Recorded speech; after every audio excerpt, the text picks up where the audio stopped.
Chapter 1. Chapter 1, A Fist as Big as a Sandbag. Harujun Town. Catch the thief! Catch the thief! A guy wearing a big white apron and dressed like a boss was chasing a thin figure and shouted loudly. What? There is a thief! Kid, stop! Some passers-by acted bravely and reached out to grab the arm of this thin figure. But then, oh! A golden light flashed, and the thin figure disappeared all of a sudden. Hateful! It's that guy again! Let's break up! There is nothing we can do against that guy. We can only count you out of luck, but that guy still has principles. A store that has stolen once will generally not steal a second time. Everyone around them was not as surprised as they expected when they saw this scene. They seemed to be accustomed to it. Soon after, in a remote alley, golden light gathered and gradually formed a human figure, and the face quickly became clear. It was the thief who just escaped from the crowd. This was a boy who looked to be only 11 or 12 years old. He had black hair and eyes, and a slightly childish and handsome face, but it was obvious that his hair and face were not, no matter how carefully he took care of it, he looked like a little beggar. At this time, the boy was holding a fragrant roast chicken in his hand. Looking at the roast chicken, the boy's mouth was watering. He was already hungry. I couldn't bear it any longer and started to eat it with big mouthfuls. After a while, I destroyed the roasted chicken. Hiccup. Comfortable. The taste is much better than the one yesterday, but not as good as the one the day before yesterday. The young man's name is Yexin. A month ago, he was an ordinary third-rate university graduate on Earth. He was looked down upon for bad jobs and looked down upon for good jobs. It is impossible to work part-time. He will never do it in this life. Maybe it was a part-time job.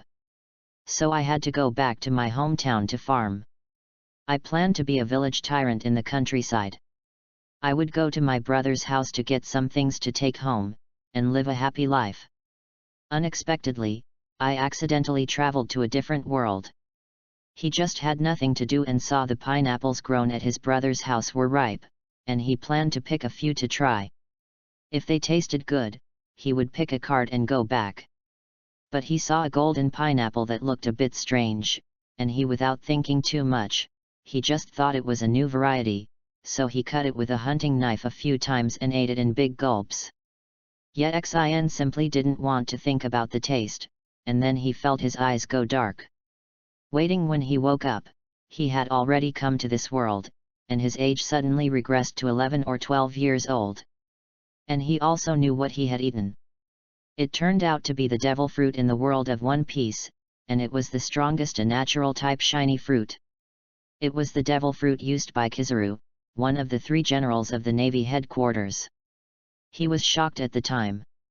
The shiny fruit was one of the top devil fruits among the natural type devil fruits. He himself, how could this thing grow in the land of my brother's house? How could he be so virtuous and capable? Fortunately, he let himself eat it.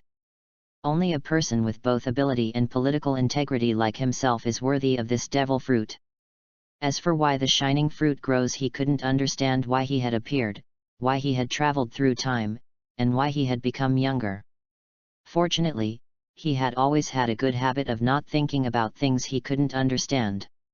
Well, this was also the direct reason why he did not go to Tsinghua University. The reason? He didn't travel through time and didn't know the hardships of time travelers. He originally thought he would live a life like the protagonist in a novel, but reality slapped him mercilessly on the face.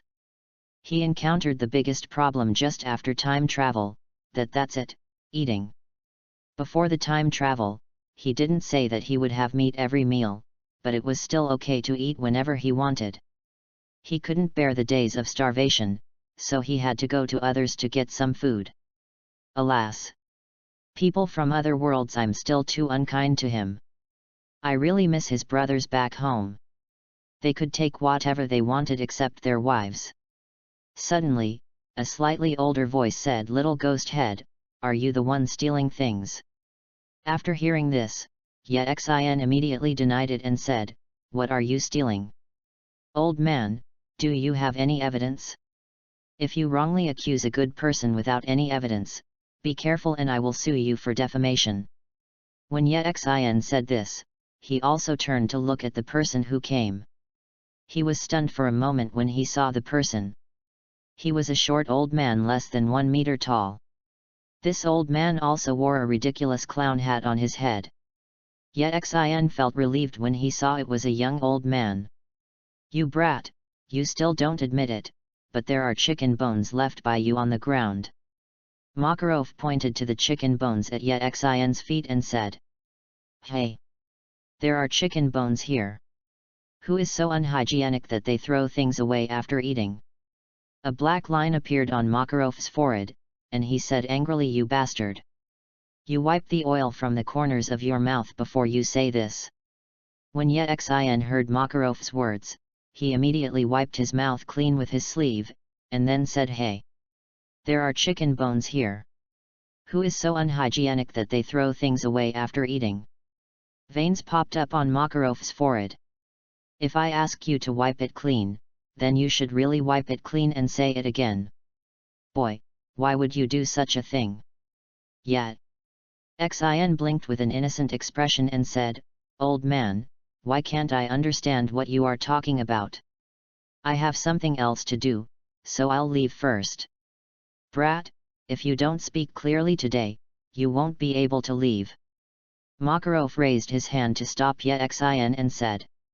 Yet Xin was also a little annoyed by Makarov's words. He made a fist with his right hand and put it in front of Makarov's face to scare Makarov and said, "Grandpa, sandbags, have you ever seen a fist as big as that? As you get older, you should stay at home and don't run around and cause trouble to your family if you get lost. Don't imitate those messengers of justice, true justice on the side that has the power, and a little old man like you, I can fight 10. Makarov smiled when he heard Yet Xin's words, looked at Yet Xin and said, "You brat, I have never seen a fist as big as a sandbag, but I have seen a lot of fists as big as sandbags." As Makarov said these words, his body began to grow bigger. In the blink of an eye, he changed from a skinny old man to a giant more than 10 meters tall. Yet Xin was stunned when he saw it. Makarov clenched his fist and placed it in front of the stunned Yet Xin, and said with Yet Xin's expression just now, "Little devil, have you ever seen a fist as big as a sandbag? Big discount for Dragon Boat Festival reading. Recharge 100 and get 500 VIP coupons. Grab a deposit now, activity time, June 22nd to June 24th. Chapter 2. Chapter 2, Come to my guild." Makarov said proudly, "Young people should stay at home and don't run around and cause trouble to your family if you get lost. But you have a saying that is very good. Real justice only stands on the side with power. But I could beat 100 brats like you." Yet Xin's mouth twitched. Sure enough, walking too much at night is easy to encounter ghosts. He has been in this world for a month, and he also knows that this world is a magical world, and the proportion of people who know magic is very high. Obviously the world of high magic. But some of the magicians he saw on the street didn't seem to be very strong. Although he had just eaten the shining fruit not long ago, he could already show some of the power of the almost invincible natural devil fruit. However, in line with the principle of keeping a low profile as a time traveler, he still has to be timid before he truly understands the world. He does not want to die young. Sure enough, he is here to cause trouble. Yet Xin jumped back and assumed a fighting posture. "Old man. Don't think that just because you're big you can beat me. I have never lost a fight since I was a child, and I don't want to attack an old person." Makarov was a little surprised. He looked at Yet Xin with admiration and said, "Oh, brat. Very courageous. Then I want to see how you can beat me." Cut. Don't believe it. When Yet Xin saw Makarov's expression, he knew that he thought he was lying to him because of his harsh voice. Yet Xin pointed his right index finger to his side. Buzz. A dazzling golden cross star shines on the index finger. Call out. Then a golden laser light was emitted from the finger. Boom! With a loud noise, a huge hole opened in the wall in the direction where Yexin pointed. Makarov's eyes widened when he saw it. He was obviously shocked by Yexin's hand. It's light magic. Light magic is so powerful at such a young age. This is the seed of an S-class magician. Yexin was very satisfied when he saw Makarov's shocked expression. See it? This is my strength. Being bigger will only make it easier for me to attack. I don't want to hurt people, and I don't want others to come to me and cause trouble. Makarov nodded in agreement when he heard Yexin's words, and then his body quickly shrunk, and in the blink of an eye it returned to the size it was when Yexin first saw him. Yexin saw Makarov getting smaller. He felt that the other party was afraid of him, so he planned to leave here. Unexpectedly, Makarov made a similar action to his own, except that the other party's index and middle fingers were close together and pointed to the side. Then Makarov's finger there was also a golden light. Call out. Boom! A big hole was also blasted in the wall next to Makarov, and it looked a lot bigger than Yexin's. The expression on Yexin's face froze. After walking too much at night, he saw a ghost. But the body reacted immediately, and the first reaction was to run away. I was used to taking other people's things, and I was embarrassed to hit them after taking other people's things, so the best way was to run away. Yexin's body began to bloom with golden light, and then the golden light began to disperse and turned into light particles. Makarov seemed to be prepared when he saw this scene, dancing with his hands, and a huge one was instantly formed on the ground. Magic circle. Cage of light. In the blink of an eye, a huge golden cube barrier appeared, and Yexin bumped into it. The barrier shook for a while, and Yexin had to recondensate into a human form after seeing it. Sure enough, devil fruit can be immune to physical attacks, but not immune to magic. Light speed kick. Open it for me. Yexin's calf began to condense with golden light, and then he kicked hard against the magic barrier. Boom! A terrifying explosion appeared. Makarov's light barrier was directly broken. This huge power made Makarov's eyes widen. He couldn't help but exclaimed, "What a powerful kid! So great at such a young age. It's okay to grow up. But it's still too tender." Makarov clasped his palms together and shouted, "Bound of light!" Buzz! A golden magic array appeared under Yexin's feet, and then a large number of chains quickly emerged from the golden magic array to lock Yexin tightly. When Yexin saw these chains, his body quickly transformed. A ray of light evaded the attack of these chains, and at this moment a big hand suddenly appeared and grabbed Yexin in the palm of his hand. "Brat! Got you!" Makarov said proudly. Yexin stuck out his tongue at Makarov, made a face, and then his body turned into a dazzling golden light that continued to disperse. The light was too dazzling for Makarov. Makarov couldn't help but closed his eyes. Makarov was so blinded by the dazzling light that he burst into tears. He recovered after a while, but Yexin was no longer in his palm. When he looked up, he saw Yexin standing on the roof not far away. Makarov couldn't help but curse, "You brat! Don't know how to respect the elderly at all. Want to catch me? Practice for another 100 years. Yexin twisted his butt at Makarov and patted Makarov, which made Makarov very angry. Yexin also discovered that as long as he was careful enough, he might even get slapped in the face now. However, this old man had no problem running away. The other party didn't seem to have any intention of killing him. He was naturally relaxed and turned around to leave. When Makarov saw Yexin preparing to leave, he immediately shouted, "Wait a moment! What else are you going to do? Boy, you have good qualifications. Do you want to come to our guild to develop?" Yexin was stunned after hearing this. "What? Guild? Yes, the Magisters Guild, and I am the president of the Magisters Guild? Yexin looked at Makarov with a suspicious look on his face and said, Magisters Guild? Are you a pyramid schemer? Makarov roared angrily, you bastard!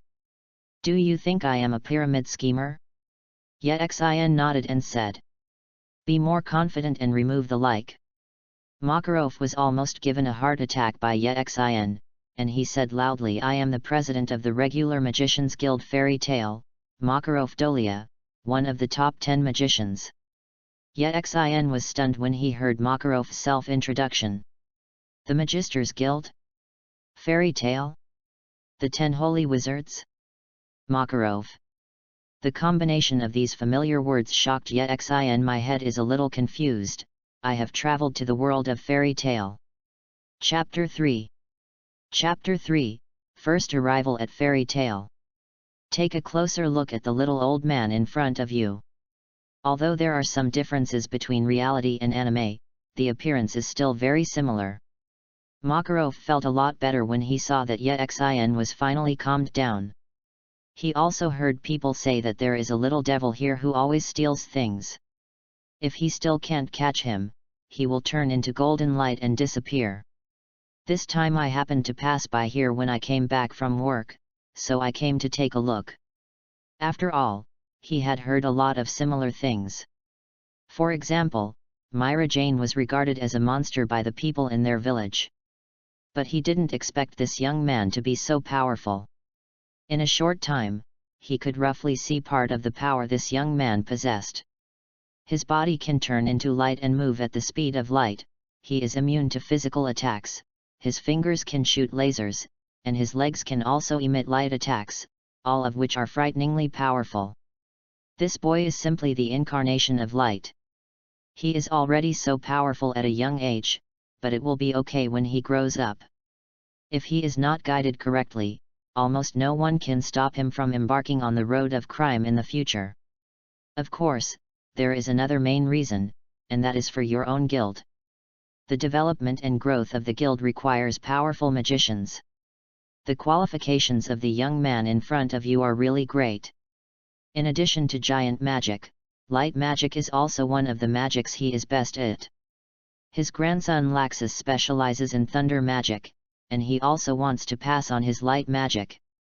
If you don't include such a wild genius in your guild when you meet him, then you are too incompetent as the president of the Mages Guild. Boy, I heard that you will never patronize a house again after you robbed it. You are also very principled. You clearly have powerful power, but you don't use it carelessly, and you don't hurt anyone at will. But that kind of sneaky life can't last long after all. Come to my guild. All the magicians in the guild are like family. You can make more friends in the guild. There are also rich tasks in the guild. As long as you work hard, you will earn generous bounties. At that time, you can enter various restaurants to eat openly without being chased by others. Your powers are good and strong, and they are not meant for this kind of thing. You should have a brighter future. Yexin's eyes changed slightly, and he admitted that he was moved. On the one hand, Makarov's words played a part. He didn't know enough about the world when he first arrived, and now he has no fixed place. On the other hand, he also wanting to see what fairy tale is like. He is also an anime fan and has read thousands of animated comics. Fairy tale is also one of his favorite passionate and adventure animations. Makarov met Yexin, looked a little moved, and immediately added fuel to the fire and said, there are many beautiful and lovely girls in our guild, and they admire the strong ones very much. Yexin turned into a golden light and fell in front of Makarov and said with an upright face, since you are so sincere, then I will go and have a look. If there are few beauties, that's not right. If I feel dissatisfied I will leave. No problem. The two people, one old and one young, seemed to have reached some ulterior deal, with tacit smiles on their faces. Suddenly, a large number of footsteps appeared, mixed with the voices of many people. Right here. The explosion is happening right here. There is light. It should be the magicians fighting. Surround them all. Makarov's face changed greatly and he said no. It's from the Magic Council. Quick! Before he finished speaking, Makarov saw that Yexin had turned into a golden light and disappeared, leaving him alone as a bad old man. Makarov was dumbfounded and complained so fast. Magnolia Town. To Yexin's expectation, it only takes less than 3 hours by train from Haruzian to Magnolia. When Yexin appeared in front of the Fairy Tale Guild, it still felt a little unreal. Makarov stood in front of Yexin, opened his hands and said with a proud expression, "Little devil, welcome to Fairy Tale." Soon Yexin walked into the Fairy Tale under the leadership of Makarov Tale Guild. "Welcome back, President. President. Welcome back." After entering the guild, everyone greeted Makarov when they saw him, and Yexin was also looking at the surrounding environment carefully. "President, where did you kidnap a kid back from? Our guild is almost becoming a kindergarten guild." A man wearing a white windbreaker with blue edges and neatly combed hair, but looking a bit sloppy overall, said to Makarov. "That's right. Makao is right. President, if we go out to work, our colleagues will laugh at us." Wakaba, who was sitting next to Makao, wearing a green t-shirt and a haircut, and holding a pipe in his hand, also echoed. Makarov heard what these two guys said, and said angrily, "Then you should go out. Work. You are worse than children." Yexin didn't seem to hear it. Well, he didn't think of himself as a child at first. Looking around, there were indeed a lot of children, and he could vaguely see familiar shadows on some of them. The one with cherry-colored hair, the little ghost head, seems to be the protagonist of the fairy tale anime, Natsu, and the girl with conspicuous long red hair wearing armor is Urza. So it means that I have traveled to before the story of fairy tale begins. It's great to read books on May Day. Recharge 100 and get 500 VIP points for free. Grab a deposit now. Activity time, April 29th to May 3rd. Chapter 4. Chapter 4, Bad Girl Myra Jane. Soon, Yexin completed filling out his information, and Guild President Makarov stamped the Fairy Tale Guild seal on the back of Yexin's left hand. "Okay, you brat. Now you are a member of Fairy Tale, welcome to Fairy Tale. Over there is the mission panel, which has all the missions that can be taken. The second floor is for S-class wizards. There are more dangerous and more rewarding missions inside. The premise is that you want to become an S-class in Fairy Tale. Sorcerer. S-class magician. Yexin naturally knows Fairy Tale's S-class wizards. Any S-class wizard represents the trump card of this guild, and is much stronger than ordinary wizards. It's not like he became an S-class wizard. There is no doubt that he has the highest level of natural ability and is almost invincible with the shining fruit. He is also the strongest village bully in the village. When the strongest meets the strongest, he will never be weaker than Kizaru, the third general of the Navy headquarters and an S-class magician. She must be very popular with girls. The corners of Yexin's mouth turned up at the thought of being hugged by him in the future. When Makarov saw the expression on Yexin's face, he knew what this brat was thinking. Humph! You brat, don't think that being an S-class mage is that easy. There is only one S-class mage in the guild now. Yexin said with a disdainful expression. Tisk. So weak. When Makarov saw Yexin like this, he was furious and yelled at Yexin, "You bastard! I want to tell you that it is very difficult to become an S-class mage. So what do you mean is that the guild is not weak now?" Yexin pointed at the surroundings. They were either eating, drinking, and having fun, or they were just a bunch of brats. Forward, not too bad. Makarov's eyes drifted upward. When he took over Fairy Tale, there were only 3 or 2 kittens in the guild, and it was almost reduced to the bottom of the Magic Guild. After these years of development, although the ranking has improved a lot, it is still as powerful as compared with the Magic Guild. It is still far behind. Yexin waved his hand and said, "It doesn't matter. Anyway, with me here, it is only a matter of time before we become the strongest guild. Suddenly, a slightly immature girl's voice said the strongest. You're new here, you're so arrogant. May I have your name? Xin turned around and saw a girl with long silver hair, a purple bow tied on her hair, and a small skull-like ornament tied to the bow. She was dressed like a little girl. At this moment, she was squatting on a looking down at herself from the table, yet Xin was stunned when he saw it. Next to him, a little boy wearing a blue suit, who looked gentle and quiet, but looked a bit big, pulled the girl's arm and whispered, "Sister, don't bully newcomers." And another girl who looked very cute said, "Sister, the president is here, don't stand on the table." The hair color of the three people is the same, all silver. After shaking his head, Xin knew the identities of these three people. The one who was dressed like a little girl was Myra Jane, and the one who was a bit bigger was Alf.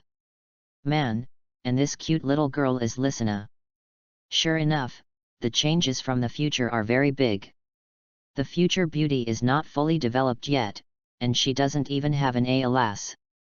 Xin couldn't help but shook his head. Xin, I was very disappointed, it was too early to travel through time. Although Myra Jane didn't know what Xin was sighing, she always felt as if she was offended, and shouted rudely to Xin, "What are you looking at? Brat! You haven't answered my question yet. Before asking someone else's name, say your own first." Xin's tone is also very aggressive. He has been the child king in the village since he was a child. He was the school bully when he was in school, and the village bully when he grew up. His life motto is, "I would rather bully the world than let the world suffer. People bully me." The first time he came to the Fairy Tale Guild, he was treated as a weak target. That's okay.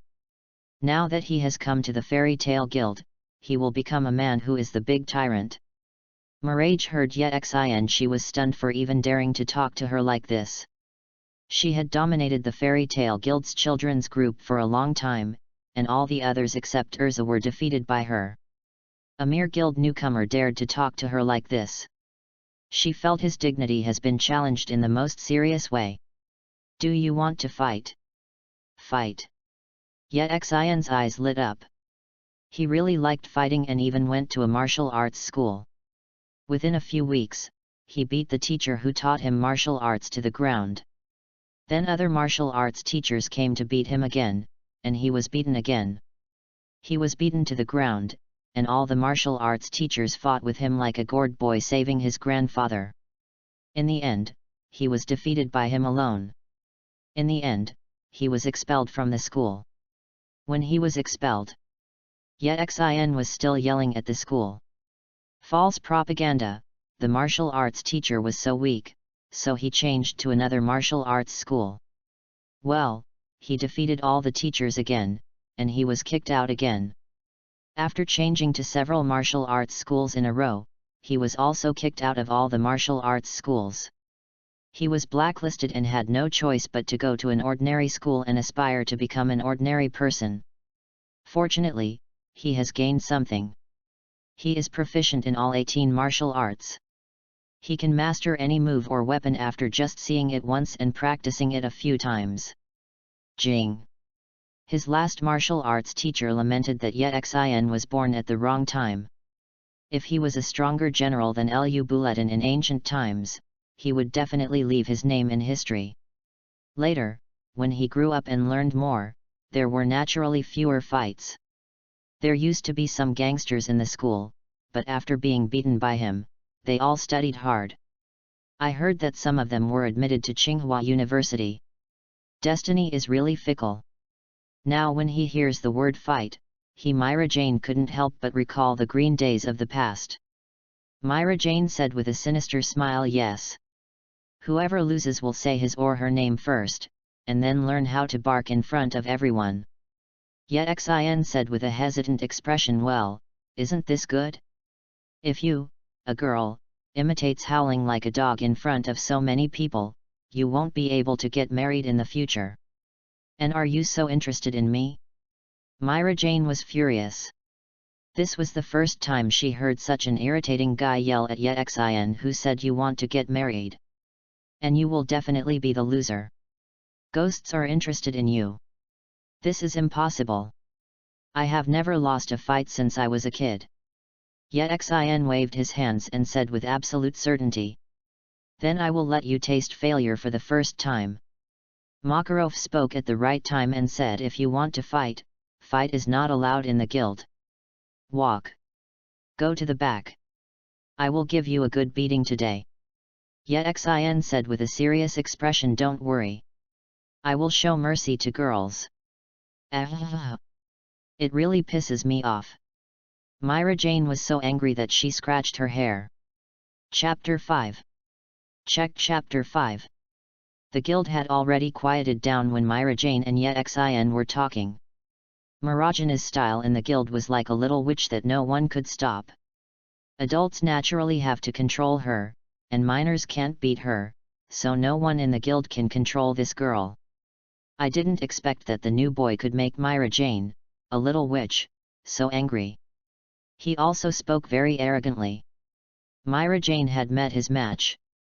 Hearing that two people were going to fight, everyone in the guild became excited. People in the fairy tale guild like to watch fights the most. "There's a fight! There's a fight!" Makao shouted, "Place your bet! Place your bet! If you win by beating Myra Jane, you will pay 10%, and if you win by beating the newcomer, you will pay 10%. Myra Jane wins with 10,000J. 5000J defeated Myra Jane to win. 8000J crushes Myra Jane. Everyone was excited to place bets, up to 10,000J, which is the price of a few meals. If you win, it may not be enough for one meal. If you lose, you won't feel bad. It's just for fun and excitement. And most people beat Myra Jane to win, because they all know that Myra Jane is very strong, and some of the adult magicians among them are not as powerful as Myra Jane. Yexin came to Makarov and spread his right hand. Makarov asked with a puzzled look on his face, "Boy, what do you want to do? Borrow some money?" Makarov said helplessly, "You bastard, gambling is not good. Borrow or not?" Yexin said in a very stiff tone. "Don't borrow it." Malov said very forcefully when he heard Yexin's tone. Yexin turned around and left. "Well, don't blame me for accidentally tearing down the guild." Makarov was shocked when he heard it and said quickly, "I'll borrow it. I'll give you 10,000J, remember to give it back to me." "Cut. How stingy." Yexin came directly to Makao and pressured himself to win. Makarov was immediately so angry that he blew his beard and glared. He borrowed money and was called stingy. This damn little bastard dared to call himself stingy. Then he would let it go. He saw what grandeur meant. Makarov came to the wizard who opened the deal, took out 10 bills and threw them in front of him. "I want to place a bet. 100,000J, beat that brat to win." "Oh. The president has placed a bet. He actually defeated the newcomer and won. What is the origin of this newcomer?" When Yexin saw Makarov's bet, he looked at Makarov with contempt. After all, he had traveled to this world for a month, and 100,000J was equivalent to 6,000 RMB. After all, he was the president of a magic guild. So fussy. Soon, a group of people came to the back of the fairy tale guild in a lively manner. There was a spacious place, and behind it was a wide canal. You couldn't see the other side just by looking at it. "Asshole, I'm going to give you a good beating to show you how powerful I am." Whole body reception, devil's soul. Mirage immediately used her magic, and in the blink of an eye she transformed into the form of a demon. There were demon-like scales between her fists and feet, a tail on her back, and a pair of demon horns on her head with a pair of devil wings on his back. Marajana's body floated slightly with slight instigation. Oh! Amazing! Is Myra Jane now capable of full body reception? The newcomer looks like he is going to lose. Myra Jane flapped her wings vigorously. "Hey! The body rushed towards Yexin quickly, and in the blink of an eye he was in front of Yexin, and punched Yexin in the face. Yexin turned his head slightly to avoid the attack of Marajana's fist, and raised his palm with the knife raised. His forearm quickly slashed towards Marajana's abdomen. Bang! Marajan was slashed in the abdomen, but because of her transformation into a demon, Marajan's defense was very high, so Yexin's attack only made Myra Jane take a small step back. Yexin frowned slightly. I have become younger now, and my strength is much smaller. In terms of physical fitness alone, there is a big difference between me and Myra Jane after transformation. After all, Myra Jane can easily break a wall with one punch after transformation. When she was at her peak, it was just breaking a few bricks, so you couldn't fight hard. Myra Jane quickly stabilized her body, turned around, raised her leg and swept Yexin's head away. Snapped! Yexin grabbed Mirage's calf, and then changed the direction of the movement, causing Mirage to lose balance and fall to the ground. Hateful! Myra Jane was angry, and rushed towards Yexin like a kitten whose tail was stepped on, and kept punching Yexin. Yexin also kept retreating when dodging, and she had not encountered him for a long time. The opponent's physical fitness was completely superior to hers, and Yexin was also a little excited to show off her attack and unloading skills.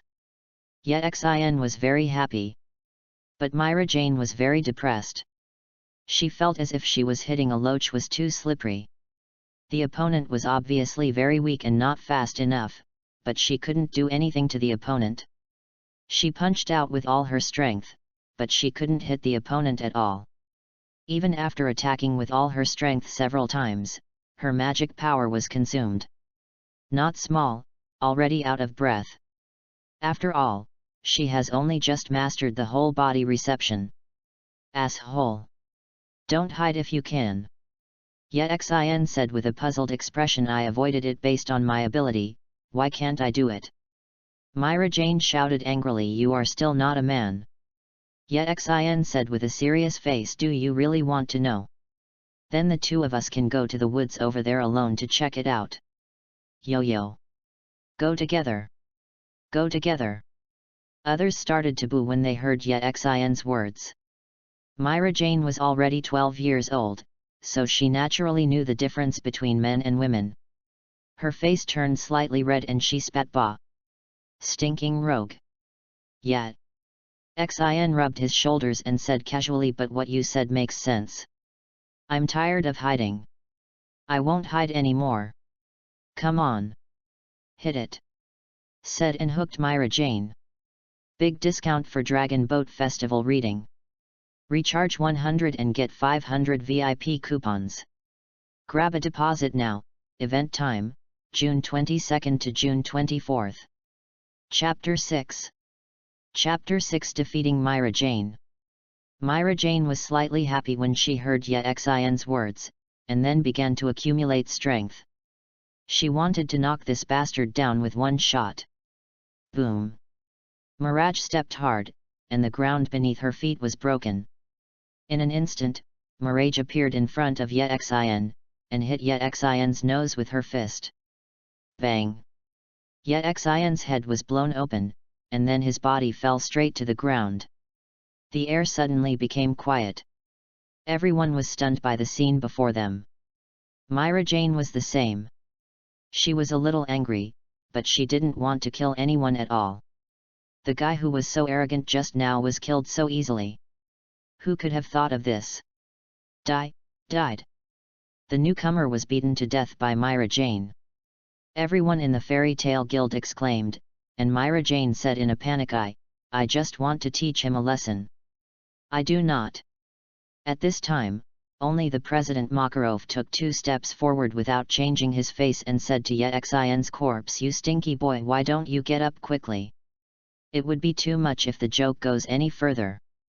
Just after President Makarov finished speaking, Yexin's corpse began to emit golden light, then turned into groups of light points and dissipated, and then regrouped in the blink of an eye.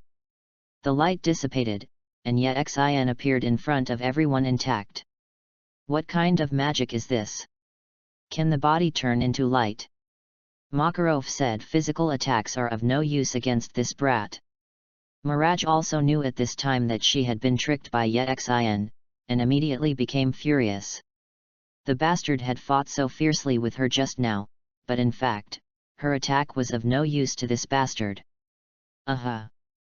Black light condensed in Mirajana's hands, and 2 dark energy bombs appeared in Mirajana's hands. Myra Jane roared angrily, "Asshole! Go to hell!" Phew! The dark energy bomb was thrown by Myra Jane. Boom! Boom! The dark energy bomb exploded at Yexin's position. Soon the smoke dissipated. 2 large craters appeared on the ground, and Yexin's figure disappeared. Damn it! Where did that bastard go? Listeners shouted to Myra Jane's sister, "Careful! Behind you!" Myra Jane turned around quickly, but as soon as she turned around, she was touched by a finger on her forehead. The golden cross star light emitted from the finger.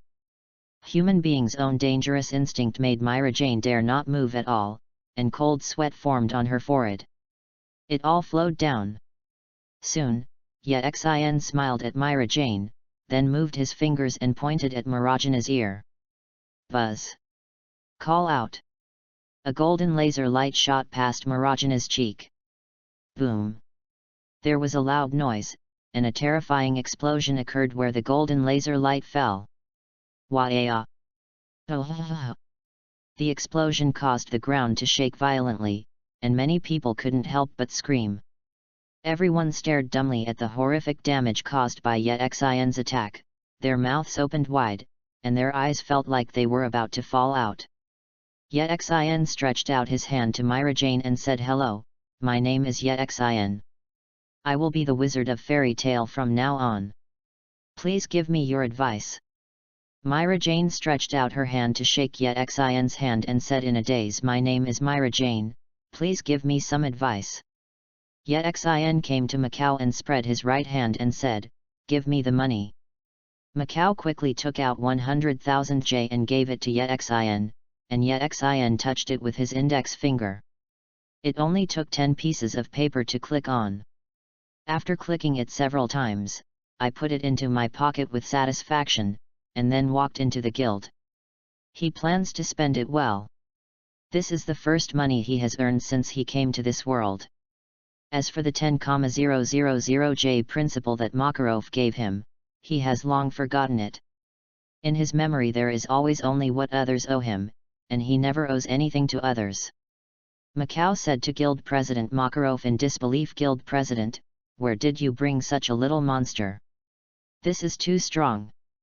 Others also nodded in agreement, and they all he is a magician. Although the abilities displayed by Yexin are simple, they can all see how practical and powerful they are. Makarov said with a proud expression, "Humph! It's not like you are useless. If the future of the guild is left in your hands, it will be over."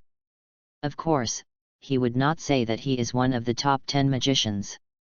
He even failed to capture Yexin, and was almost run away by Yexin. In the end, he relied on his sharp tongue to lure Yexin, a young man with endless potential, into his guild. "Stop talking nonsense and give me money." Macao had a bitter expression on his face. He originally opened the market with the intention of making a small profit, but President Makarov suddenly bet 100,000 J. At first he was very happy, but now he just wants to cry. 10 double the odds is 1 million J. Although it is not too much, it is definitely a lot. It is enough for him to complete several tasks of medium difficulty. Macao took out the money and counted it bit by bit. Makarov didn't patiently, he took them all and clicked them quickly. There are 500,000 J here, and there is still 500,000 left. "No. President. Leave me some drink money." Macao wailed while hugging Chairman Makarov's thigh. Snort. "If you are lazy and do not work, only drinking in the guild, the money you owe will be deducted from the subsequent mission rewards. Don't even think about drinking until you're clean." Makarov said happily and turned around to leave. The guild has recruited a strong newcomer and he has won money. Today is his lucky day. Makarov is in a very good mood. Big discount on reading books during the Dragon Boat Festival. Top up 100 and get 500 VIP point coupons. Grab a deposit now. Activity time, June 22nd to June 24th. Chapter 7. Chapter 7. There is a first time in life. Looking at Myra Jane, who was still standing there, Lysina and Elfman immediately came to Marajana's side and asked with concern, "Sister, are you not injured?" Myra Jane shook his head, and then angrily pounded the ground with his fist and said, "Damn it! I will definitely defeat that bastard next time." Elfman advised unreasonably, "Sister, don't fight with me again. He fought, he is too powerful, you can't beat him." Marajana's expression darkened when her brother said this. Lysina quickly pinched her brother Elfman with her hands and then cheered to Myra Jane and said, "I believe that my sister's magic is the strongest. Although she is not a match for that person now, she will definitely be able to defeat him in the future." Marajana's face looked much better now. The president's grandson Laxus was 4 years older than her, so she couldn't make comparisons now. Among her peers in the guild, only Urza was her opponent, so she looked down on boys of her own age and felt that none of them could beat her. Being defeated by boys of her own age really made her feel uncomfortable. She secretly vowed to defeat that guy next time and let everyone in the guild know that she was the strongest mage in the guild. Yet Xin not only shocked Myra Jane, but the other boys and girls in the guild were also shocked by Yet Xin's strength. Urza moved her hands, wanting to compete with Yet Xin, but she temporarily gave up the idea when she saw the damage caused by Yet Xin's laser finger. Moreover, bystanders can see how superb Yet Xin's fighting skills are. She is not Yet Xin's opponent now, but she will not admit defeat. One day her strength will surpass him. The other boys and girls in Fairy Tale were chattering and discussing. The newcomer is so awesome. How can such a small magic have such strong destructive power? It's too much, right? He should be the strongest magician of our age. Natsu retorted loudly, "I am the strongest mage in Fairy Tale." Gray complained at the side, "Wait until you can defeat Myra Jane and Urza."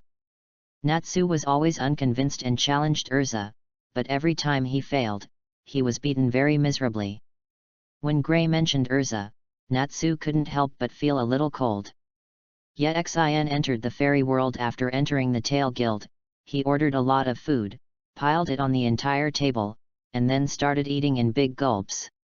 After he inexplicably traveled to this world, he found that his appetite had become much bigger, even though his appetite before his appetite is about 5 times that of a normal person, and he has been blacklisted by all the buffets he has ever visited, and now his appetite is more than 10 times that of an ordinary person. Everyone in the guild looked at Yet Xin with wide eyes.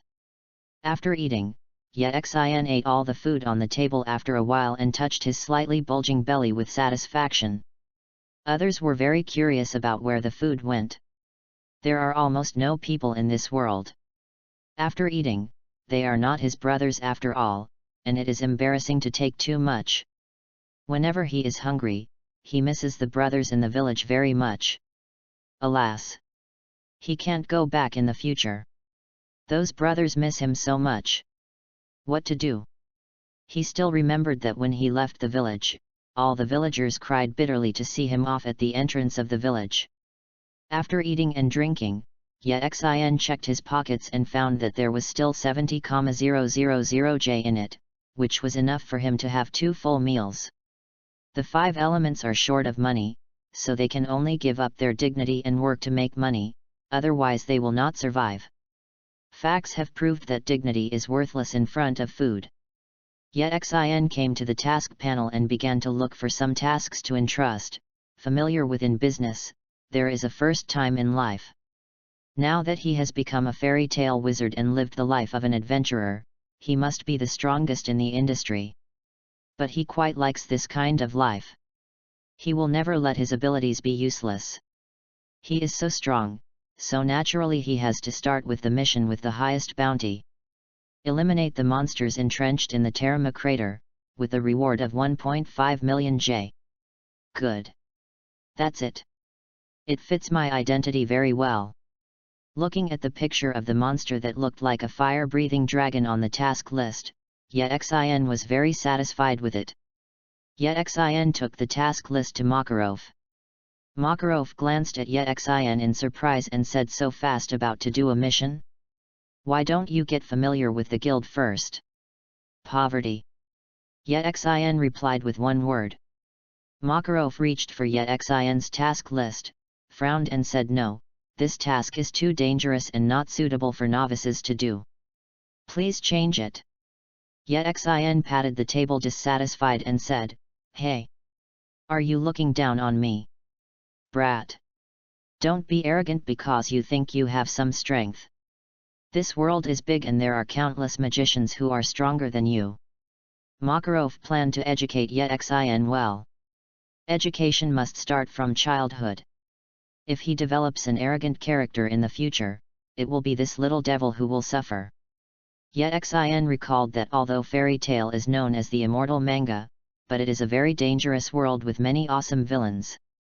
He has just traveled through time and has only eaten the shining fruit for a month, so he is not strong enough yet. There is only one reason why he has never lost in a fight, and that is that he only fights. He will fight whoever he can beat, but he will run away even if there are more than 10 or 20 people from the other side. He'd better develop his skills first. Chapter 8. Chapter 8 Urza. Yexin immediately turned around and walked towards the mission release panel. Makarov was stunned for a moment when he saw Yexin being so obedient.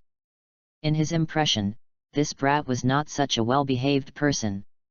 After a while, Yexin came to Makarov again and placed a task sheet in front of Makarov. Makarov picked it up and looked at it. "Kill the bandits, and the reward is 500,000 J." Makarov's mouth twitched, and he could tell that this brat has a tendency to violence, but this mission is not suitable for this person. It shouldn't be too difficult for the brat. With this brat's strength, even some adult magicians in the guild may not be able to match this little bastard. This is something he can be sure of after having fought against Yexin himself. After watching the battle between Yexin and Myra Jane, he could see that this little devil was more talented in fighting. Although her physical fitness was lagging behind that of the transformed Myra Jane, she managed to tie the fight with her fighting skills, and even used her own magic to kill Myra Jane instantly. It is best for such a genius to be allowed to grow freely. But looking at the appearance of this brat, he always feels unreliable. "Urza, come and team up with Yexin to complete this mission." Elsa heard what President Makarov said and walked over here. Yexin blinked and asked, "Why do we need to form a team to complete the task? You don't believe I can do it alone?" Makarov touched his chin and said, "You are a newcomer in the guild, and you must not be familiar with the task process. Naturally, you have to find an old man in the guild to lead you. This is the tradition of the Magisters Guild. But why do you want to arrange a baby girl for me?" Yexin curled his lips. He was very interested in Urza in the future, but if he takes a girl to fight bandits now, wouldn't he be causing trouble for himself? Urza's face darkened. Choke. With a sound, he pulled out his long sword and put it on Yexin's neck, and said in a cool and cold voice, "Do you look down on women? Why don't we try a fight? Don't think that defeating Myra Jane means the guild is the strongest." Myra Jane was immediately dissatisfied when she heard Urza's words. "Urza, what do you mean by that? Are you saying I'm weaker than you? Is not it?" Urza replied calmly. "Hateful. I want to duel with you." Mirage roared angrily, and then prepared to have another PK with Urza. Makarov has a headache. There are a lot of problem children in the guild, and they will fight if they are not careful. Shut up, everyone. Beat. Beat. Beat. I know how to fight all day long. Don't you want to do anything else? Many children looked at Makarov with blank expressions. What else? What? Nowadays, only a handful of them are allowed to go on missions due to their age. It is not normal to be bored and fight. They can also improve. Check out his own fighting level. Makarov seemed to realize that he had made a mistake. Ahem. After coughing twice, he said, don't look at Urza's young age. Urza's strength is pretty good among the adults in the guild. Yet Xin pursed his lips and said, well, is this guild so weak now? It actually depends on a little girl to support the show. Brat. Could you please stop misinterpreting what I mean? Makarov was so angry that he slammed the table. This brat is very capable and very talented, but his words are just too irritating. Yet Xin waved his hand and said, forget it. Just her. It's better to do tasks with a pretty girl than with a greasy uncle. Snort. Elsa snorted at Yet Xin, and then put away her sword. She alone would not let her accept a dangerous mission of this level, and she didn't want to give up even if she had a rare opportunity. Meet at the guild at 8 o'clock tomorrow morning. Urza said, flipping her hair and turning around to leave. She and Myra Jane had competed many times on weekdays, and the two of them were evenly matched. Yet Xin defeated Myra Jane easily, as if he was also defeated. Even though she doesn't seem to care on weekdays, she has always been able to outdo her peers. Suddenly, no one would feel comfortable if there was someone stronger than herself. Urza was a very strong girl. The only way is to train harder and then teach this guy a lesson. In the evening, Yet Xin was arranged by Makarov to the guild's member dormitory. It was located on a relatively remote hillside in the northwest of the guild. It's not a small apartment building. Everyone has their own room, which is equipped with bathroom, shower, refrigerator, and other equipment. Of course it is not free. The monthly rent is 100,000 J, which is equivalent to about 6,000 RMB. It is not available for the time being. Those who can afford it can help out by doing odd jobs in the guild, or they can pay it back slowly if they can do tasks to earn money in the future, but the interest still has to be calculated. Yet Xin secretly cursed Makarov in his heart. He is a thief and a thief.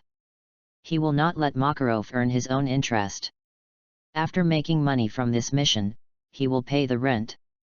When he has money in the future, he will build a big villa, facing the sea, with spring flowers blooming, and then charge more money. Of course, this is not really a sin. Prices in this world are so high. The lowest level mission bounty on the guild panel is around 30,000 J, and the bounty amount for S-level missions is over 10 million. One job is enough to live in for 10 years, provided that the mission is successful and you come back alive. After scrubbing off the dirt that had accumulated on his body for nearly a month in the bathroom, Yet Xin's body seemed to have become lighter. After finishing the work, I lay directly on the bed. I couldn't help but sigh in my heart. This is the life that civilized people should live.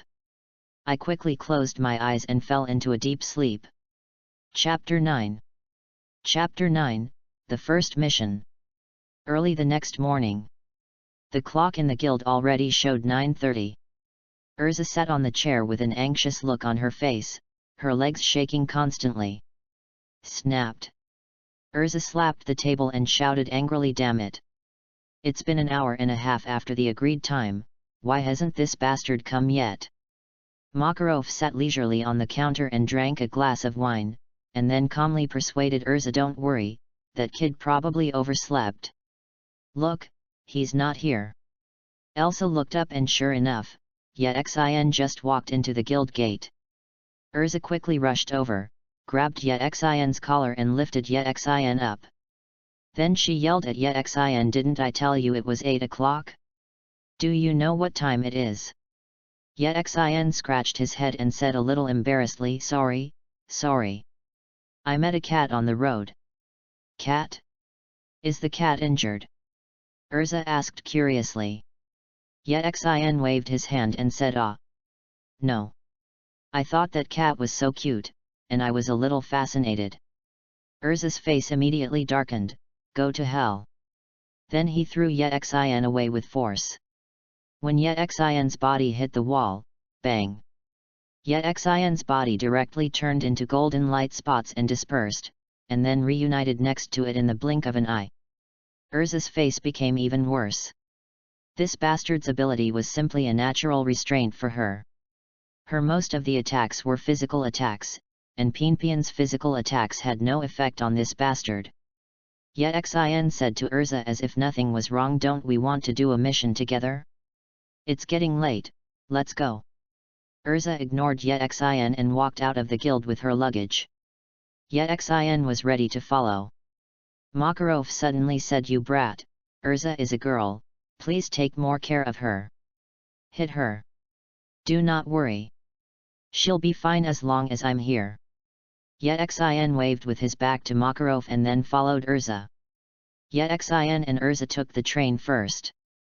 The technological level of the train was almost the same as that of the previous empire in the 1990s. "The goblins came yesterday. I have ridden on it on the way to the end of the train, and it doesn't feel like there is anything new. After all, he is a modern person. He has never ridden on an emu with a speed of 600 km per hour, but he has ridden on one with a speed of 250 km many times. This train can't even reach a speed of 100 km. When he arrived after the station, they took the pig cart again. The pig cart made Yet Xin's eyes light up. He felt it was very novel. The pig was about the same size as a cow and walked calmly and powerfully. The creatures in the magical world were indeed very different. He didn't know how it tasted when roasted. How about it? Urza seemed to still be angry with Yet Xin for being late. She kept a straight face and deliberately refused to talk to Yet Xin along the way. Of course, Yet Xin would not ask for trouble. He had a correct outlook on life, values, and aesthetics. "Look, the socialist 5 good young man who attacks a Lolita will be sentenced to death, and besides, he belongs to the big good camp." After an unknown amount of time, the pig cart stopped, and the driver shouted, "Guest, the destination has been arrived." Yet Xin and Urza got off the pig cart and saw a very exquisite manor appearing in front of them. Cut. Evil capitalist. Yet Xin was very jealous when he saw this manor. In the future, he will build a bigger and more magnificent house than this one. The manor is surrounded by a high iron fence, and there are 2 doormen in black suits at the door. Yet Xin and Ai when Lusha stepped forward, she was stopped by 2 guards. "Stop! Who are you?" "This is Mr. Darok's private estate and strangers are not allowed to enter." Urza said, "We are the magicians of Fairy Tale, the Magicians Guild. Mr. Darok issued a task request in our guild. This is the request form and the certification of the president. Are everyone in Fairy Tale dead? Just send you 2 brats here." The 2 guards looked at Yet Xin and Urza with suspicious eyes. Yet Xin was not happy when he heard this. He is the village bully. Only he can despise others, and others are not allowed to despise him. He immediately expressed his impatience. He said to the 2 people in a tone of voice, "If you can't speak human language, don't speak, and get out of here. Don't get in the way of our mission." "Boy! What did you say?" The 2 people immediately glared at Yet Xin. Yet Xin pressed her ears with her little female fingers and said, "Didn't you hear clearly? I told you 2 to get out of here, you're blocking the road. Asshole!" The 2 of them were so angry that they wanted to take Yet Xin away. Choke. Urza pulled out her sword, put the tip of the sword against a person's neck, and said calmly, "We are regular magicians of Fairy Tale. The president sent us here to recognize our strength. If you have any doubts, you can try it yourself." Urza has always been straightforward. When these 2 people spoke ill of Fairy Tale, she had the urge to teach them a lesson. At this time, the door of the villa was opened, and a man of about age wearing maid clothes appeared. A woman about 30 years old came out and asked the 2 doormen, "What's going on? It's so noisy that it affects Mr. Darlock's nap." "Ms. Maria." These 2 people claimed to be the magicians of Fairy Tale and accepted the mission entrustment to complete the mission. Ms. Maria looked at Yet Xin and Urza and then nodded and said, "Since you are a magician here on a mission, Then come in with me. Chapter 10. Chapter 10 The Wisdom of the Village Bull. Soon Yexin and Urza followed the woman into the living room of the villa. After a while, a man with a big belly and a mustache came in and sat down on the main seat. When he saw Yexin and Urza, he said with suspicion, "You are fairies. A magician sent by tales." The meaning of that look is self-evident. Yexin has seen it a lot and has long ignored it. It was always the look that the other party used to look at him before a fight when he was young. In the end, he was attracted by it. Beat him to the ground, and when he sees him from now on, he will respectfully call brother Yegood. Urza has seen her a lot. Every time she goes on a mission alone, many of the mission clients will become suspicious when they see that she is a child. My commission is to exterminate bandits, not just a child's play. Urza said, "You can rest assured about this. Since we have accepted the task entrustment, we are confident that we can complete it. We will be responsible for anything that happens. Now please tell us about the bandit problem." The two of them had agreed upon it when they arrived. Elsa would be the one to communicate with customers. Elsa was afraid that Yexin would cause trouble, and Yexin was afraid of trouble, so they hit it off. Derek licked his mustache with his hand and said, "Bandits, they are just a group of bad guys who do all kinds of evil. As you can see, this is a relatively remote village, and I am a farmer.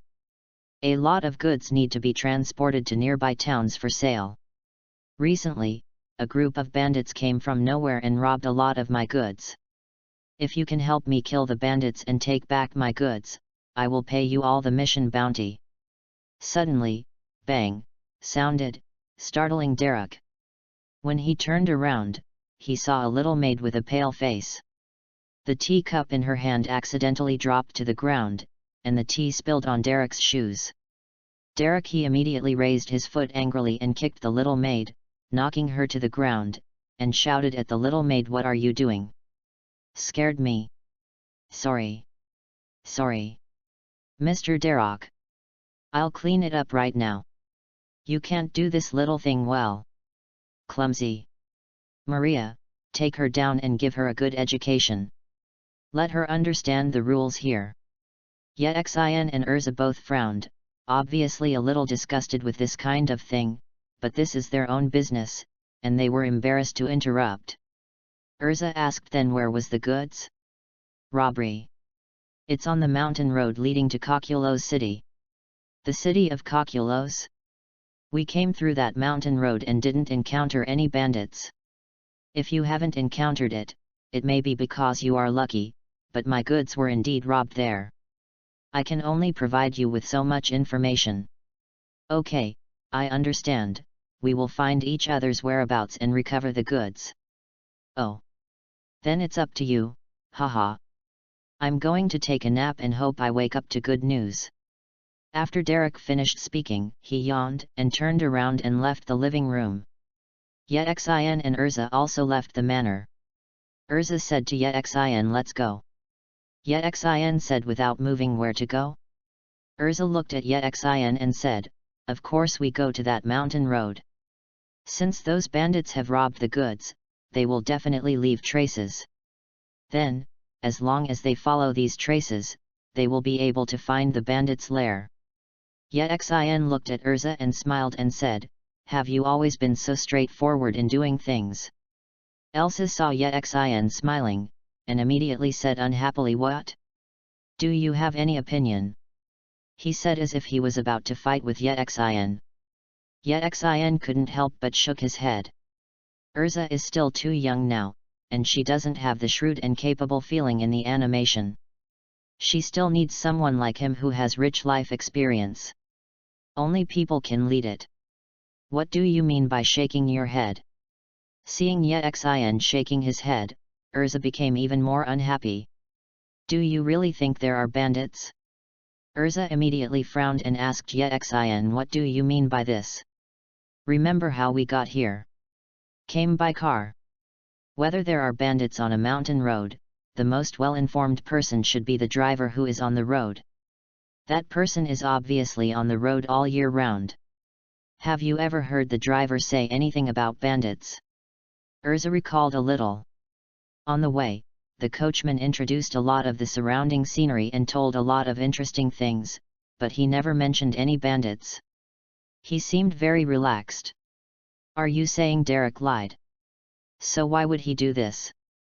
Yexin spread his hands and said, how do I know why? But we can first go to the nearby villages to have a look and ask, maybe we can get some useful information. Urza nodded in agreement, and at the same time she was a little impressed with Yexin. In her opinion, Yexin was actually as idiotic as the boys in the guild. I didn't expect you to be so careful. Because my strongest thing has never been my strength, but my wisdom. Urza's mouth twitched.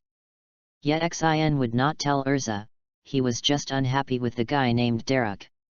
He must be a bad person if he even beats such a cute little maid. If a bad person does anything, it must be bad, and vice versa. Reading books on May Day is a joy. Recharge 100 and get 500 VIP points. Grab a deposit now. Activity time, April 29th to May 3rd. Chapter 11. Chapter 11 Yezint's Troubles. After a while, Yexin and Urza came to the village. As soon as they entered the village, the two of them felt that the atmosphere was a little wrong. The village was too quiet. Although it was not the kind where no one was alone or the door was closed, there were too few people in the village, and most of them were very old and very young children. Almost all the young people watched. However, the whole village seemed lifeless. Yexin is quite familiar with this. Young people in the village are not willing to stay in the countryside and go to work in the city. Is this also popular in other worlds? The atmosphere is a bit wrong. Just ask someone and find out. Urza immediately walked over to an old woman who was sitting under a big tree to enjoy the cool air, and asked Grandma, I want to ask you something, have you heard that there are bandits here?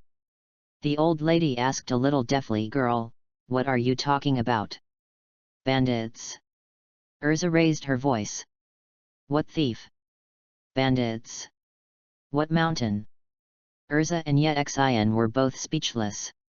This scene reminded Yexin of a certain movie he had watched, XX Special Trouble. Yexin didn't know whether Urza was troubled or not, but he was a little troubled. Urza looked at Yexin helplessly, and Yexin took out a handful of candies and came to the children who were playing. Kid. Brother, I have some candies here. I just want to ask a few questions. If you answer them to my satisfaction, I will reward you with a candy. This group of little devils immediately gathered around Yexin. If you have any questions, just ask them. Okay, first question, where are all the adults in this village? I know. I know. I know it too. All the children rushed to raise their hands. Yexin chose the one that looked the skinniest because this guy looked very similar to himself. All the adults in the village went to work for Mr. Derek. Yexin took out a candy and gave it to the little devil, then who knows what kind of job you are going to do. All the children shook their heads, and Yexin asked again, have you ever heard that there are bandits nearby? All the children shook their heads again and said, I've never heard of it. Yet. Yexin gave all the candies to these little guys and said, I am very satisfied with your answers. I have given you all the candies. You can share them yourself. Oh. All the little ghosts ran away happily to share the candies. Urza looked at Yexin curiously and asked, can you know anything by asking these questions? Yexin closed his eyes and thought about it for a while, then nodded and said, I have a rough guess. Look at this village. It can't be said to be rich, but it can't be considered poor either. Moreover, there are not even any young people in the village. Isn't it the best target for thieves? But it's very peaceful here.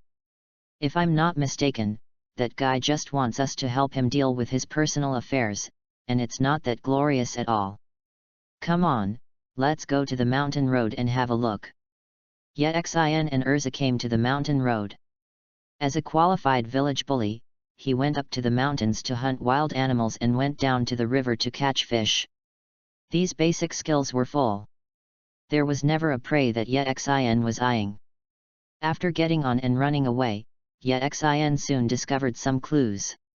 Following these traces, Yexin and Urza came to an extremely remote valley. Then Urza was stunned by the scene in front of her.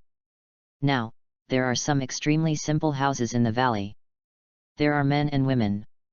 The same characteristics of all of them are that they are all sallow and thin, not fully clothed, and there are iron shackles on their necks, wrists and ankles. Seeing this familiar and unforgettable memory appeared in Urza's mind. Urza began to turn pale, hugged her shoulders, and her body couldn't help but began to tremble. They should be the bandits Derek mentioned. Yexin saw the people in the valley, and the people in the valley naturally discovered the two uninvited guests, Yexin and Urza. Everyone immediately became nervous and surrounded Yexin and Urza with crude weapons in their hands. He stood up and asked loudly, "Who are you? Why come here?" Yexin raised his hands to indicate that he was not in danger, and said, "We are magicians from the Fairy Tale Guild, and we came here to investigate after being commissioned by Derek to exterminate the bandits." Everyone became excited when they heard Derek's name, and their eyes showed resentment. "Derek, that damn devil actually called us bandits. He is the biggest and baddest thief. One day I will kill him with my own hands. Are you an accomplice of that devil?" Yexin waved his hand and said, "How is that possible? I look so cute, how could I be that fat pig's accomplice? We are just partners. If you can tell us about your situation, we are also magicians of the regular magic guild. If necessary, we can take over your task entrustment and help you." Everyone looked at each other. The ages of Yexin and Urza were there. A boy and a girl were not much older than the children of many people present. Are they really trustworthy? Suddenly, an older old man appeared. He walked out and said, "If you want to hear it, let me tell you. Village head." The old man raised his hand and said, "We can't hide forever. Our family is still waiting for us. Today we were found by two children, and tomorrow we may be discovered by the people of Derek. They are our last hope. Reading books on May Day will be great. Recharge 100 and get 500 VIP coupons. Grab a deposit now. Activity time, April 29th to May 3rd. Chapter 12. Chapter 12 is a bit strange. We are all residents of nearby villages and towns. One day a wealthy businessman came to us and bought a large piece of land. He also hired us to build a manor for him at a relatively high salary. It has allowed those of us in relatively remote and poor villages to live a relatively prosperous life. I thought that a kind-hearted wealthy businessman came to the village, but who knew that he was actually a devil? Half a year ago, Derek recruited workers on the pretext that he had opened a new factory on an island and needed a large number of manpower. The salary offered was also very good, so people of suitable age from nearby villages came here one after another. But who would have thought that the devil was not a wealthy businessman, but a slave trader? He sold us to that island to mine. Ah! Elsa exclaimed, her face getting paler and her body curled up together. Yexin frowned. He was a village bully, but he was also a civilized village bully. In civilized society, slaves became the first slave in the last century. The abolished system doesn't look like much in the animation, but in reality it makes him very uncomfortable. If it makes him uncomfortable, he must make the person he feels uncomfortable unlucky. Yexin caught at Urza's hand. Having watched the anime, he knew what Urza had gone through. Now that he was suddenly in a familiar environment, he must have brought himself back to the scene when he was a slave. Feeling Yexin, the warmth in her palms made Urza calm down a lot. She raised her head and looked at Yexin. Yexin smiled at Urza and said, "Don't worry, I'm here." Seeing Yexin's smile, she always felt that it was annoying when Yexin showed this smile, giving people a superior feeling, but now she felt that this smile was unusually warm, and the coldness in her heart was also dispelled. She found that her hands were being Yexin held it, and Urza's neck turned red, but it was not obvious under her bloody red hair. Then you ran away. Well, we have a carpenter here who secretly used materials to make a boat in the mine, and then faked the collapse of the mine and took the opportunity to escape. Urza asked, then why don't you go to the officials to report it? But after asking this question, she felt a little regretful. A woman said, we also want to report it, but my daughter Sasha is working as a maid in the Devil's Manor, and the family and children here are still in the village. Here, if they report them, their lives will be in danger. Yexin said, so you have no choice but to sneak back and see if your family is safe from a distance, right? You, how do you know? You are too careless and the traces you left are too obvious. It is not difficult to find you. And since we have received the mission commission, your fake death and escape must have been discovered. Your roots are here, so they know you. We'll definitely be back, just a little weird. Yexin touched his chin. Urza saw Yexin thinking and couldn't help but asked, what's weird? No, it's not a big deal. Yexin shook his head. Others were a little panicked when they heard that they had escaped. On the one hand, they were worried about being caught again, and on the other hand, they were worried about the safety of their families. Suddenly, a person ran over in panic and shouted, said, no, oh no. Village head. There are many people surrounding us. What? How come? It's over. We are going to be taken back as slaves again. Why were we discovered? Sure enough, were the traces discovered? Yexin said lightly, that's not true, they should have followed us here. What? Damn it. I knew you two strangers couldn't be trusted. Sure enough, you are working with that devil Derek to harm us. Capture them both and use them as hostages. Everyone excitedly surrounded Yexin and Urza. No. We are not. Urza waved her hands in panic and explained. Quiet. The village chief stood up tremblingly and shouted loudly and energetically. The village chief seemed to be very dignified among these people, and soon everyone fell silent. Then he looked at Yexin and asked, brother, what do you mean by this? It means literally. I saw an eagle circling in the sky before, maybe it was used to find your location. I happened to see us there, so I followed us. Yexin pointed his finger at the sky.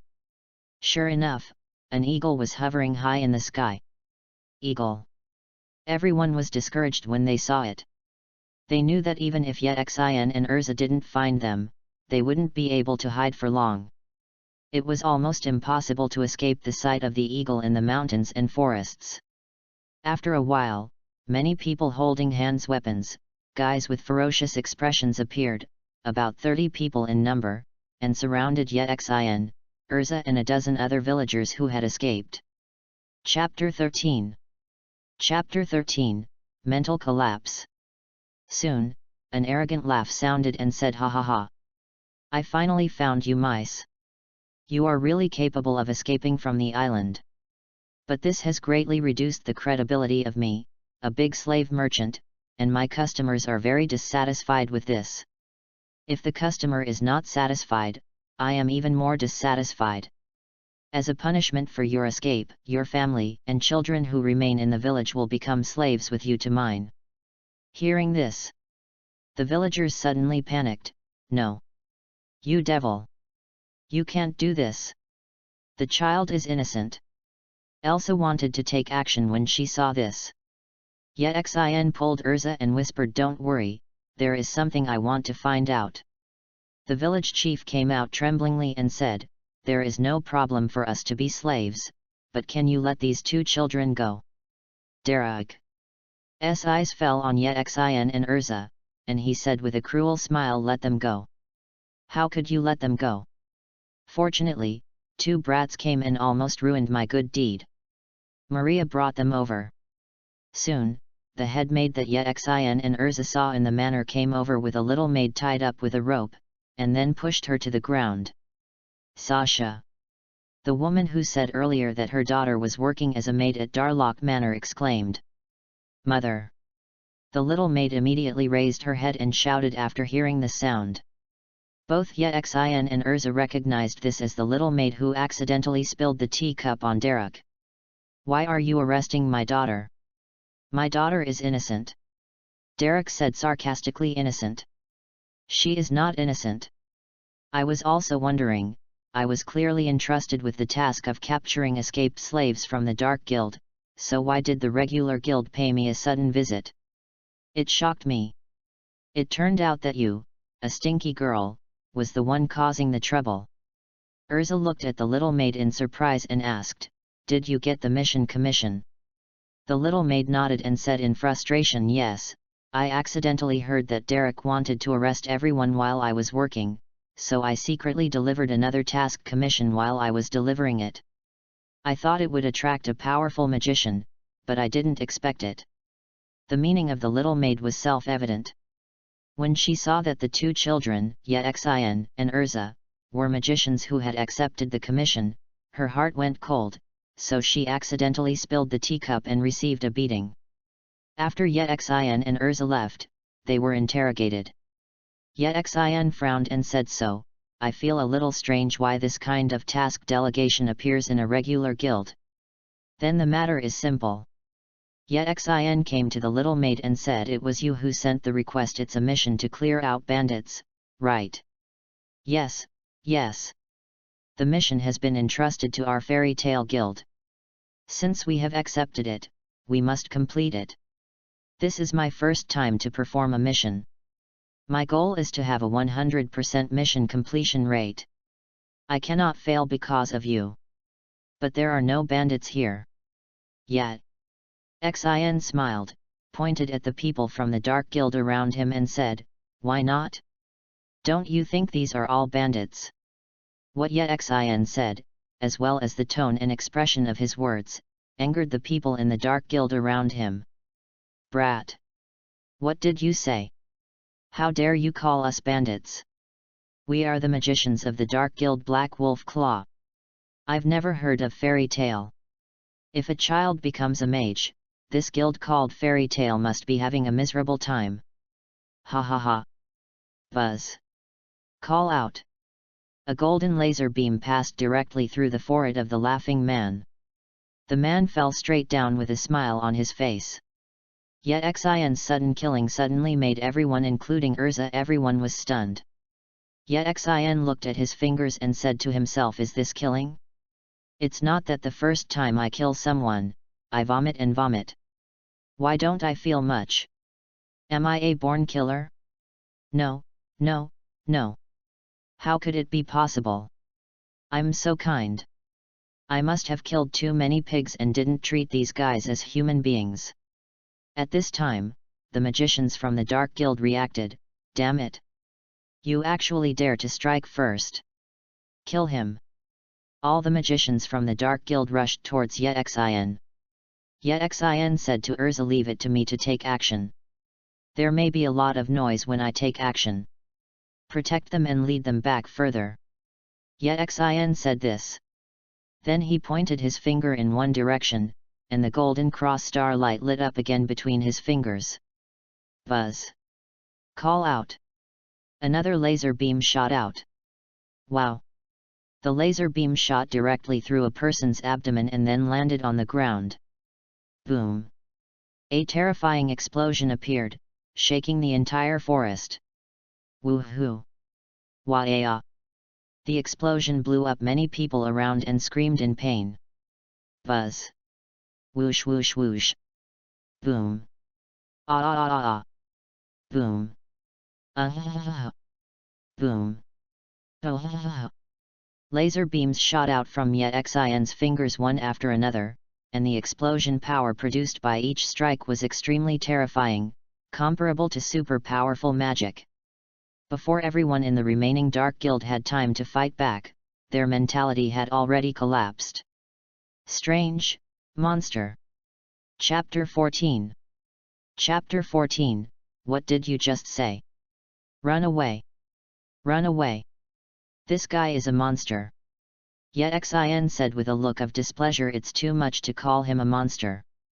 Look at how handsome and kind-hearted I am, I don't look like a monster, you are the monsters. Buzz.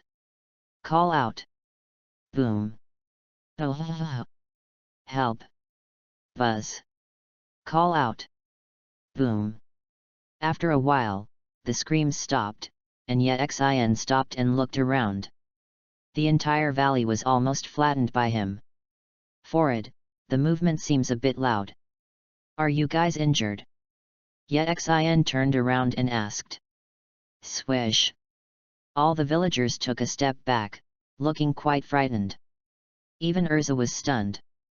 Urza had seen Yet Xin use this move when Yet Xin and Myra Jane were fighting. Not only was the attack speed fast, but it was also extremely powerful. But the abnormality is not such an abnormality. Doesn't your magic cost money? Urza has seen magic that is more powerful than Yet Xin's attacks, but they are all ultimate level attacks. There is no one like you who can fire continuously without even taking a breath in the end.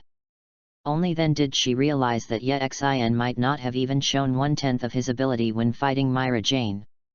Looking at Yet Xin, who was the same age as herself, Urza, who was usually quite satisfied with her own strength, felt it for the first time.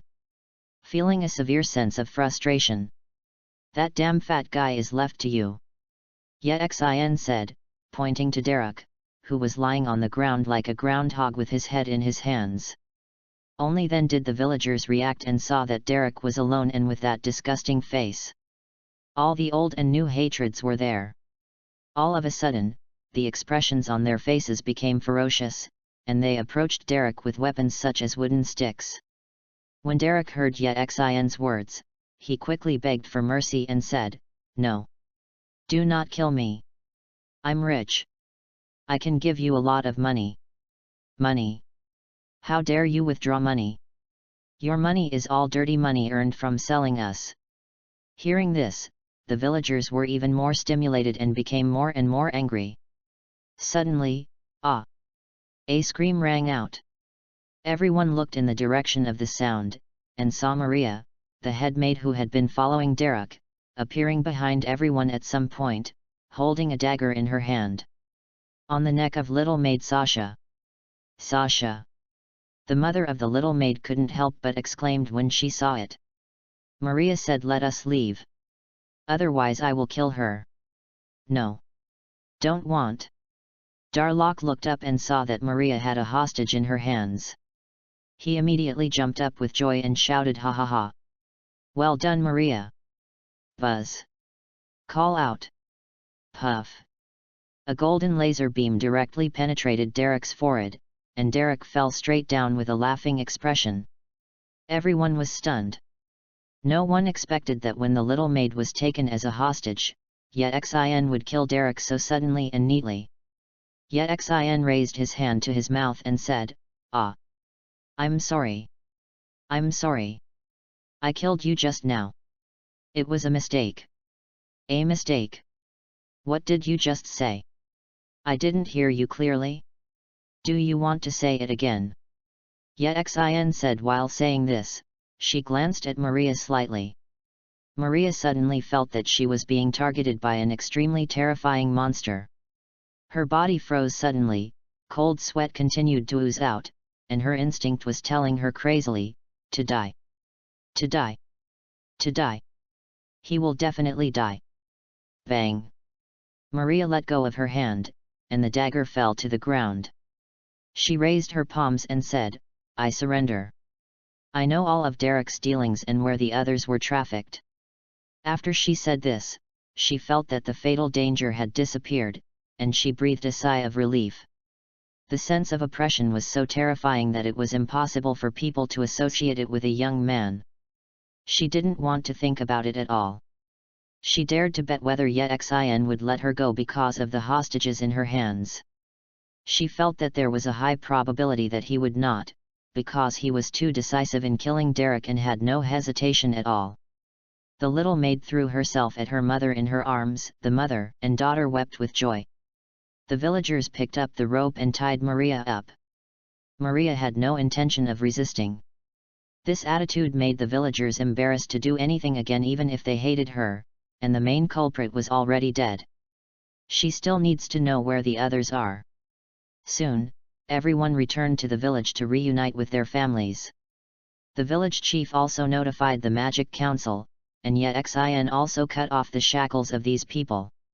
At first, people seeing the golden light on Yexin's fingers and recalling the nearly flattened valley, everyone was terrified. Soon after, people from the Magic Council appeared and put Maria in magic handcuffs and took her away for investigation. The rest of the matter it had nothing to do with Yexin and Urza, so the two of them were about to leave. The village chief led all the villagers to kneel on the ground and thanked Yexin and Urza for saving their lives, and kept talking to Yexin and Urza kowtowed as they left the pig cart. The scene she experienced today made Yexin feel very touched. Maybe, probably, she could really do something for the world, but she just ignored it. He curled his lips and said, "What's the use of kowtow? Might as well be more practical, alas. What a waste of time. Reading books on May Day will be great. Recharge 100 and get 500 VIP coupons. Grab a deposit now, activity time, April 29 to May 3. Chapter 15. Chapter 15, I've read too many online novels. Urza didn't take Yexin's joke seriously. Derek's family was so rich that Yexin took nothing and left everything to the villagers. But she didn't know that Yexin's heart was bleeding. Really, why did she actually follow the principles after time travel? She was a village bully, and she could take whatever she wanted. How could you just now be so sure that the maid would surrender? Urza still couldn't help but asked. Surrender? I'm not sure she will surrender. Urza opened her eyes wide in disbelief and said loudly, what?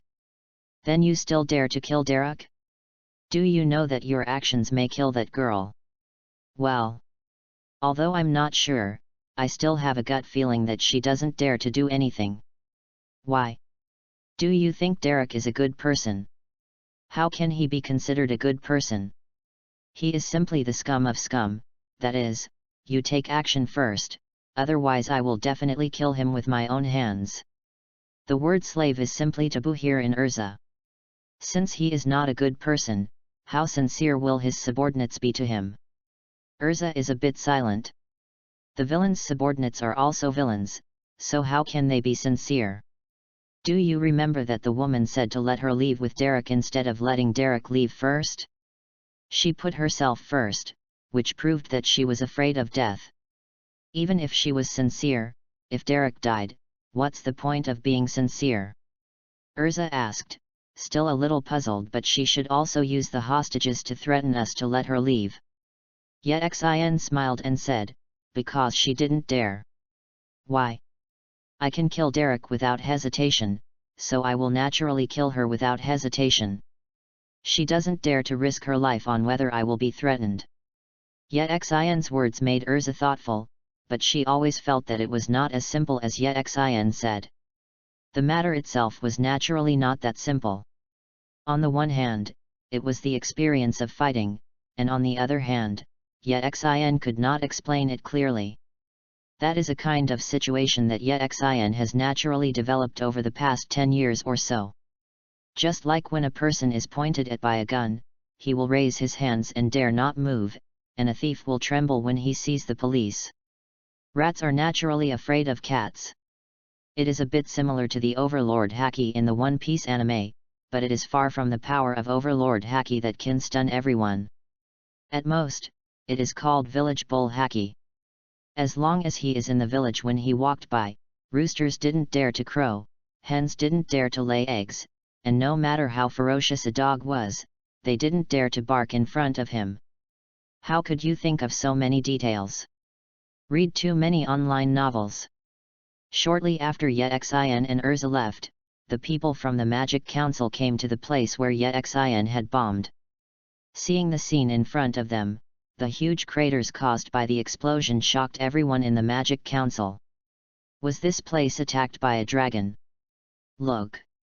Someone noticed that there were many dead people lying on the ground. How miserable! That's right, it's the mage from the Dark Guild Black Wolf's Claw.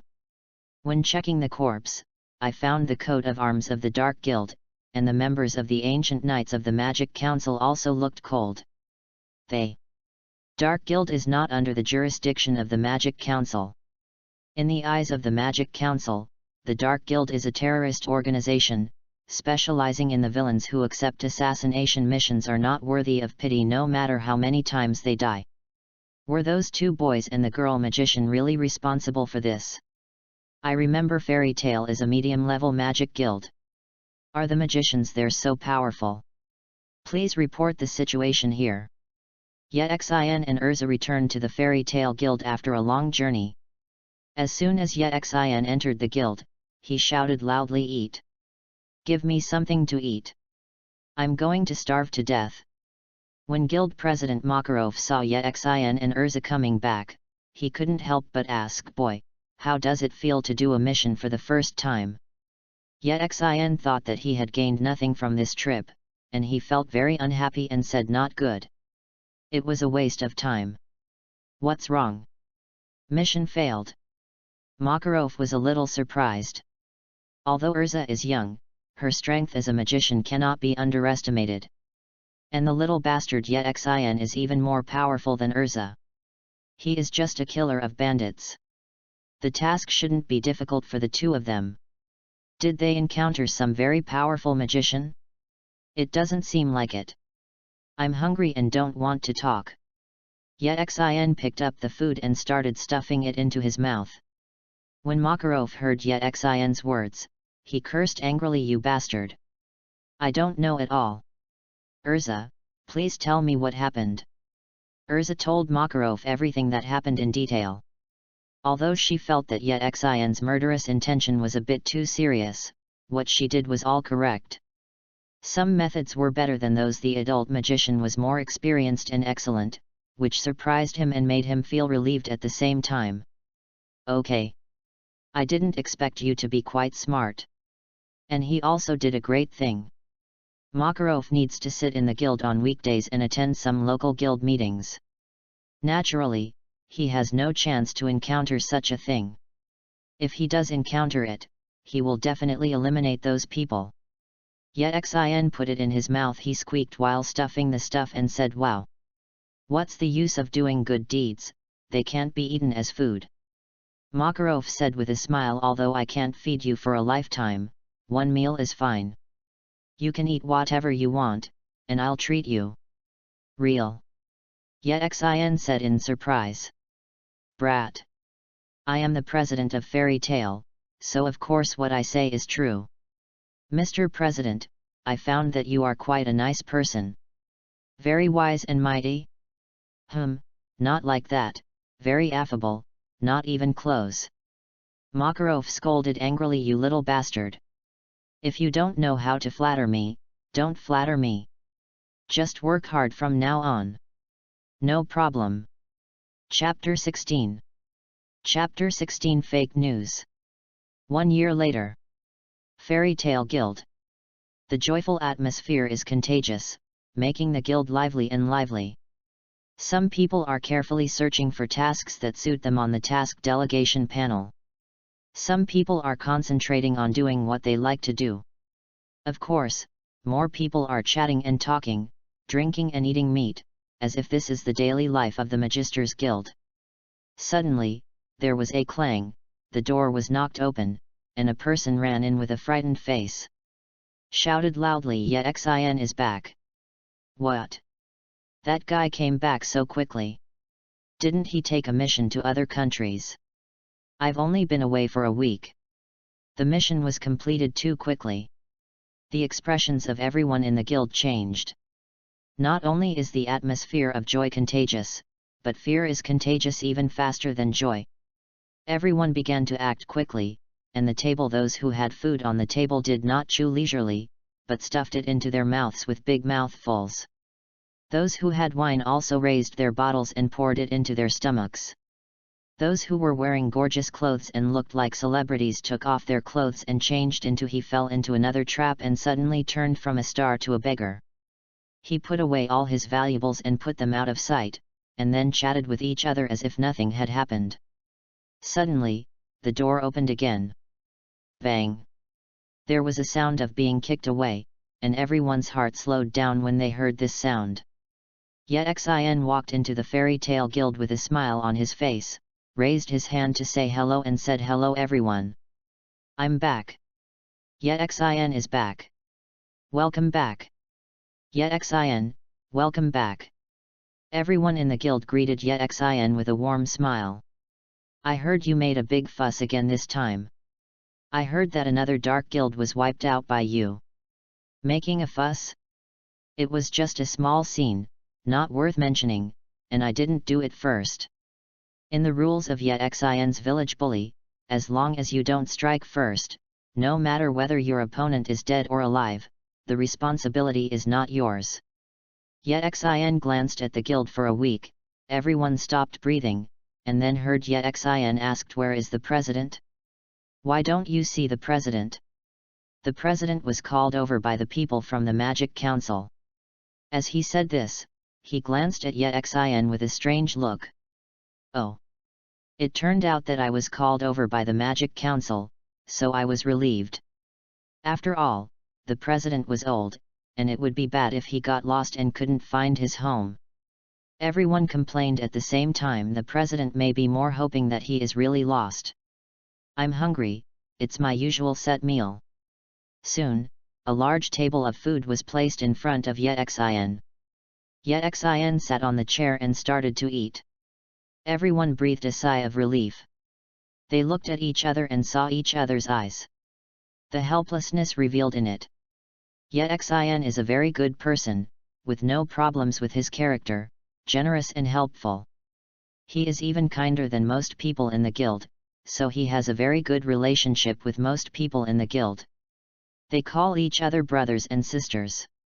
But Yet-Xin has a very bad habit, that is, he likes to take all kinds of things from his brothers and sisters. It was fine at first, but then he became more and more accustomed to it, such as food, drink, clothing, play, etc. As long as he is attracted by him, he will do it without hesitation. He always said to take a little bit, but Yet-Xin's little bit almost took away half of it. And the more familiar he became with Yet-Xin, yes, the more things are taken away. In layman's terms, they like to be killed. Many people regret getting too familiar with Yet-Xin. So every time Yet-Xin comes back, all of them will be so nervous, for fear that something will happen to them. Yet-Xin took a look at the thing again. After a while, he saw the President Makarov walking into the guild with his hands behind his back and an expressionless face. Seeing the president's expression, everyone knew in their hearts, 99% of the time, he would, after being scolded by the members of the Magic Council again, it was better to pretend not to see it at this time. When Makarov saw Yet-Xin who was eating and drinking, he became even more angry and turned towards Yet-Xin, walked here step by step, and his body became bigger and bigger as he walked. Yet-Xin was eating and drinking. Eating is a very sacred thing, so when there is something to eat, Yet-Xin is the quietest. Discovered there was a shadow covering it, so he turned his head and glanced back. Yet-Xin greeted Makarov while chewing something and said, "Wow! President! Haven't seen you for a long time. I didn't expect you to grow so tall." Puff! Everyone was furious. Yet-Xin was probably the only person in the fairy tale guild who could tease the president like this when he was so angry. Bang!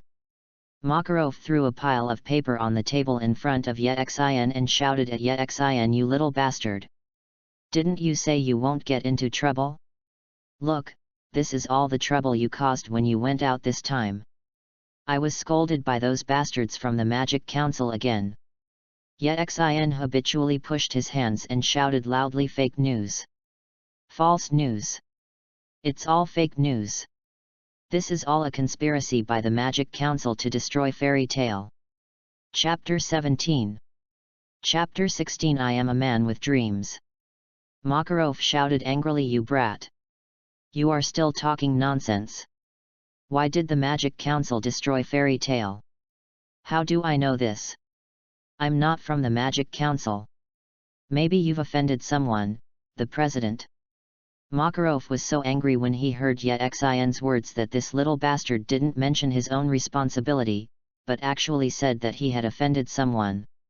How could he offend someone who is kind and amiable? "You brat won't admit it, right? Then I'll read it to you one by one. The citizens of Kyloka City accuse you of destroying 13 shops, more than 20 residences, and several streets. Mrs. Trash's pet dog Alice also died as a result. The orchard farmer accuses you of cutting down 5 trees. Fruit trees." After hearing this, Yexin immediately jumped up and shouted, "Fake news! It's all fake news! It was obviously a group of robbers who came to rob, but I acted bravely and risked my own life to eliminate those robbers. I am a great hero who saves the people. It's okay to act bravely, but those guys from the Magic Council have already interrogated the prisoners. They just came to rob some money, and the real estate can still be saved. But because of you, the money was taken back, but all the family property was lost." Yexin clasped his hands together and prayed, "Alas! It is worthy of sympathy when encountering a disaster, but as long as people are fine, there is hope as long as people are alive, not to mention saving money.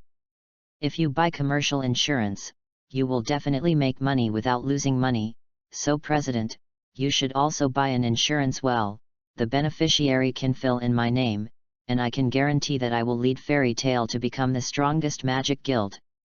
Makarov's mouth twitched. He really wanted to slap this brat. He angrily shouted at Yexin, "Brat! I am only 82 years old and in good health. No insurance required. My grandson is still alive. Why do you need to fill in your name as the beneficiary? Do you know that you have long been blacklisted by major insurance companies?" Cut. The old guy is still quite clear-headed at such an old age. As for being blacklisted by the insurance company, it was only half a year ago. After all, magicians are relatively destructive, so almost all magicians in guilds will buy accidental damage. Damage insurance is just like compulsory traffic insurance when driving on the road. However, there is no comprehensive insurance here, only apportionment, which is a bit like medical insurance, such as 19, 28, and 37. Different proportions and prices are naturally different. After all, insurance companies also want to make money, and they cannot afford to destroy any insurance company at will if they have comprehensive insurance. Almost all magicians who did not buy insurance were black households, that is, members of the Dark Guild, except for Yexin. Because Yexin caused huge damage and was a habitual offender, the insurance company Yexin was not even given the minimum 5-year guarantee. The final result was that a year had passed and his landlord's dream had not yet come true. How did Mrs. Teresa's dog Alice die? He was crushed to death, but it has nothing to do with me. Yexin really remembered that there was such a poodle that died miserably right in front of him, so he was still quite impressed. It says, after the dog saw you, it was so frightened that it lay on the ground with its head in its hands, and it wouldn't move away no matter how hard it was pulled. How do I know that you can't blackmail people like this? That fruit tree from the fruit farmer. Forward, this is just a habit. When Yexin was hungry, he happened to pass by an orchard. The fruit trees were full of plump fruits. He was the village leader. Seeing this, it felt like he had returned to his hometown. He often went to his brother's orchard to pick various fruits to eat. Because he thought it was too troublesome to climb the tree, he cut down the fruit tree and had a good time. Who knew that this was done by someone else? Makarov also calmed down at this time. After all, he has been used to this kind of thing after many experiences. If the Magic Council scolded him, he would scold Yexin, so that he would feel much more comfortable. Let's not talk about this for now. What's going on with the Dark Guild? the words Dark Guild will be taken seriously in the eyes of the regular Mage Guild. After all, if there is a sunny side in this world, there will also be a dark side. Almost everything the Dark Guild does is dark work, such as assassinations. For this type of mission, regular guilds and dark guilds are eternal opposites. They are here to assassinate me. I don't know exactly why. I have killed so many dark guilds. There must be a few relatives among them. Anyway, I don't care. Makarov saw that Yexin didn't care at all. Although he knew that Yexin's mentality was wrong and that he could not underestimate any enemy, Pian was really not afraid of those young people with his little devil's methods. Any attempt? Snapped. Yexin put down the tableware in his hands, clasped his hands and said, "I'm full." Yexin ate up all the food on the table, and then Yexin habitually put a lollipop into his mouth. This was a habit he had developed when he was on Earth. Because of the difference in food intake and body constitution, due to ordinary people's reasons, Yexin always stores a large amount of candies in his backpack to provide him with the energy needed by his body, so when he first comes to the Fairy Tale Guild and does the first mission, he can easily take out a handful of candies. Share it with the children. Then Yexin stood up and Makarov asked, "You brat, what are you doing?" "Work. I am a man with dreams, and one day I will realize my dreams," Yexin said with firm eyes. The corner of Makarov's mouth twitched. He knew Yexin's dream. Not only he knew it, but everyone in the guild knew it. Every time Yexin mentioned his dream, Makarov was very excited. "I want to give him a hard blow." The biggest dream of such a young and powerful wizard is to become a landlord and collect rent. He also asked what dreams he has after becoming a landlord, and Yexin's answer was to build another house. Collecting more rent is very simple, very powerful, and deserves a beating. Don't go now, there will be an event in the guild in 3 days, and he will be back soon this time of year. Chapter 18. Chapter 18 Gildas. Yexin touched his chin and said, "Event? This is not an online shopping discount. Is there a promotion for the next mission?" When the word activity was mentioned, what came to Yexin's mind? It's 618, 11. If there is really a discount, then should I do that kind of task? Well, why don't the president also learn from those merchants, first increase the price, and then discount? When Makarov saw Yexin's eyes rolling around, he knew that this little devil couldn't tell what he was thinking about. He patted his forehead helplessly and said, "You brat, what are you thinking about? Who do you think is coming back soon? You will know then." Yexin glanced at Makarov with disdain and said, "Tch. Who cares who he is? It has nothing to do with me anyway, I'm going to go for a walk." Since he is not doing tasks, it is time to rest. Although his dream is getting farther and farther away from him, he believes that it will be realized one day.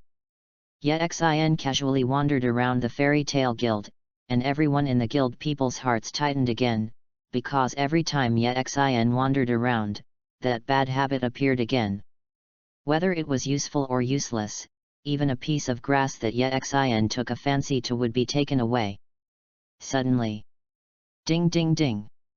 The bells on the church in Magnolia Town began to ring rapidly. There was a sudden silence in the Fairy Tale Guild. What's the way to ring a bell? It's Gildarts. It's Gildarts back. Oh! It's Gildarts. Almost everyone in the guild became excited, and Yexin was stunned for a moment. Although it had been almost a year since he traveled to Fairy Tale, many memories began to blur. However, he recalled the name Gildarts quickly, because not only did he recall it, but he also heard this name occasionally in the guild. Fairy Tale is currently the only S-class mage. The main attraction of the Fairy Tale Guild is the monsters whose basic magic is the super magic, Crush. They are incredibly powerful. At this time, chaos began to arise in the town of Magnolia. It's Gildarts. Gildarts is back. The town of Magnolia goes into Kilda's mode.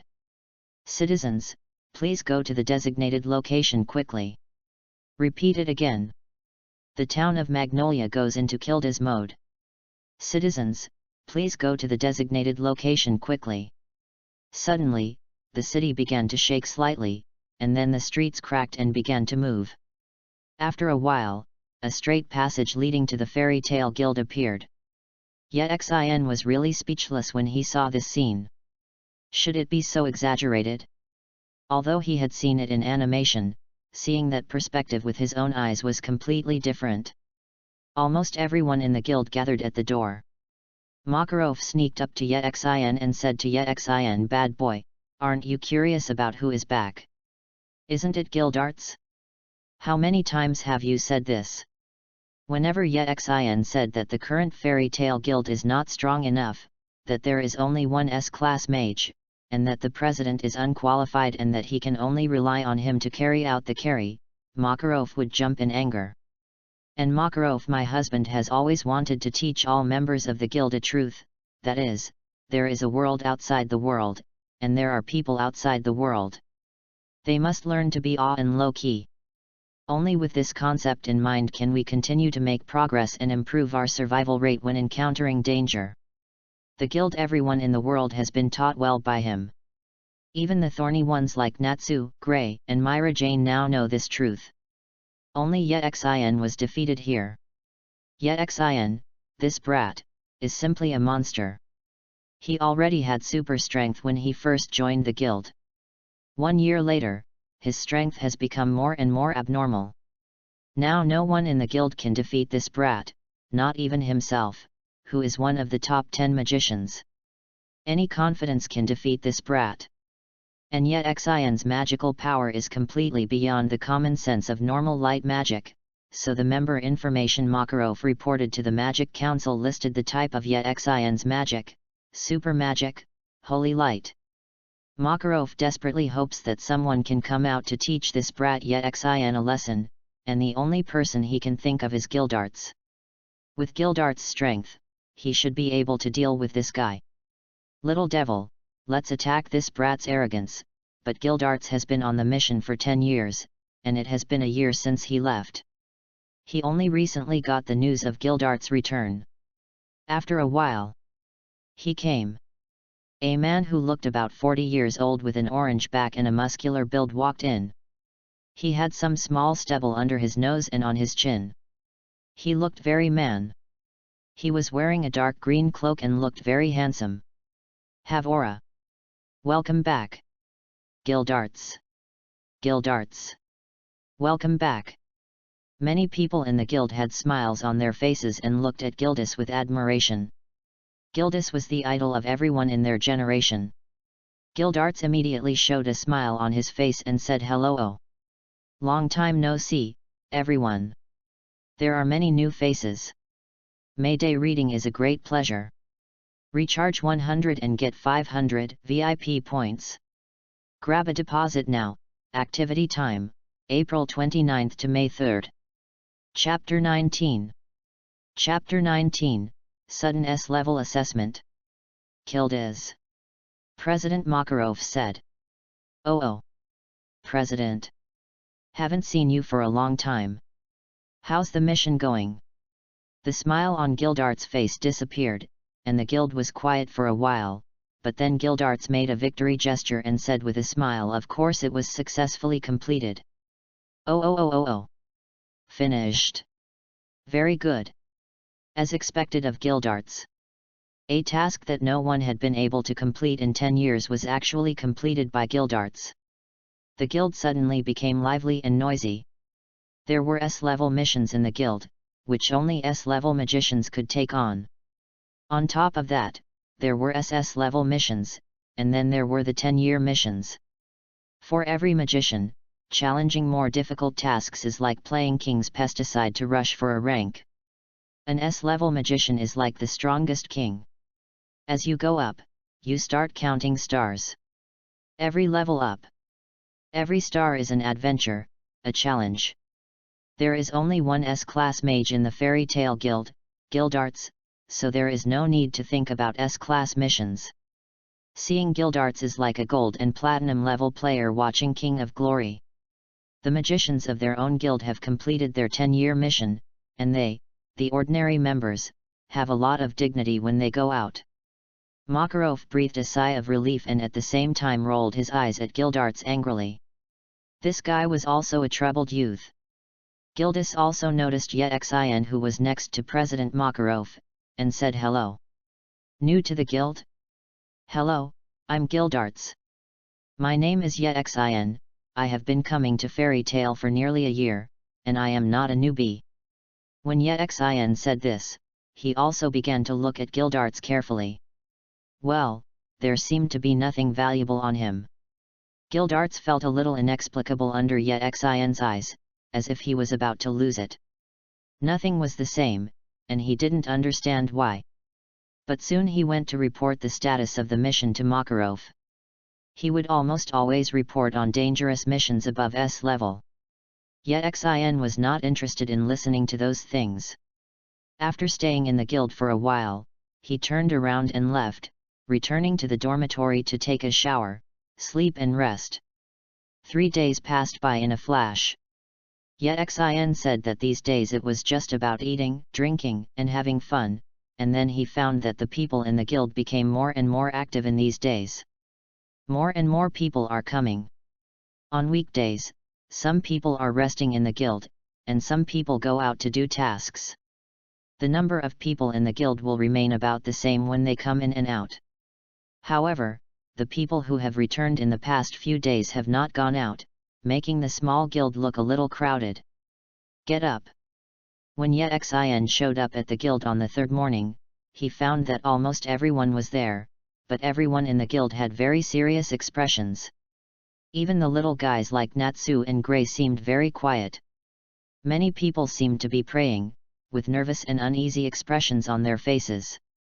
Yexin was a little confused as to what kind of activity was going to be like this, but he had always had a good habit.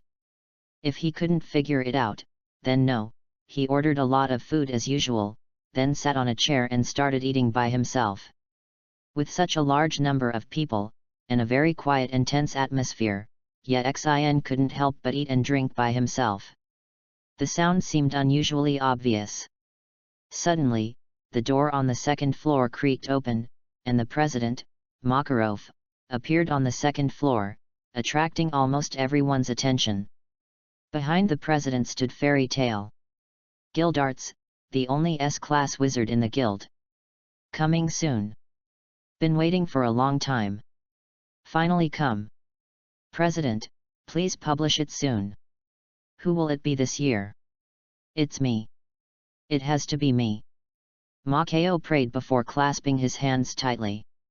Makoto is also considered a very good mage in Fairy Tale.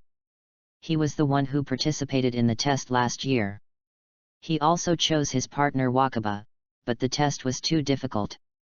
Failed at the first level. Not only Makoto, but others were also praying. Although it felt unlikely that it was him, what if the president, Makarov, suddenly had a brain attack because of his old age? What's the name? President Makarov cleared his throat. In accordance with the tradition of Fairy Tale, I now officially announce the list of participants for the S-Class Mage Upgrade Examination. Oh. Finally come. Very good. Makarov pressed his hand and said quiet. Because S-level missions are very dangerous missions, the difficulty of the assessment will not be reduced because of too many failures in previous years. And the difficulty has increased. Over the past year, I have carefully observed your strength, heart, and soul.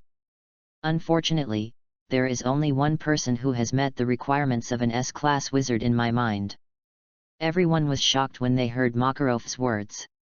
At the same time, they were also disappointed. There was only one replacement spot. The competition pressure was too great, and they started talking. 1. There is only one S-class magician as backup. In previous years, there were 3 or 4 more. But none of those 3 or 4 passed the S-level assessment. It seems that the president really wants the guild to have another S-class mage. But who is this person? It's me. It's me. It's me. Many people looked up at the constant prayers in Makarov's heart. Soon, Makarov did not intend to continue to show off, and loudly announced the only person who can participate in the S and Mage assessment is Yexin. Ga. The guild suddenly became quiet, and with a whoosh, everyone looked at Yexin, who was eating and drinking. Reading books on May Day is a joy. Recharge 100 and get 500 VIP points. Grab a deposit now. Activity time, April 29th to May 3rd. Chapter 20. Chapter 20, Am I Offended? Velch. Yexin gave a satisfied burp. President? What did you ask me to do? Boom. Almost everyone fell to the ground. Veins popped up on Makarov's forehead. On such a serious occasion, at such an important time, with such an important president speaking such important words, what could this bastard do? None of them listened. Urza said with an envious expression on her face. The president said that only you can take part in the S-class magician upgrade assessment this year. Congratulations. Oh. Yexin also suddenly realized that he had only entered the Fairy Tale Guild for less than a year in the S-class mage upgrade assessment. In terms of seniority, he couldn't get his turn. Yexin pointed at his own horse with his index finger. Karov asked President. Are you sure you didn't pronounce the name wrong? Is it really me? It's you, little bastard. Yexin put her hands on her hips and laughed very arrogantly. Haha. Guild President, you are indeed very discerning and know that I am the strongest mage in the guild. Those ordinary tasks are simply overkill for me. I will definitely become an S-class mage. Makarov said unhappily. Humph. Brat, you haven't officially become an S-class mage yet. It's not that easy to pass the S-class mage exam.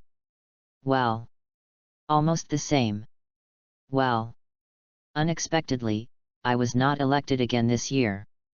But Yexin? Although he is very strong, he is still too young. I thought the president would let him take the S-class mage assessment in another 2 years. Yexin deserves this opportunity and will work hard next year. Congratulations.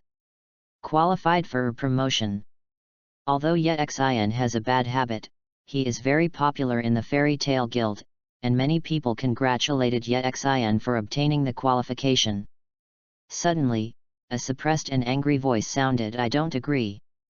Yexin's first reaction when he heard this was I'll go. It's not marriage, why did you say I don't agree? What? Everyone was shocked, and then looked in the direction of the sound, and saw Laxus, the grandson of President Makarov, glaring at President Makarov with an angry look on his face, walking towards here step by step. Laxus. It's Laxus. Speaking of which, Laxus is also capable of competing for S-class magicians. Laxus is the grandson of the president. The president is one of the top 10 magicians. Laxus inherited powerful magic power from the president. Guild President Makarov frowned and said, Laxus, what are you going to do? I have worked so hard to complete the mission this year without ever failing, so why am I not qualified to be promoted to an S-class mage? Laxus' tone was full of anger and disappointment. He thought that this year's S-class mage must be his, but as a result, he didn't even qualify this year. The person who qualified was a man who was several years younger than him. He has only been a newcomer to the Fairy Tale Guild for 1 year. This is something that his extremely arrogant character cannot accept at all. Why? Why can't he even get the qualification? He has completed the task more perfectly than this guy, and his strength is better than this one. He is strong, but not as good as this guy. He is the grandson of Makarov, one of the 10 holy wizards. He was beaten to become an S-class wizard by an outsider who was younger than him. How do others view him? This pair, it was a great shame and humiliation for him. Makarov sighed and said, alas. You are still too young, next year. That's what you said last year. Laxus interrupted Makarov angrily. Then Laxus pointed at Yexin and said, and this reason doesn't make sense at all. I'm young, and this guy is several years younger than me, and he doesn't know how to do things well.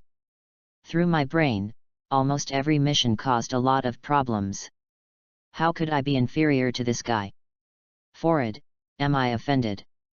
Yexin pointed at herself with her right index finger and turned to look at the people around her. Urza, Natsu, Myra Jane and others all nodded in unison. Makarov was a bit shocked by Laxus' words. Speechless, although Yexin had some problems with the results of the task, the process was no problem. His mind is much more mature than Laxus. Although Laxus looks normal and completes the task perfectly, his mind may not be as good as Urza is about the same level as Natsu and Grey, and even further behind Yexin. As Laxus's biological grandfather, he has been observing silently, but it's a pity that Laxus is too arrogant and withdrawn. The reason is that there hasn't been much growth over the past year. So what do you want to do? Laxus pointed at Yexin and said, duel. I want to duel with him. The winning talent will be eligible to be promoted to S-class mage. Boom. Laxus' words were like detonating a bomb, and everyone in the fairy tale guild started talking. What? Laxus wants to duel with Yexin. The results will determine promotion qualifications. Oh my god! This is a big deal. Yexin is very strong, but Laxus is not weak either. I have never seen Yexin fight Laxus before. Philo's 18th anniversary brand upgrade rewards readers. Deposit 100 and get 500 VIP coupons. Grab a deposit now. Activity time, August 10th to August 20th. Chapter 21. Chapter 21 Competition for Qualifications. Yes. These two people have not seen each other a few times this year. Both of them are almost task maniacs. This may be a showdown between the two strongest people of the younger generation. What about the younger generation? Is there anyone else in the guild who can rival these two besides Gildarts, who is already an S-class mage? The adult magicians in the guild, such as Makeo and Wakaba, are a little embarrassed.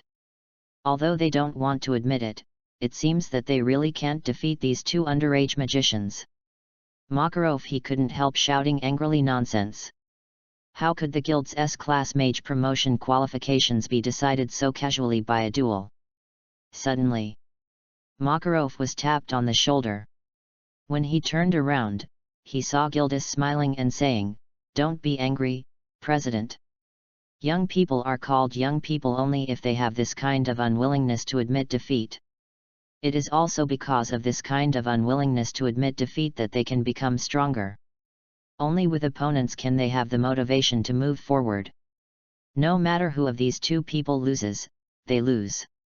Both parties will work harder to become stronger." Makarov thought for a moment after hearing Gildart's words. What Gildarts said was not unreasonable. Even ordinary people can't control Yexin's lawlessness. Laxus may also need a defeat to change his character. Yexin, what's your opinion? Of course I want it. This bastard looks like shit.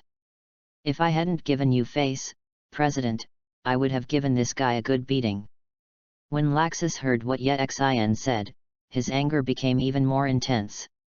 He originally thought that it was Yexin's appearance that took away his spot. Dry. This bastard actually said that I do things without thinking. Why use your brain when you can solve it with your hands? Everyone looked confused. This sounded like it was right, but they always felt that something was wrong. Well. Oh well. It will be up to Laxus and Yexin to compete for the qualification to be promoted to S-class mage through a duel. Oh.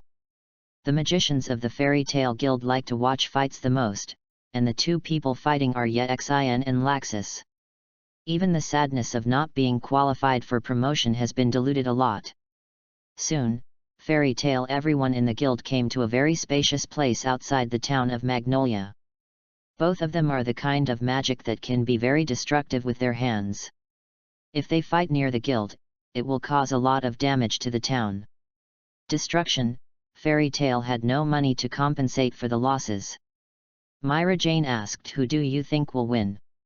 Although she was a little unhappy that she was not qualified, she was still self-aware and knew that she was not a match for Xin and Laxus yet. After thinking for a while, Gray said Laxus. After all, Laxus' age is there. Mirage and Urza are only 1 year older than most of them, 2 years at most, so they are all in the same age group, while Laxus is 5 years older than him, and is currently stronger than all of them. A lot. Natsu immediately shook his head and retorted to Gray, I think it's Xin. You don't know, that guy is too strong. What a monster. Natsu himself is also the kind of person who likes to fight, and especially wants to challenge those who are stronger than himself. Urza and Myra Jane are girls after all, so he is still a little hesitant to do it. Of course, it's not that he will be merciful when fighting, but it's okay if he can beat him, but it will be embarrassing if he can't beat him. Well, even though he has lost people many times. So he often challenges Xin, and Xin is naturally the best one. Every time he refused, Natsu would be beaten until his nose was bruised and his face was swollen. Every time he tried to challenge Xin after he felt stronger, the result was still the same. This kind of days lasted intermittently for a year, and Natsu had feelings for Xin. Psychological shadow, but fortunately, Natsu's brain is not working well, and the psychological shadow only lasts for about a week. He feels that he is good again, and he will challenge Xin. At this time, a firm voice said it must be Laxus will win. Mirage and the others looked in the direction of the sound, and saw 2 men, 1 woman, and 3 slightly older people standing there. Philide, Abby Green, and Begusro are also back. Urza said when she saw 3 people speaking. Every magician guild is similar. Doing tasks is like getting higher points. There are single rows, double rows, and 3 rows, and there are more 5 rows, and Magicians the Warriors Guild actually encourages everyone to do this. There are many benefits to doing this, because they are familiar with each other and can cooperate with each other to make up for their own shortcomings. The biggest benefit is safety.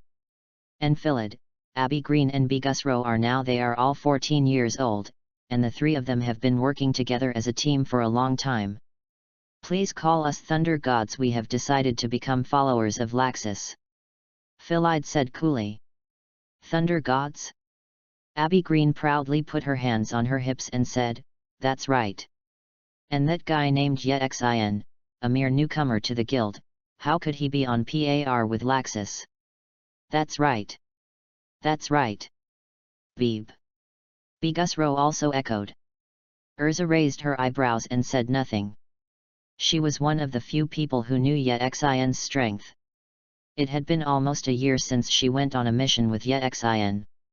But if you think about it seriously, Xin wreaked havoc and killed the Dark Guild. The scene is still vivid in my mind. Laxus is very strong, much stronger than she is now, but the danger he brings to her is much smaller than that of Xin. Natsu retorted, you have no idea how terrifying that monster Xin is. It's just scary for a brat like you, just a little bit. Big Slow made faces at Natsu and laughed at Natsu. Natsu was immediately angered. Asshole. Are you looking for a fight? Come. It seems that you have forgotten how you were defeated by me in the first place. Just when Natsu and Begusro were about to take action, Urza and Philid stopped the 2 of them each. Urza looked straight ahead and said, okay, you have to fight back and fight again. It's almost starting. Reading books on May Day will be great. Recharge 100 and get 500 VIP coupons. Grab a deposit now. Activity time, April 29th to May 3rd. Chapter 22. Chapter 22 Xin vs Laxus. Natsu and Big Slow both calmed down. The fight between the 2 of them was a trivial matter. The battle between Xin and Laxus was not to be missed. This was a good way to see their future opponents. A good opportunity for your strength. At this time, Yexian and Laxus were standing face to face, and standing in the middle was Gildarts, the only S-level wizard in the guild and the referee of this duel. Well, let me start by saying that this time we are competing for the qualification to be promoted to an S-class mage. It does not mean that whoever wins can become an S-class mage. What else is there to say? Well, stop there. If there is any danger, I will take action to stop it. Okay, let's get started. After Gildas said that, he turned around and left, returned to the President Makarov and stood next to him. While Gildas said those words, Yexian was doing stretching exercises leisurely, without paying any attention to it. Laxus took it seriously. Laxus folded his arms and stared at Yexian. Before Yexian came, most of the magicians in Fairy Tale were talking about him, Laxus. Sass. But soon after Yexian came, the most mentioned name in the guild was Yexian. Although most of them were negative reputations were also reputations. Although he looked down on almost all the magicians in the guild, but he suddenly changed from the center to a peripheral figure, which made him feel very uncomfortable. Moreover, his grandfather and Yexian interacted a lot on weekdays, as if the other party was his own grandson, with envy, jealousy, and hatred, all three. They gathered together, but he didn't pay too much attention. But when he learned that Yexian was the only one qualified to be promoted to S-class magician, his dissatisfaction completely broke out. He was the president of Fairy Tale and one of the top 10 magicians. Makarov's grandson. Even one is 4 years younger than him. Yexian's registered age when entering the Fairy Tale Guild here is 12 years old, although Makarov has always suspected that Yexian is only 10 or 11 years old, but Yexian strongly insisted that he was 12 years old, and Makarov compromised. Even Yexian, who had only been in the guild for a year, could not compare with him. This was something Laxus's pride did not allow, and he would never allow it. A person smaller than himself surpassed him. Seeing that Yexian had not stopped for a while, Laxus said impatiently, "How long do you want to delay?"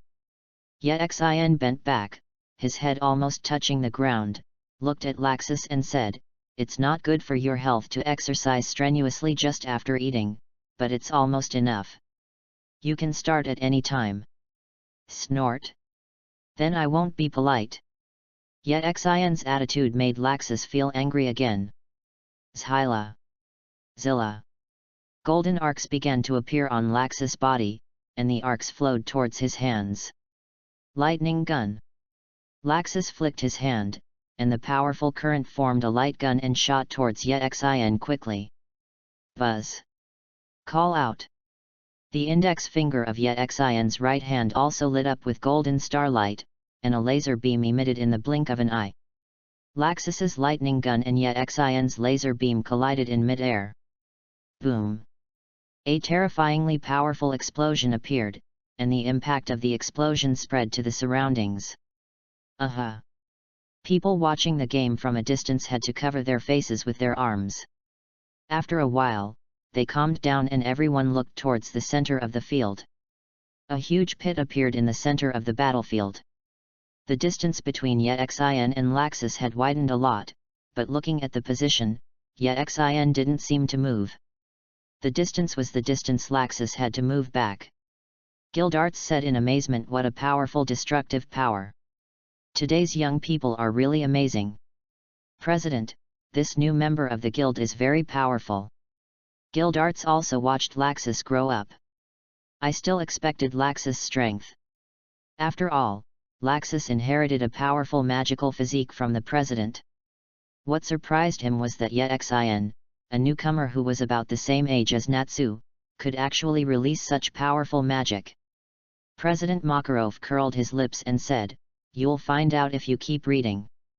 Gildarts raised his eyebrows, wondering if there was anything else he couldn't do, but he was also very surprised that the president gave promotion qualifications to such a young man. Sure enough, as soon as he entered the battle, yet Xin started to get into shape. The fighting gene seemed to be engraved in his bones. He enjoyed fighting very much. Yet Xin was this kind of person. Buzz. Call out. Another golden laser shot out from Yet Xin's finger. Zilla. Laxus turned into a bolt of lightning and dodged the attack. Boom. The terrifying explosion reappeared. Buzz. Call out. Boom. Buzz. Call out. Boom. Yet Xin stood there, shooting terrifyingly powerful laser beams from his fingers without even taking a breath. At the beginning, many people in the guild exclaimed. After all, only some people here had seen Yet Xin make a move when he first joined the guild. After that, Yet Xin never used such powerful magic in the guild again. They just moved their fists. Now they were no longer exclaimed, but were frightened. Is that how the magic that was as powerful as the ultimate move was actually used? Gildarts opened his mouth wide and was frightened, and said to Makarov, "President, where did you pick up this little monster?" Chapter 23. Chapter 23. You are playing too much. Laxus transformed into thunder and lightning and kept jumping on the ground to avoid Yet Xin's attacks. If the elementalization had not made him immune to huge physical impacts, he might have been there by now. Seriously injured. Asshole. Laxus' face was very ugly. He now looked like a clown who was being chased and running for his life. Damn it. This guy has launched so many attacks and his magic power will not be exhausted. This can't continue like this. He has been slightly injured by the explosion. If this continues, he will be the first to be defeated in less than a minute. He must fight back. He is here to compete for the qualification to advance to the S-class mage. Never fail. Zilla. The thunder and lightning transformed by Laxus quickly rushed towards Yet Xin. Yet Xin raised his finger and pointed it at Laxus. Laxus quickly turned in the air and went around behind Yet Xin. Thunder Fist. Laxus' fist was attached with golden lightning, and then he hit Yet Xin on the back of the head. Swish. Yet Xin's body glowed with golden light and disappeared from Laxus' sight. Laxus' expression changed and he quickly rushed forward. Buzz. Call out. Boom. A golden laser beam fell, and an explosion immediately occurred where Laxus was just now. Yet Xin said, "You reacted very quickly." Thunder bombs. In the smoke of the explosion, Laxus's angry voice sounded, and thunder and lightning balls quickly flew out from the smoke, flew towards Yet Xin, surrounded Yet Xin, and then were suddenly detonated. Boom. Boom. Boom. Amazing. Seeing Yet Xin and Laxus engage in such a fierce attack and defense in such a short period of time made all the onlookers excited. They had not seen such a wonderful battle in a long time. Solved. Laxus breathed a sigh of relief and thought.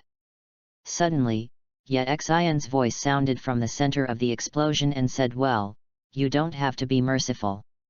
You can get closer and detonate. Of course, if you get closer, I should hide." Opened. Call. A gust of wind blew away the smoke, and Yet Xin appeared on the spot unscathed. Compared to Laxus, who had just been hit by the explosion and looked a little embarrassed, it was clear who won and who lost in the collision during this period. Asshole! Are you looking down on me? Look down on? This is a taboo in combat, and I won't look down on anyone. Of course, how much strength you use to hit someone is another matter. Lightning strike. Laxus fired a golden thunderbolt directly at Yet Xin when Yet Xin was talking. Yet Xin moved to the side, dodged Laxus' attack, and then pointed at Laxus's position with his left hand. Buzz. Call out. Not good. Laxus's expression changed greatly. Boom. Laxus was blown away by a violent explosion before he could elementally transform, and then fell to the ground. Laxus. The three thunder gods couldn't help but exclaimed when they saw Laxus being knocked away by the explosion. Laxus stood up unsteadily. "You are no match for me. If you don't want to get hurt, you should admit defeat as soon as possible." "Alas, I'm still too strong. Ever since I obtained the shining fruit, I've lost a lot of the fun of fighting. You want me to admit defeat? This is absolutely impossible." Yet Xin helplessly spread his hands and said, "Well, I think so I'll have to ask you to pass out." He has seen a lot of people like Laxus who are as stubborn as an ox, but yet Xin is not a persistent person.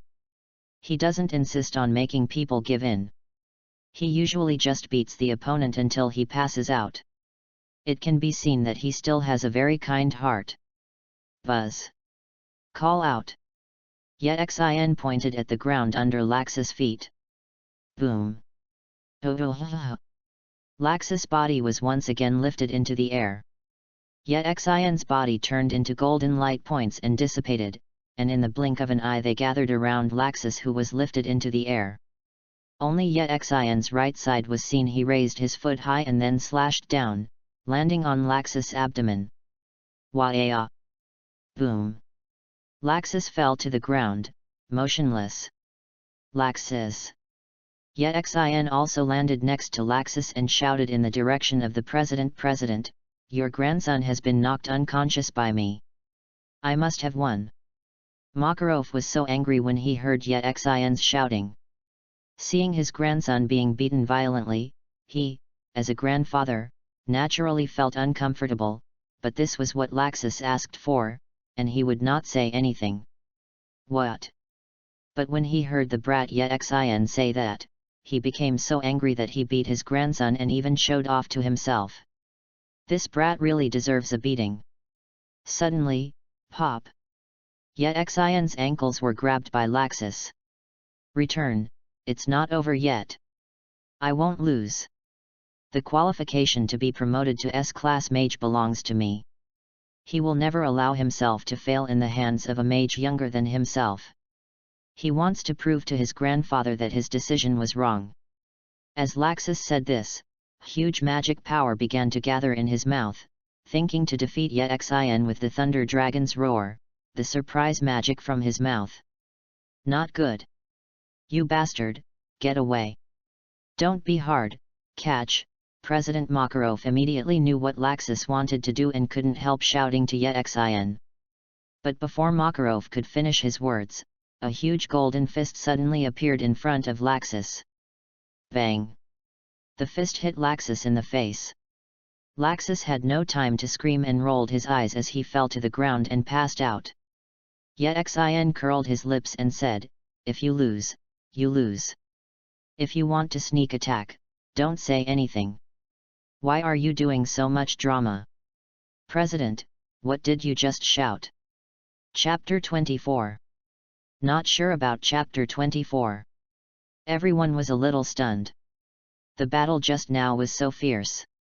When yet Xian was caught by his feet, he thought Laxus was going to make a comeback. It turned out that everyone was overthinking it. Yet Xian ended the battle very neatly. One word popped up in everyone's mind: crush. The strength was completely crushed. From the beginning of the battle, Laxus was suppressed and beaten by yet Xian, who was several years younger than Laxus. There was no room for him to fight back. Several times Laxus launched fierce counterattacks, but yet Xian easily resolved them. Yet Xian made them understand that the strongest defense is offense. Although Laxus was tortured to the point of being unable to fight back, everyone could see that Laxus was very powerful. Among the adult magicians in the guild, no one except Guildarts was Laxus' opponent. But for such a strong Laxus, he lost cleanly. It can only be said that this guy yet Xian is too perverted. President Makarov glared at yet Xian fiercely and then said to the three members of the Thunder Gods, "Go quickly and take Laxus to the hospital for treatment." Yes. The three people hurriedly ran to Laxus. After checking, they found that Laxus looked seriously injured, but in fact they were just superficial injuries. They all breathed a sigh of relief. It seemed that Xin actually kept his hand. Otherwise, with the destructive power of the opponent's magic, Laxus would never have been injured so lightly. Although the three people thought that Xin had taken away Laxus's spot before, they now feel that it was Xin who relied on his own strength. You can't blame anyone for what you got, so the three of them still feel okay about Xin. Philide and Begusro, one on the left and the other on the right, set up Laxus and left. Xin came to the meeting proudly. Chief Makarov said in front of him, "President, I won. Please tell me how I can be promoted to an S-class mage. The tasks on the second floor are all waiting for me to favor them." Makarov said angrily, "You brat, don't be proud. There will always be times when you cry. The requirements for promotion will be known in 3 days. You can find a partner to accompany you during the period." After Makarov turned around and left, Gildarts patted Xin on the shoulder and said with a smile, "Boy, your strength is really good. The future of fairy tale belongs to you."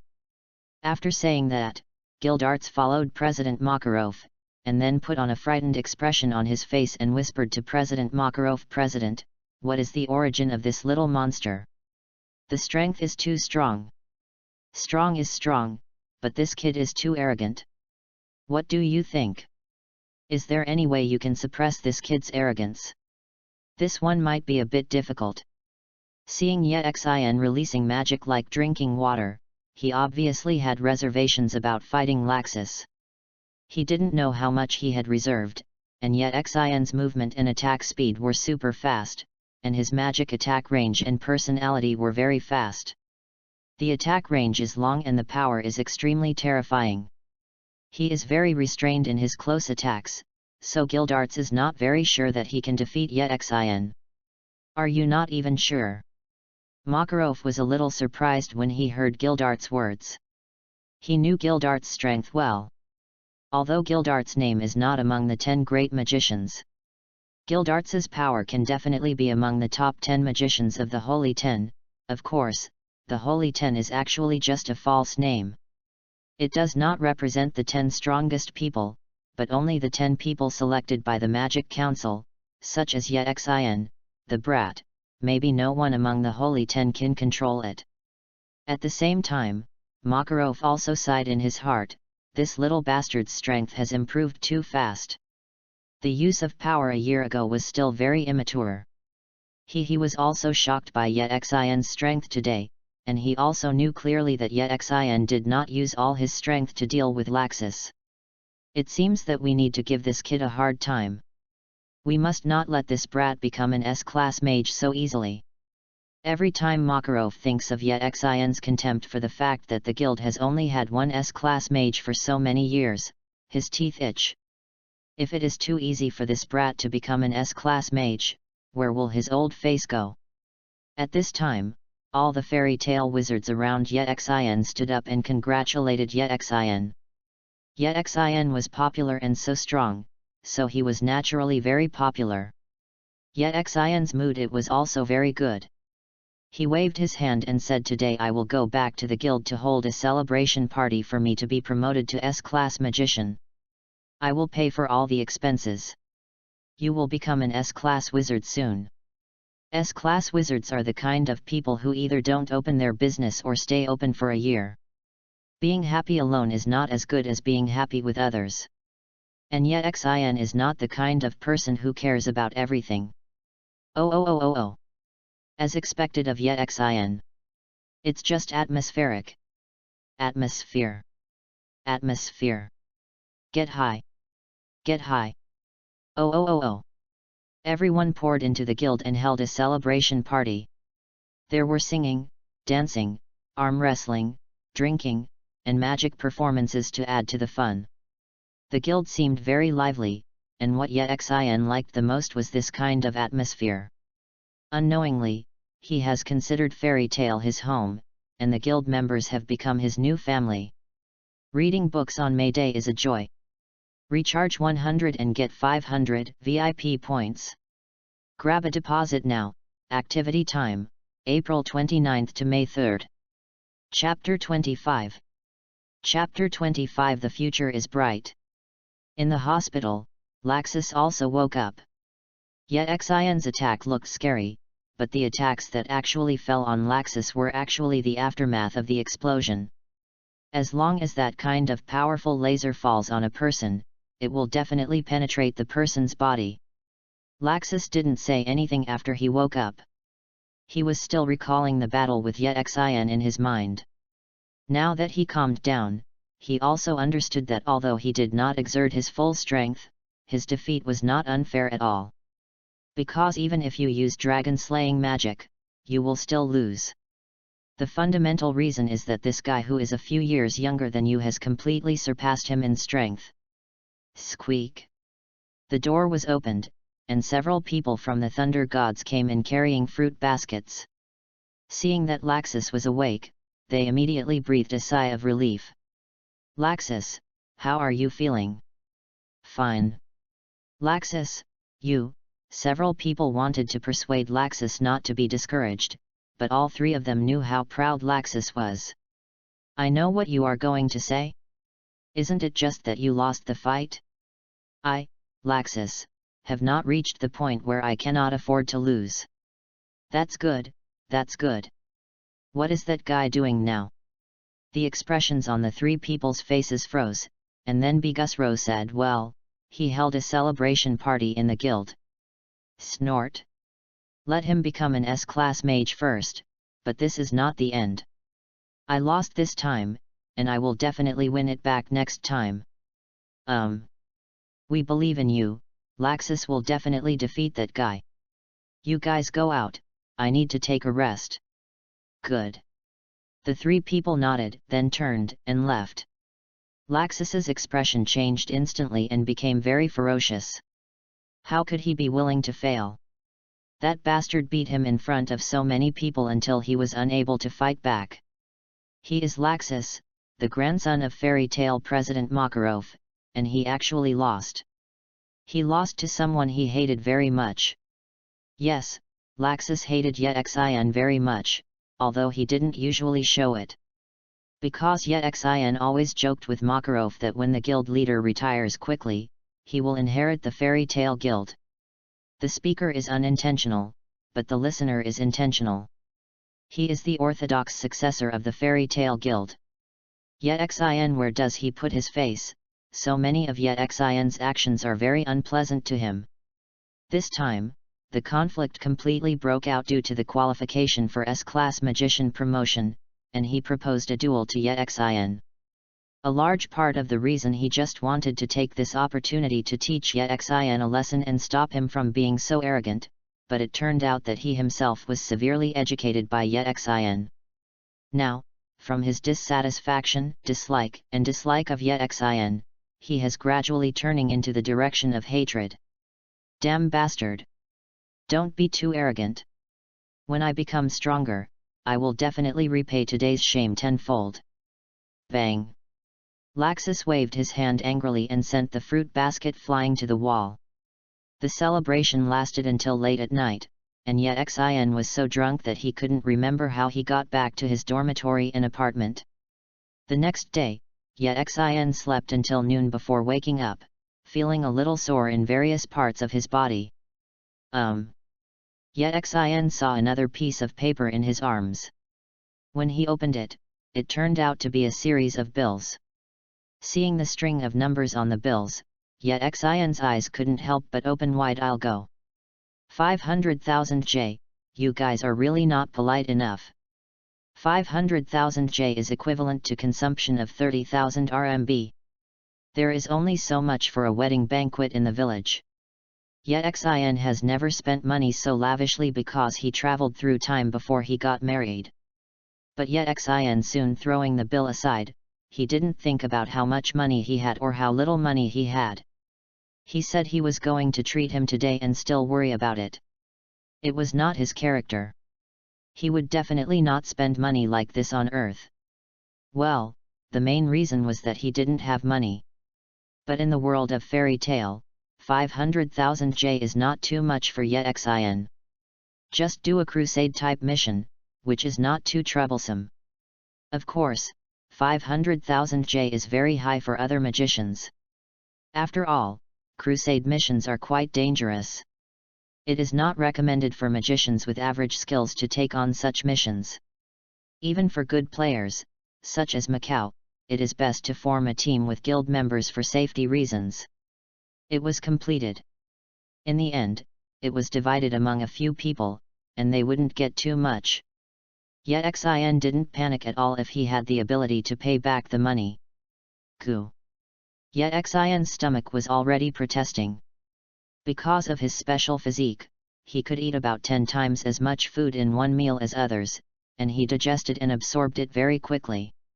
This is an advantage and a disadvantage. The advantage is that no matter how much delicious food he eats, he will not gain weight. The disadvantage is that he feels really uncomfortable when he is hungry. Food money is a problem. Because of eating, he is getting further and further away from his dream of being a landlord. So he was very happy when he heard that he had been promoted to an S-class mage. You must know that the reward amount for an S-class mission starts at 5 million J, and can even reach tens of millions of J. When he is officially promoted, he can complete 10 or 8 S-level and above tasks at once, and he will have enough money to buy a house. Thinking of this, Ye Xin felt very good and the future was bright. He took a lollipop out of his pocket and put it in his mouth, humming a tune, and walked towards the Fairy Tale Guild. Reading books on May Day is a joy. Recharge 100 and get 500 VIP points. Grab a deposit now. Activity time, April 29th to May 3rd. Chapter 26. Chapter 26. I am not just a random person.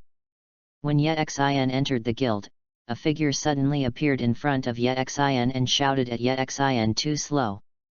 You came too slowly." Ye Xin calmly wiped the saliva on his face and said, "It's not like I have to go to work, so why don't you come soon?" "I do not care. It's just too slow. I've been waiting for you at the guild all morning, but you didn't come until noon." Myra Jane yelled at Ye Xin angrily, showing the little girl's unreasonable look to the fullest. "What are you waiting for me to do? Are you going to challenge me again? If you want to challenge, let's wait for another day. I drank too much yesterday and my condition today is not very good." Mirage often challenged Ye Xin, and also restricted some of the methods Ye Xin could use. He had to be better than Ye Xin in some aspects. Ye Xin also refused to accept anyone who came. He wanted to become the dominance of the Fairy Tale Guild. Man! But he also saw that Myra Jane secretly learned fighting skills from him in the name of challenge. You must know that Ye Xin once punched major martial arts schools in the north and south, which was no joke. He also followed his last master in the arena. He wandered around for a year, and finally returned to his normal life after his master passed away. "Who wants to challenge you, you pervert?" Myra Jane curled her lips and said, "Ye Xin fought with Laxus yesterday, and she also saw how terrifying Ye Xin was with his hands. That level of magic was thrown around as if it was free. This guy's magic power, won't it dry up? So what are you going to do? Aren't you going to take the assessment to be promoted to an S-class mage? You haven't found a partner yet. If you ask me, I can reluctantly be your partner." Oh. After saying that, Ye Xin walked inside and asked the waiter to serve him food. Myra Jane was dumbfounded and quickly ran over to Ye Xin and asked, "Oh. You just replied with the word oh. Then what do you want me to do? Please beg me." Ye Xin asked with a puzzled look, "Why do I ask you? You. Before Myra Jane could finish her words, she was knocked aside by Natsu, who came over. Natsu said happily to Ye Xin, "I want to be your partner. Let's challenge the S-level promotion mission together." Ah! I'm on fire." But as soon as Natsu finished speaking, he was knocked aside by Gray.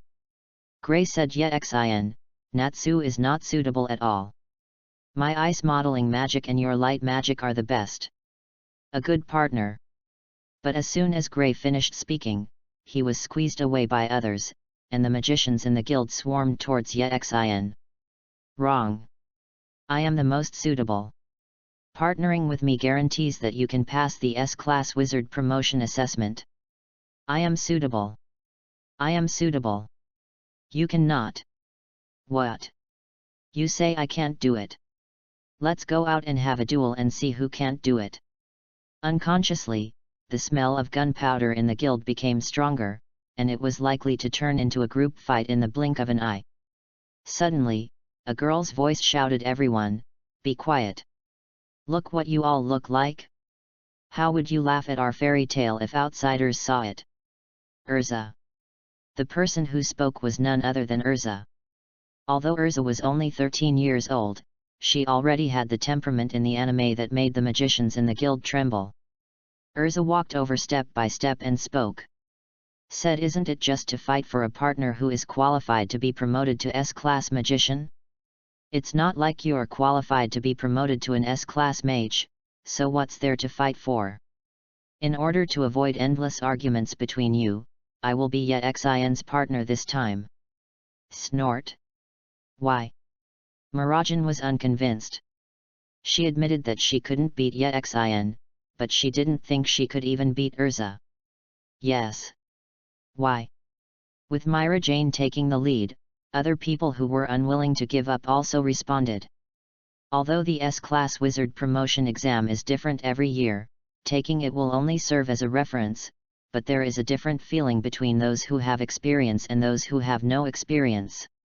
There have been only a handful of S-Class magicians in the Fairy Tale Guild over the years, and they have even been unable to pass the first test for many years. Yexin is considered the most promising to succeed. If he understands the difficulty of the test in advance, he will set a goal as soon as possible. And strive for it. For it, I said, what are you arguing about? What's the use of winning or losing? Who I choose as my partner is not a matter of a word for me. The tense atmosphere that was about to start a fight suddenly disappeared, as if a basin of cold water had been poured on it. I don't choose my partner based on how strong he is. Anyway, he is not as strong as me. The famous saying of King Shakong in his previous life was said in a different way. Of course, he hoped that one day he could say the original words. Everyone's mouth twitched a little. What they said was true, but why did it sound so uncomfortable? Well, it's not a good idea to choose someone randomly. I'm not that casual. I just follow the first come first served principle. Since Mirage was the first to say it, just choose Mirage to be my partner. Yet. Myra Jane jumped up happily, and then found that she seemed a little too excited. She blushed and said in an arrogant tone, "Hey. You're pretty discerning." Well. If I had known earlier I would have said it earlier. When the others saw that Yexin had chosen a partner and knew that there was no chance, they all dispersed. Urza glared at Yexin dissatisfied and then turned to leave. 3 days passed by in a blink of an eye. It was the day of the formal assessment for Yexin to be promoted to S-Class Mage. Chapter 27. Chapter 27. I have something in my mind. Harujun Port. Yexin and Myra Jane came to the port together. When they came to the guild this morning, they were notified that the two of them came here to gather. Brat. You finally came. Makarov stood on the side of a sailboat with his arms folded and looked down at Yexin and said, with Gildarts standing next to him.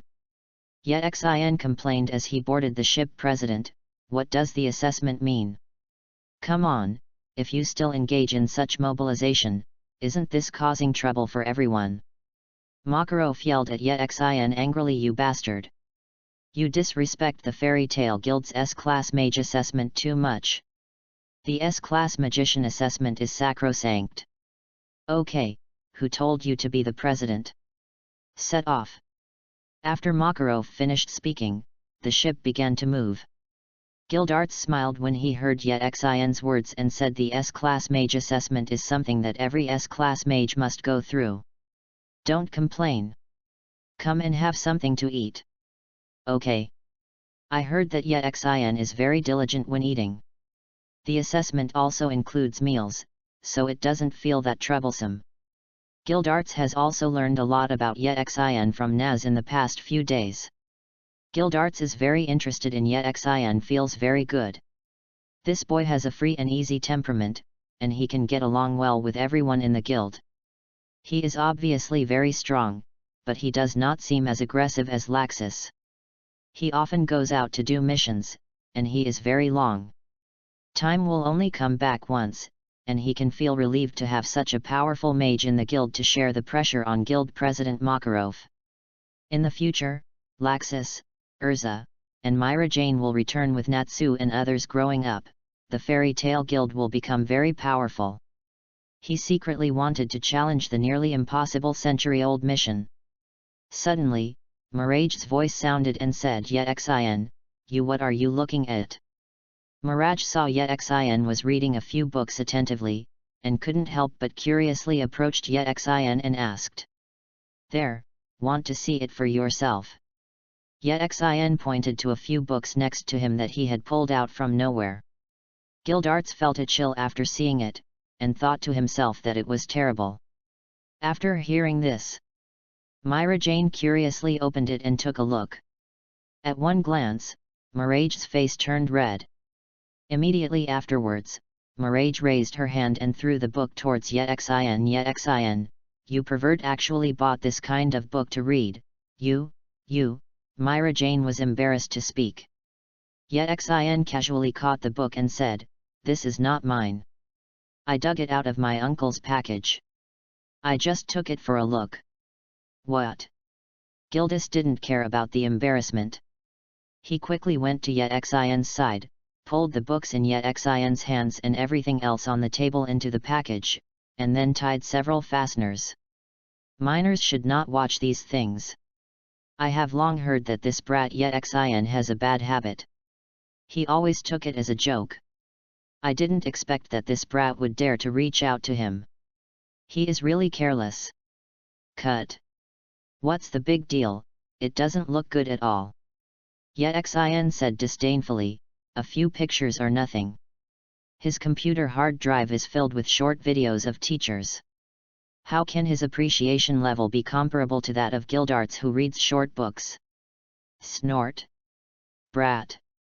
You haven't grown up, you will know these things later.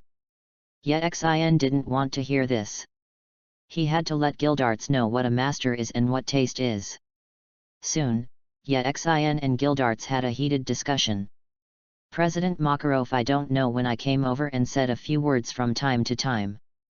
After hearing a few words, Myra Jane ran away with a blushing face. What these three bad guys, one old, one small, and one small said was really unpleasant. I don't know how long it took. After the discussion between the three people ended, both Gildarts and Makarov looked at Yexin with admiration. But soon Makarov reacted and punched Yexin in the head and cursed. You brat, where did you see these things? Downloaded from the internet. Online. Neither Gildas nor Makarov could understand what Yexin was talking about online. Don't ask what it is. Anyway, it's a good thing. By the way, President, when will the assessment start? I'm tired of waiting. What are young people so anxious about? They are not stable at all. Then, President Makarov looked up at the sun in the sky and said, it's almost here, let's start the first assessment. As he spoke, Makarov took out a round stone, then took out a magic pen and wrote the word demon on the stone. Immediately afterwards, Makarov's arms began to grow longer and thicker. Let me go. Makarov shouted loudly and threw the stone out with all his strength. In the blink of an eye, it flew very far away. It landed almost invisible to the naked eye and fell into the sea water. All right. Brat, the first test is to find something. It tests your magic power. The words on that stone were written with a magic pen. As long as you find that stone, you will pass the first test. Entering the second level of assessment. Yexin stared at the sea in the distance with his mouth open, and he had 10,000 MMP sentences in his mind that he didn't know whether to say or not. Is this the assessment content you came up with? Do you think you are a turtle immortal? The most important thing is where you throw it. Okay, you throw it into the sea. You want to let a devil fruit user go into the sea? Are you kidding? He is not such a casual person. It is impossible to go into the sea. It is impossible to go into the sea in this life. Reading books on May Day is a great pleasure. Deposit 100 and get 500 VIP points for free. Grab a deposit now. Activity time, April 29th to May 3rd. Chapter 28. Chapter 28, First Level Passed. Brat, what are you looking at? You can set off. Makarov urged Yexin to leave. This was an assessment that he had thought about for a long time. He had to give this brat a hard time. Just when Makarov thought Yexin was about to leave, who knew that Yexin would buttocks sitting on the recliner and lying down. You brat, hurry up and act quickly. The first level is time limited. You can't find it within 3 hours. Even if you fail the S-Class Wizard promotion test. Yexin waved his hand and said it won't take more than 3 hours, and we can return now. I give up this S-level promotion assessment. What?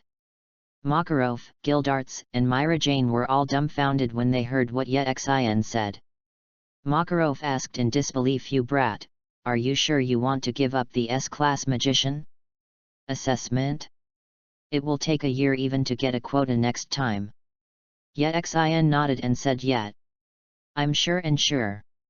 If this kind of assessment happens again next time, please let me know in advance.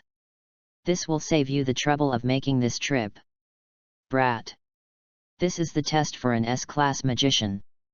Yexin's casual attitude made Makarov, the president, a little angry. For the Magic Guild, the S-Class Magician promotion assessment is very sacred. I don't know how many magicians are working hard and improving themselves to obtain such a precious qualification. Yexin spread his hands and said helplessly, I don't know who came up with such a stupid assessment. I can't swim in the sea, as long as I fall into the sea will be drowned. Since he has taken the devil fruit and is not in the world of One Piece, Yexin will naturally try to see if the sea water in this world will have a restraining effect on him. The result is regrettable. Even if he changes the world, the sea is still the devil fruit.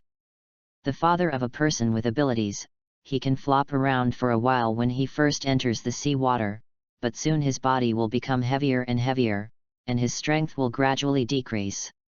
Several people were speechless.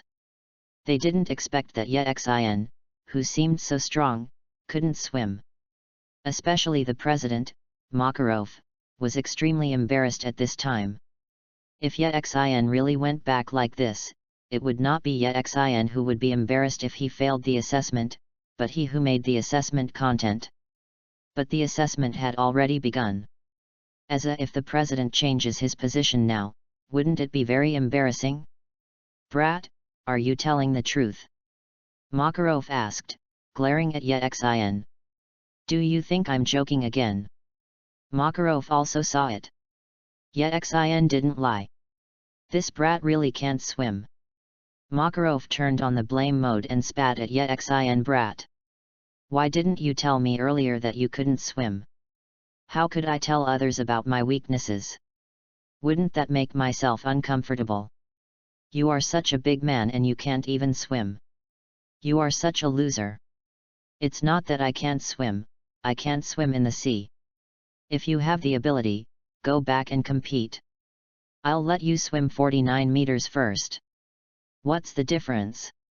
Makarov was a little confused. Since he can swim, why can't he swim in the sea? What a difference! Yexin will not explain to others in detail that devil fruit users are restrained by sea water. Suddenly, Myra Jane said, forget it. Let me find it. Myra. I am Yexin's partner. I have to complete the S-Class Wizard promotion assessment with Yexin. Since Yexin can't do it, as my partner, I can help him pass the first level. Myra. Yet Xin was so moved when he heard Marajana's words. He didn't expect Myra Jane, who was usually like a little girl, to be so reliable now. Yet Xin said with a serious expression, Marajan, next time you ask me, I promise I won't kick your ass again when I challenge you. Myra Jane's face suddenly turned red, and she picked up the things around her and threw them at Yet Xin in shame and anger. Shut up! You stinking rascal! After saying that, Myra Jane jumped off the side of the ship and entered the sea water. Time passed minute by minute, regardless of other special factors. Although he knew the approximate landing point of the stone, this was a deep sea area, and the sea surface, although it seems calm above the sea, the undercurrents under the sea are very strong. The search area needs to be expanded to a radius of about 1 kilometer. And being in the sea water is quite exhausting. This is also Makarov's original idea. I wanted to torment the brat Yet Xin, but in the end, Yet Xin was not tormented, but Myra Jane was implicated. About 2 hours later, Myra Jane surfaced from the water, holding a stone in his hand and shouted happily, "Found it!" Yet Xin quickly pulled Mirage onto the boat. Mirage was lying on the deck, exhausted and out of breath. "Thanks for your hard work. Thanks for your hard work." Yet Xin hurriedly served tea and poured water and fanned the fan beside him. He was extremely attentive. Seeing that a little girl was tired like this, Gildarts looked at the President Makarov helplessly. Needless to say, the meaning of his eyes was understood. Yet Xin asked Makarov, "President, what is the next test?" Don't worry, the next test is on the island ahead. The island is not far from Yet Xin's location. The boat arrived there quickly after it started. Several people landed on the island together. This island. Kildas frowned when he set foot on the island. There are many dilapidated buildings on this island. Judging from the old and new conditions, they are obviously inhabited. However, it is very quiet at the pier. There is not a single person. Obviously not normal. It's great to read books on May Day. Recharge 100 and get 500 VIP coupons. Grab a deposit now. Activity time, April 29 to May 3. Chapter 29. Chapter 29, 8-foot Megatama. Moreover, Gildarts also sensed that the magic power of this island is not low, and can be regarded as a medium magic point, an area with relatively high magic concentration. At this time, President Makarov said this island is called Nalan Island. A month ago, a group of migrating strange birds occupied this place, attacking the residents of the island and destroying the buildings on the island. The residents had no choice but to leave here temporarily. Finally, we sent an S-level mission request to our guild for help. Since we want to become an S-level mage, the best proof is to complete the S-level mission. The second level assessment is to complete the S-level mission commission and kill or expel all the strange birds on the island. The time limit is 3 days. Yet Xin nodded. This kind of mission is reasonable. As long as he is not allowed to go to the sea, any mission is easy. Myra Jane couldn't help but ask what kind of strange bird. S-class mission, this is what all fairy tale magicians yearn for. I didn't expect that she would have the opportunity to contact it so early. Just after Myra Jane finished speaking, "Gah!" There was a bird song not far away, and then a huge, ugly, strange bird about 3 meters long, with a wingspan of 7 or 8 meters, rushed out of the forest, and grabbed Yet Xin and the others with its sharp claws. "Careful!" Kildas warned. "Buzz! Call out!" A golden laser beam passes through the chest of this giant strange bird. "Ga!" The strange bird let out a cry and then fell to the ground. Boom! The beam passed through the body of the strange bird and fell into the forest, causing a violent explosion. Yet Xin came to the strange bird and kicked it with his feet. The strange bird was already dead. Is this a strange bird? It doesn't seem to be very good. Makarov said, "Don't underestimate this strange bird. S-level missions are not that simple." According to the information given by the client, these strange birds can breathe flames. They are monsters of the Warcraft type. The most important thing is... Suddenly, GA. GA. GA. The sounds of strange birds began to be heard constantly in the forest, which sounded very haunting. Makarov's expression changed quickly and he said no. The cry of the strange bird just before its death and the explosion alarmed the strange birds on the entire island. Let's get out of here quickly. Why leave? Makarov explained angrily. You brat, do you still need me to explain you clearly? Although the strength of the strange birds on this island is average, there are too many of them. There are tens of thousands of them. Otherwise, why do you think this mission is designated as an S-level mission? It turns out that's the case, but it's just right. Yexin nodded. What's just right? Just catch them all in one go. When Yexin said this, his body began to bloom with golden light, and then turned into groups of light spots and scattered.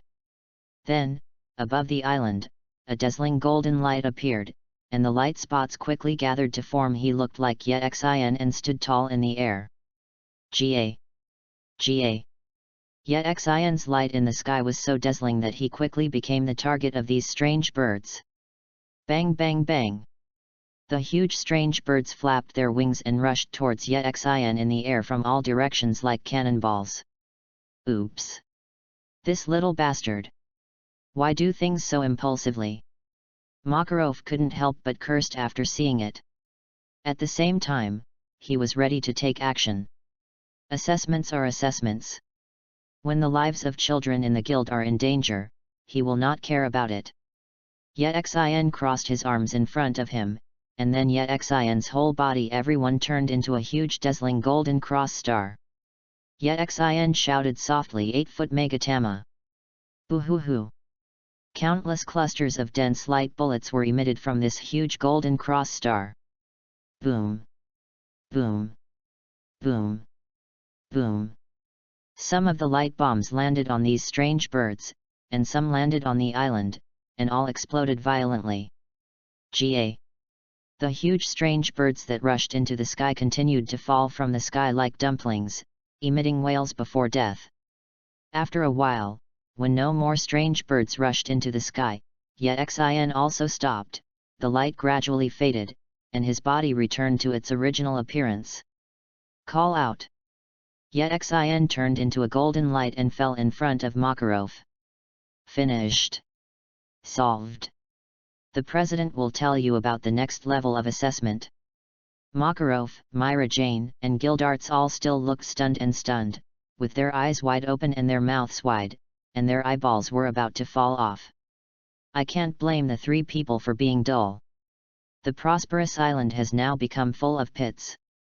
Not only the strange birds have been solved, but the island has also been almost solved. The three people looked at Yexin with a calm expression after doing this, as if he had done something trivial and not worth mentioning. He couldn't help but shout in his heart, pervert. So perverted. Emotional Yexin didn't put much effort into fighting Laxus at all. I really don't know what Laxus would think when he saw this scene. This guy is only 13 years old. How could he become such a pervert? How could he not let it go? Let others live. Chapter 30. Chapter 30. Yexin vs Kildas. Yexin, you. Myra Jane was stuttering and didn't know what to say. She had always wanted to defeat Yexin. At first, she thought she only needed to practice hard for a month to defeat Yexin. After all, when Yexin fought against her, Yexin was far behind her in terms of physical fitness. But when she fought against Yexin again a month later, she felt that it would take another 2 months to defeat Yexin. After Laxus fought against Yexin, she felt that it might take 2 or 3 years to defeat Yexin. Seeing this scene today, she could no longer estimate how long it would take to defeat Yexin. Damn it, why did this bastard become so strong? This is so unfair. At this time, Gildarts came out, looked directly at Yexin and said, your final test is to fight me. What tests you is your combat power, which is also the most important thing for an S-class magician. If you want to become an S-class mage, you must know what an S-class mage stands for. Your combat power has fully reached the requirements of an S-class mage. However, being an S-class mage in the guild is not the end of the mage, but a real starting point. You are still young and have such great strength at such a young age. Maybe within a few years you will completely surpass me in strength, but not now. Bring it on. It's also time for you to see the true strength of the S-class magicians of the Fairy Tale Guild. Boom! The magic power from Gildart's body emitted, and the ground beneath his feet suddenly cracked. The huge magic power caused the surrounding gravitational field to deflect, and the broken ground began to float upward. Myra Jane felt Gildart's body. The powerful magic pressure made her almost breathless. Good, what a powerful magic! Uncle turns out to be so strong. Is this the magic power of Fairy Tale's S-class mage? Mirage has known Gildarts for several years. She knows that Gildarts is very strong, but no one in Fairy Tale knows exactly how powerful Gildarts is. Because Gildarts has never shown it in front of everyone. All his power. Makarov was also very surprised. He hadn't seen Gildarts take action for a long time. He knew that Gildarts had been growing over the years, but he didn't expect that he had grown to this level. To the extent that this powerful magic power is fully qualified to be included in the top 10 holy wizards. Seeing Gildas's powerful power, Yexin also felt a slight fighting spirit in his heart. He was born to be different. He has physical fitness that far exceeds that of ordinary people, and his talent in fighting is unparalleled. In fact, even if he faces more than 10 or 20 people on Earth, it is not difficult for Yexin to defeat them all. Even if you lose, there will be no good results. If you lose, you will go to the hospital. If you win, you will go to the police station. Later, he came to this world inexplicably, ate the shining fruit, and became a natural devil fruit user. His strength became stronger again. I want to find. It's not easy to find a decent opponent. Gildarts is very strong. He knew it when he watched the anime. He also wanted to know who was stronger between himself and the opponent. There was a simpler reason. He just wanted to use all your strength to fight happily. Seeing that the battle between Yexin and Gildarts was about to break out, Makarov took Myra Jane to stay away to avoid affecting the battle between the two. President? Who do you think will win? Mirage asked Makarov. It should be Gildarts. After all, Yexin is still too young. Makarov thought for a moment and said, Yexin is a super genius magician. Gildarts was also a super genius magician when he was young, and Gildarts' strength has been constantly improving over the years. Yexin he should not be Gildarts' opponent yet. However, Makarov's tone was not so sure. The move Yexin just used was too powerful. In just 1 year, this boy has grown to this point. He is simply a monster. Even if he faced Yexin's attack, he might not be able to withstand it. Buzz. Call out. A laser beam shot out from Yexin's fingertips and shot towards Gildarts, conducting a probing attack. Snort. Gildas raised his palm and shouted in his mouth, crush. Boom. The laser light emitted by Yexin shattered like glass, and then turned into light points and dissipated in the air. Gildas smiled and explained to Yexin, my magic is to smash any tangible object, or I can destroy the magic, because it's too dangerous and I can't fully control it, so you have to be careful. Speaking of which, Gildarts quickly rushed towards Yexin. Buzz. Call out. Yexin's fingertips fired again, this time directly sending out several laser beams to attack Gildarts together. Crush. Gildas kept walking and raised his hand again to release the crushing magic. Boom. The laser light emitted by Yexin was shattered again. At this time, Gildas was about to rush in front of Yexin. Buzz. The golden cross star light once again lit up on Yexin's fingertips, and Gildarts quickly raised his hand, preparing to destroy Yet-Xin's attack. Unexpectedly, Yet-Xin's finger lowered slightly by 30 degrees. Gildas's face changed, and he secretly thought something bad. Call out! The golden laser light fell directly on the ground at Gilda's feet. Boom! Chapter 31. Chapter 31 Yet-Xin vs Gildas, 2. Crush! Bang! The impact of the explosion seemed to be shattered, and Gildarts' figure reappeared in front of everyone. The ground under Gildarts' feet was cut into 2 ravines and he retreated a lot. The cloak on his body, there were several holes in them. Although he was not injured, his whole body was dusty and looked very embarrassed. Brat! Your approach is too insidious, Gildas said to Yet-Xin in a somewhat complaining tone. He had smashed Yet-Xin's attacks before, but he knew that although it seemed that he smashed those attacks easily, in fact, it was not easy at all for him to smash them. This boy's magic was extremely difficult to break. It required his contact to ensure that it would be broken, and the attack speed was also very fast. He had to concentrate more to deal with Yet-Xin's attack. Who knew that Yet-Xin would suddenly change his attack target, so that he could not react? Even if he did, there was nothing he could do. The angle of Yet-Xin's attack was too tricky. Uncle, there is nothing insidious about fighting. Moreover, all my attacks are very fair. Buzz! Call out! As Yet-Xin spoke, he fired another laser beam at Gildarts. Crush! Boom! Pooh! Above board is not how you use the word. Gildas finally understood why President Makarov is always angry with this brat. It's not that the president has a bad temper, it's that this brat is really annoying. When I catch you, I will give you a good lesson, you brat. Catch me? Uncle, are you dreaming? I can move at the speed of light. No matter how fast your 2 short legs kick, you can't catch me. Buzz! Whoosh whoosh whoosh! When Yet-Xin said those words, he kept firing laser beams at Gildarts. Gildarts lifted up his cloak and said, You brat! Who are you talking about with short legs? Open your eyes and take a closer look. I have powerful, sexy, and slender long legs. I don't know how many little girls there are. Fall under my long legs. Gildas seemed to be stimulated by Yet-Xin's words. He did not dodge some attacks that could be avoided, but smashed all Yet-Xin's attacks. Makarov and Myra Jane were speechless after hearing the conversation between the two. Makarov was so worried that he covered his forehead with his hand. Do all S-class magicians in his guild have this virtue? It's so embarrassing. Break down!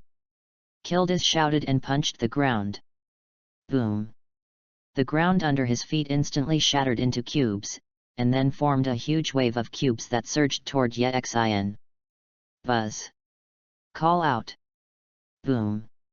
This huge wave of blocks was directly blown out of a big hole by the laser beam. Crush! Bang! The figure of Gildarts appeared in the big hole, and the impact of the explosion of laser light emitted by Yet-Xin was also shattered by Gildarts. Break down! Gildas saw that Yet-Xin was already within the range of his magic attack, and immediately used his decomposition magic, intending to decompose Yet-Xin into small individuals. Just when Gildas just used decomposition, Yet-Xin's body suddenly emitted a dazzling golden light, which made Gildarts subconsciously cover his sight with his hands. When his sight recovered, he found that Yet-Xin had disappeared. He turned his body around, and Yet-Xin was not found in the sky. Figure! Where has this brat gone? Gildas cautiously put on a defensive posture. Yet-Xin's attack was too fast and too dangerous, and he always felt that something was wrong. Suddenly, Yet-Xin's voice sounded in the sky and said 8-foot Megatama. Gildas quickly looked up in disbelief.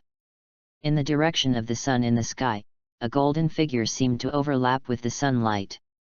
Seeing this, he finally knew what he felt was wrong. Not good. But now he has no room to think. He saw Yexin's move not long ago with his own eyes. It was so powerful that almost an island was leveled by this move. Boom! Now is not the time to hide. At this time, there is no way to avoid it. We can only take it hard. Gildarts immediately increased his magic output to the maximum. Boo-hoo-hoo! Dense golden light rain fell from the direction of the sun in the sky towards Gildart's position, as if the stars were falling. When Guild President Makarov saw this, he couldn't help but cursed angrily, "You little bastard! That's too much! Can this move be used to attack guild companions?" Full breakdown! Gildas shouted loudly. Boom! Boom! Boom! Boom! Boom! The explosions continued for about half a minute. Yexin also stopped. At this time, a huge pit appeared in the center of the island. It was dark and he didn't know how deep it was. "Call out!" Yexin's figure fell on the edge of this big pit. Then he shouted towards the bottom of the pit, "Hey!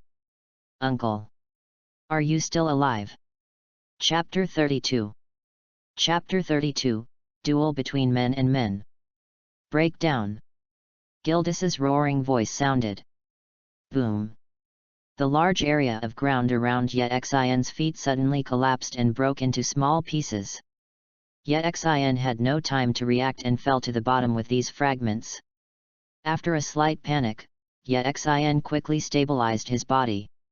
After coming to this world, he found that his physical fitness was getting better day by day, completely breaking the limits of the human body on Earth. It was probably because this world was a world of high demons, and he was also affected. Bang bang! Yexin quickly stepped on a few pieces of gravel, reducing the speed of his fall. Bang! Finally, Yexin fell steadily. Haha! Yexin, you stinky boy is really evil. Gildas's voice sounded. Yexin looked up and saw Gildas not far away, but at this time Gildas was no longer in a state of embarrassment. There were scars everywhere on his body, although it's not heavy, but it really hurts. The black cloak that can wrap around the whole body has now turned into a sieve and was thrown aside. Yexin said with a hearty smile, "Uncle, your body is really good. You haven't fallen down after taking so many attacks. I thought you couldn't move anymore. After all, we are competing with people from our own guild, and we will definitely not make a fatal move." Although the attack just now was intensive, the damage to a single target was not too high. Gildarts should be able to withstand it with his strength. "Boy, I can't help you if you're running fast, but your attacks can't do anything to me." Real. Yexin looked up and down at Gildarts, who was already like a beggar, and said with a suspicious expression. Gildarts said without blushing and out of breath, "Of course it's true. How many more times can you use the attack like the one just now?" "Well, that kind of attack does consume a lot of physical energy. If you use it 10 or 8 times, there will still be no problem." 10, ahem. Even if you can still use it 10 times, I will not be so easily attacked by you if I am already prepared, right? Yexin nodded. Gildarts was right. Although his attack was very fast, Gildarts was still able to dodge a large part of it with his strength. The rest might not be impossible to defend with magic. So just do it. Let's have a showdown between men and men within the confines of this big pit. Gildas felt so guilty when he said this. Ugh. It's really embarrassing to say this to a child, but if he just goes out like this, where can he put his face as an S-class wizard of the fairy tale guild? Ah. Yexin nodded in agreement with a passionate expression and said, "Okay." "What? You agreed?" Gildarts was a little confused. "Certainly.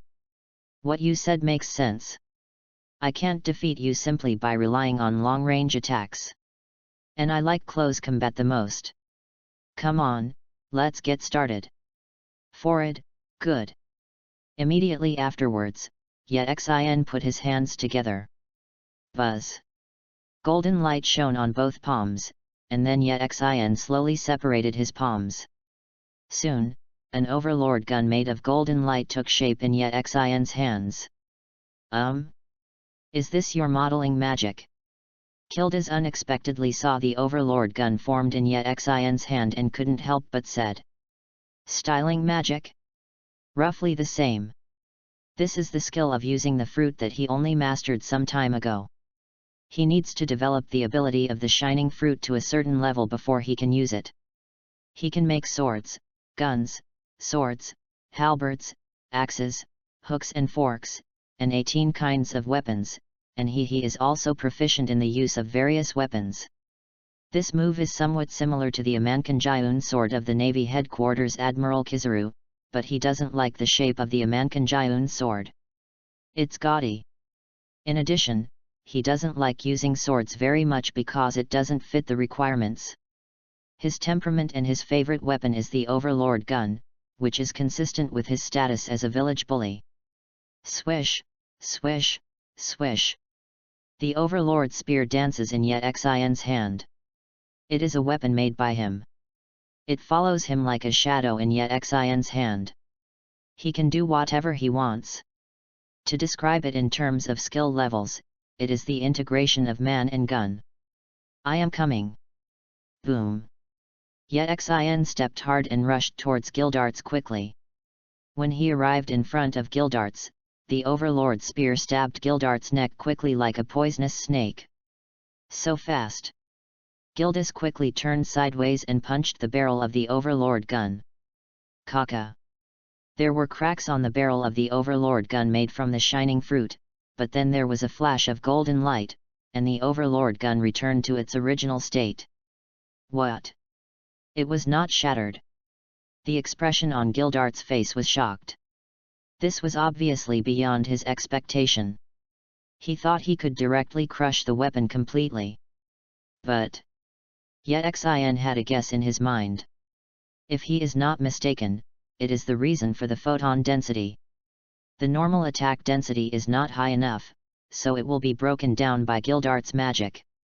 However, the density of weapons made with photons is very high, and it is not easy to destroy Gildarts' magic. Then things will be different. It became simple. Chapter 33. Chapter 33, I am measured. A little golden light arrived first, and then the gun came out like a dragon. The overlord spear in Xin's hand began to attack Gildarts like a storm, snatching him away, and suppressing Gildarts in the blink of an eye.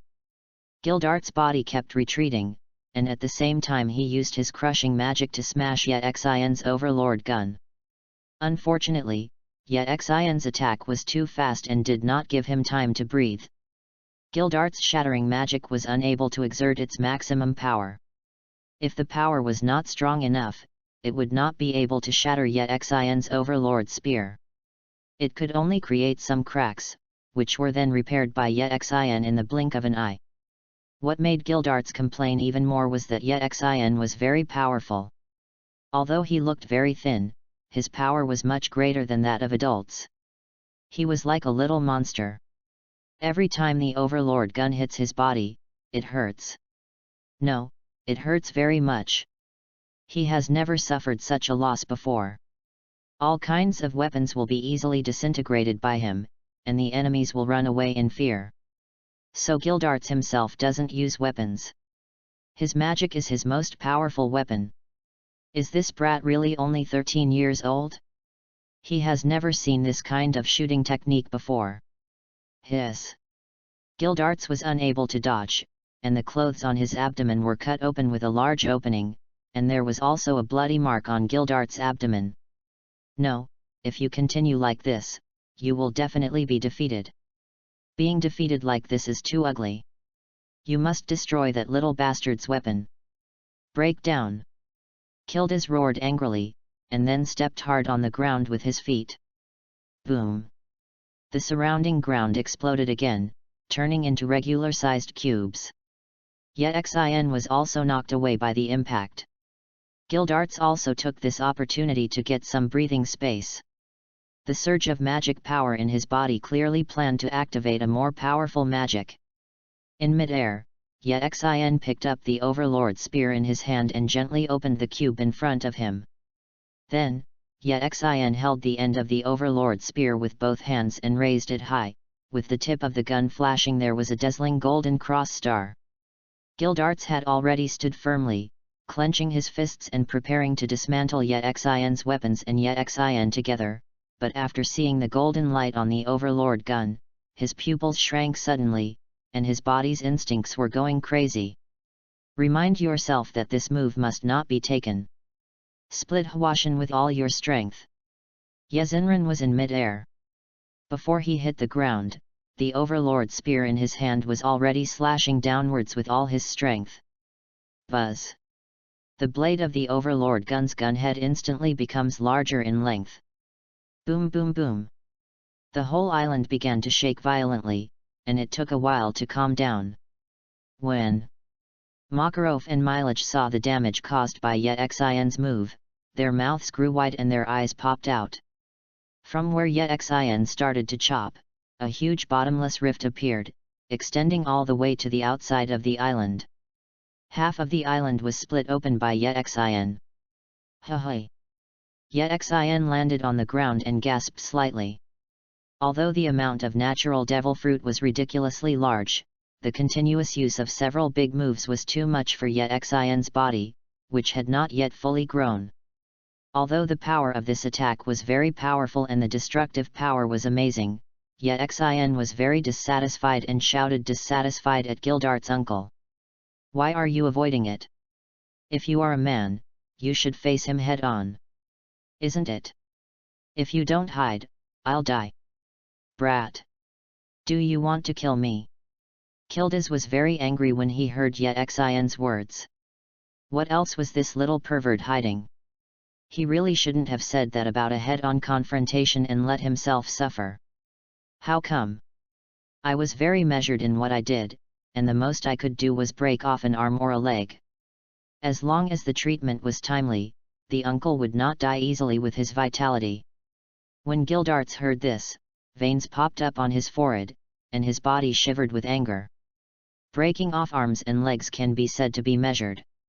If treated in time, he will not die easily. Is this a human saying? Brat! I am angry. I won't be merciful next time. Yexin's eyes lit up, and his fighting spirit immediately soared again. He looked at Gildas with interest and said, "Oh? I knew that as an S-class mage, my uncle must be very powerful." As expected, he still had some reservations, so I had to go all out and use stronger moves. The expression on Gildart's face was a little stiff. Did I say something I shouldn't have said again? Yexin threw the Overlord spear in his hand high into the air, and the Overlord spear rotated in mid-air. Then Yexin jumped up high, golden light flashed on his feet, and then kicked the end of the gun hard. Meteor God Spear! Call out! The Overlord spear suddenly accelerated to a terrifying speed and shot towards Gildarts. Gildarts was originally going to smash the gun to pieces, but the human instinct for danger once again reminded him that this move cannot be followed, absolutely cannot be followed, and the danger of this move is even more terrifying than before. Run! Gildarts ran away. Buzz! The Overlord gun fell to the ground, the golden gun body flickering and emitting a dangerous light. Boom! The golden light spread to the surroundings, and an extremely powerful and terrifying explosion appeared. Then a mushroom cloud like a nuclear bomb exploded suddenly rose on the island. The terrifying impact spread crazily around, and everything in its path was destroyed. Chapter 34. Chapter 34, Promotion to S-Class Mage. Wow! Wow! After a while, everything calmed down again. At this time, a huge pit appeared in the center of the island. Seawater was flowing into the pit along the crack created by Yexin.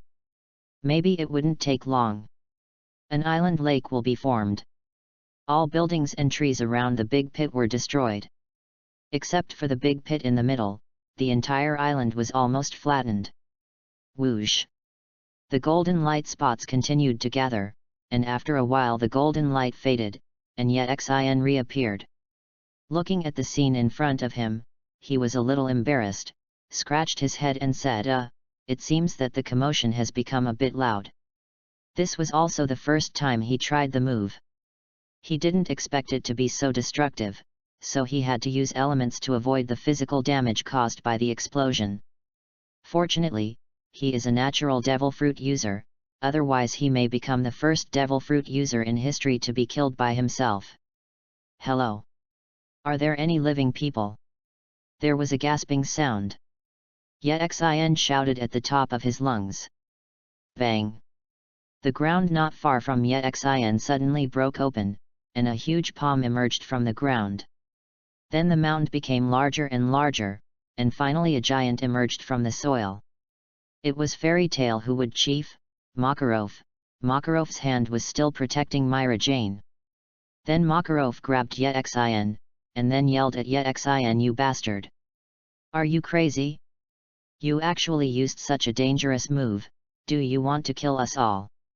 I didn't know this move was so powerful. Mainly because Uncle Gildarts is too strong, so I had to go all out. Yet Xin's tone and expression were very sincere when he spoke. Makarov and Myra Jane were both speechless. Are you serious? Why is it different from what we saw? What we saw the whole time was you bullying Gildarts, and your moves became more cruel every time. Then Makarov's expression changed and he asked quickly, by the way. Where's Gildarts? Didn't Gildarts get killed by you? Yet Xin spread his hands and said, I don't know either.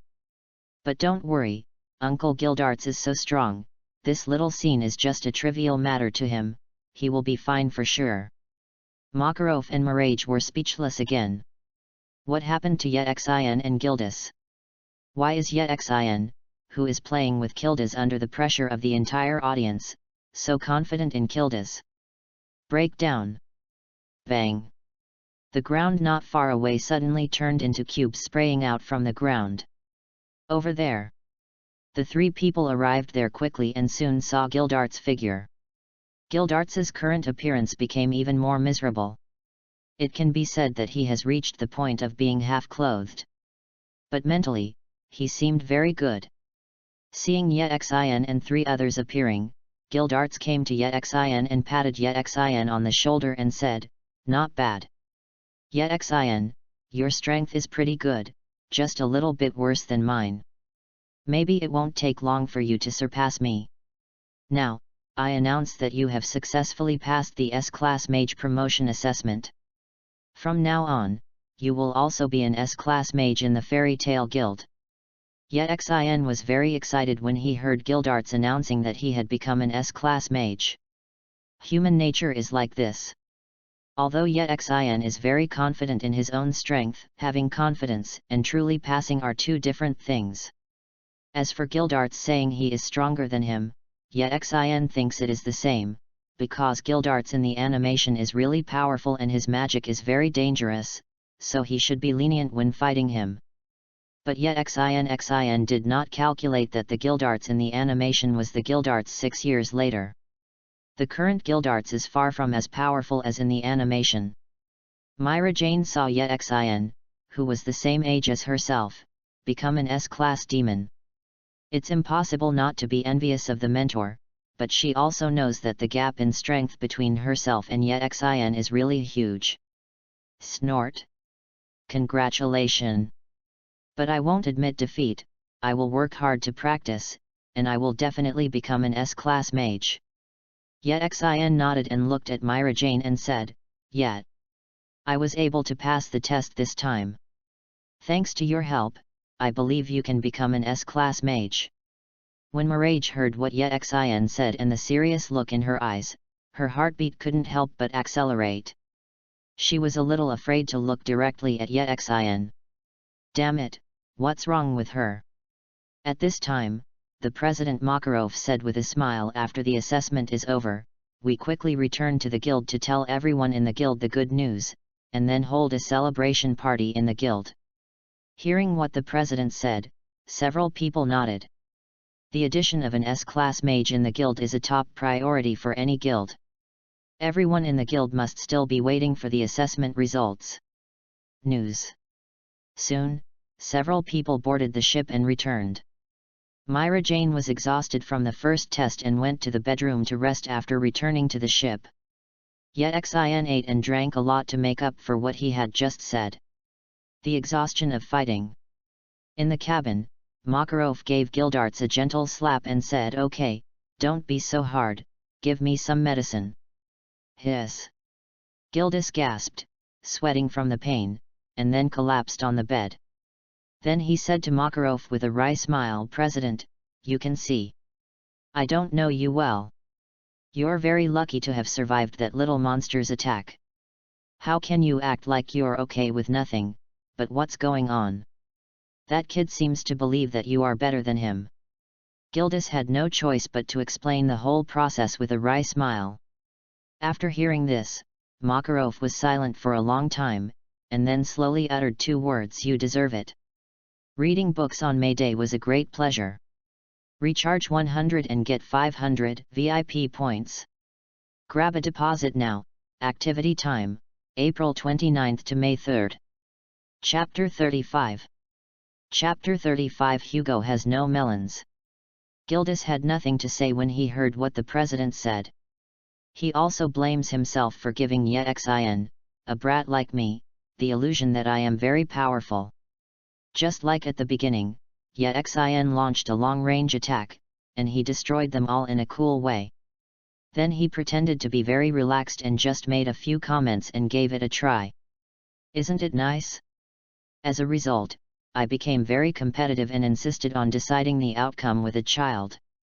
It was just a matter of winning. The important thing was losing. It was so embarrassing. Fortunately, that little bastard Xin felt that he was giving in to him, otherwise he would be even more embarrassed to see others. Makarov sighed and said, "Alas! It's a pity that I can't get the reward for this mission." The second test for Xin this time is an S-level mission, although it is the easiest among S-levels. That kind of thing, but S-level is S-level, and the mission rewards are very generous. I wanted to kill 2 birds with 1 stone, but ended up like this. Although there are no strange birds on this island now, and the mission conditions are considered to have been successfully accomplished, the entire island is almost in ruins. It will take at least 10 years to restore it to its original appearance. He is embarrassed to go there in this state. Collect money. How do you feel now after fighting him? Strong, very strong, not only with his magic, but also with his fighting talent. People can't believe that this is just a 13-year-old child. Not only that, I also feel that he still has a lot of room for improvement. How strong he can become in the future is really exciting. Makarov glanced at Gildarts unexpectedly and said, "You used to be a super genius too. Don't you feel unwilling to lose like this?" Gildarts smiled and said, "If you say you are willing, it would definitely be a lie, but with the appearance of such a young and powerful magician in the guild, my happiness completely outweighed my unwillingness. The future of the guild, it belongs to their young people." When Xin and others returned to Fairy Tale, the guild president publicly announced that Xin had become the new S-class mage of the Fairy Tale Guild, and the guild exploded like a dynamite barrel being lit. After so many years, there are some people who take the S-class magician assessment every year, but they all fail. Xin, a newcomer who has only been in the guild for a year, actually passed the S-class magician assessment in 1 try. Being the second S-class mage in the current Fairy Tale Guild is simply too enviable. At the same time, this is something that the whole guild should be happy about. The influence of S-class wizards is quite large. With 1 more S-class wizard, the guild will have the opportunity to be assigned more S-class tasks in the future. The more S-level tasks you complete, the more famous your guild will become. No guild member would hope that his guild is not famous enough.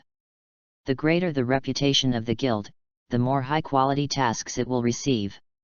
As a member of the guild, it will be more prestigious to go out. Immediately afterwards, President Makarov announced the opening of the celebration.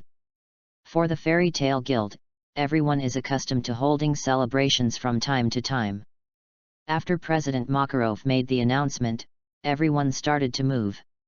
Eat, drink, have fun, sing and dance, whatever makes you happy, enjoy this happy atmosphere wantonly. Haruhian Town. Time flies, and in the blink of an eye, 6 years have passed since Yexin became an S-class mage. It is also the 7th year since Yexin came to this world. In 7 years, Yexin has grown from a cute boy to a handsome young man with sharp eyebrows and starry eyes and a well-proportioned figure. Wearing a light gold sweatshirt and casual pants, holding a lollipop in his mouth, he was very eye-catching when walking on the street. Suddenly, a voice sounded, "Catch the thief! Help, catch the thief!" When Yexin heard this, he turned around and saw a man with a sly look on his face running rampant. "Get out of here! Get out of here!" Behind this man was a man dressed like a stall owner, who looked a little exhausted. The thief also arrived in front of Yexin at this time, and pushed him towards Yexin. "Get away!" Yexin turned his body sideways, then hooked his foot slightly, and happened to trip on the thief's leg. "Ah!" The thief screamed, then fell to the ground, and the stolen money bag fell from his hands. Seeing many people surrounding him, he didn't care to pick up the money bag, so he could only choose to leave here quickly. Before leaving, the thief glared at Yexin fiercely and said, "Damn it! Brat! You dare to meddle in other people's business, I will remember you." When Yexin heard this, he curled his lips disdainfully. "There are many people who remember me, who can you be?" "Thanks. Thanks." The boss rushed over and thanked Yexin quickly. "Hey! Have we met?" Yexin quickly waved his hand and said, "You're welcome. I often pass by here when I'm working. Maybe I've seen it before. I have something else to do, so I'll leave first." Yexin has already recognized this boss. He stole this boss's roast chicken, was found by the president, and finally entered the fairy tale guild. It was thanks to this boss that he should repay him this time. But thief? I really miss it. I also stole food on this street. Unfortunately, my colleagues are enemies. Suddenly, there was a noise not far away, and many young girls everybody ran that way. I heard that a very famous mage came to the city. I heard that Lord Paladin has come to this city. Really? Is he really the legendary mage Paladin? Wow! Go quickly! Go get an autograph! After Yexin heard this, he curled his lips and said, "Holy Knight? He's also called Crazy Warrior.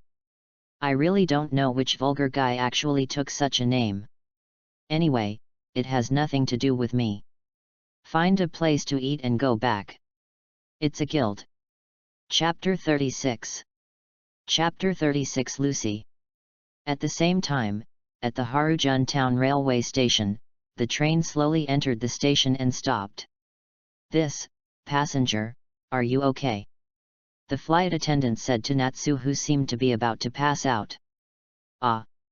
Just an old problem." Natsu was speechless at this time, and the little blue cat Happy raised his paw and said, "No more. I never want to take a train again, vomit." Natsu felt dizzy from sitting down, and he was also hungry, but we didn't have any money. When I say Habib, the fire dragon should be referring to Aguniru, right? Well, speaking of fire dragons, I just want Aguniru. That's true. It's finally here and I have to cheer up. AI. Suddenly, Natsu and Happy heard someone calling Lord Fire Dragon in front of them, and Natsu's eyes lit up. Found it. I didn't expect to find it so easily when I first arrived in Harujun town.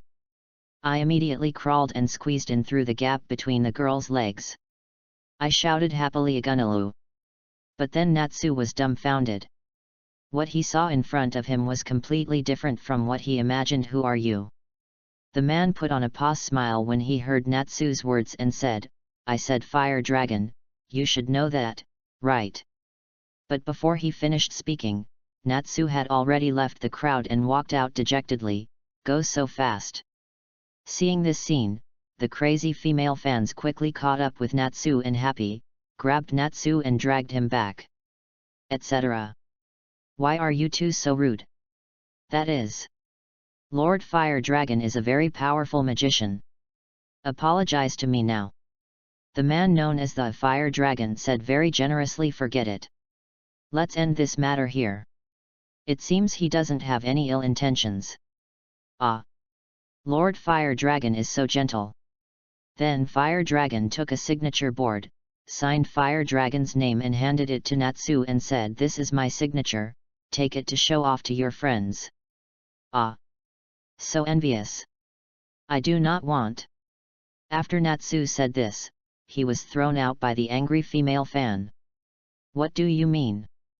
Get out of here.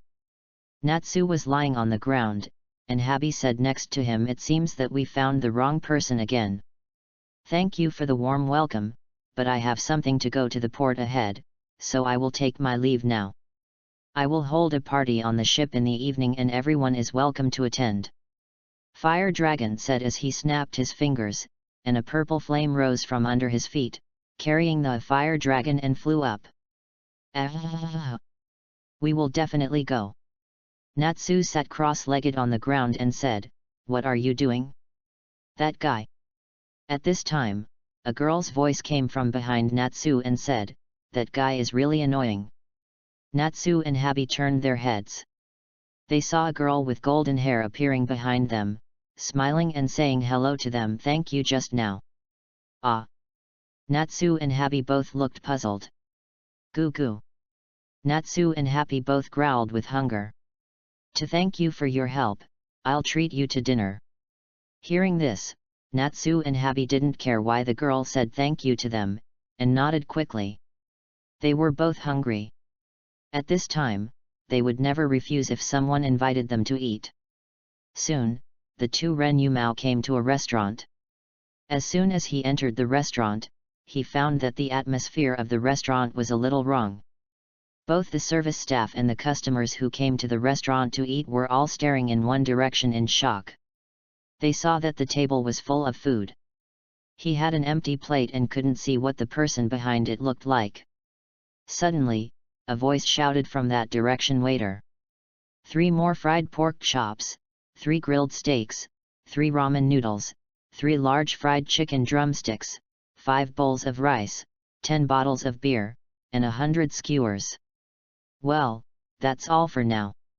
If it's not enough, I'll order more. This voice. Natsu and Habi's eyes lit up when they heard the voice of the person ordering food, and they ran over quickly. After seeing the person who was eating and drinking, they immediately shouted happily, Yexin. It turns out to be you. Habi jumped into Yexin's arms and shouted, Yexin. It's so great to meet you here. Yexin was a little surprised to see Naz and Habi, but he also said happily, Naz, Habi, why are you here? Natsu and Habi were starving for a long time. They sat at Yexin's table and started eating. They went out to do a mission and came here after receiving news that there was a fire dragon in Harujun town. Have you met someone you know? Lucy also sat down and asked.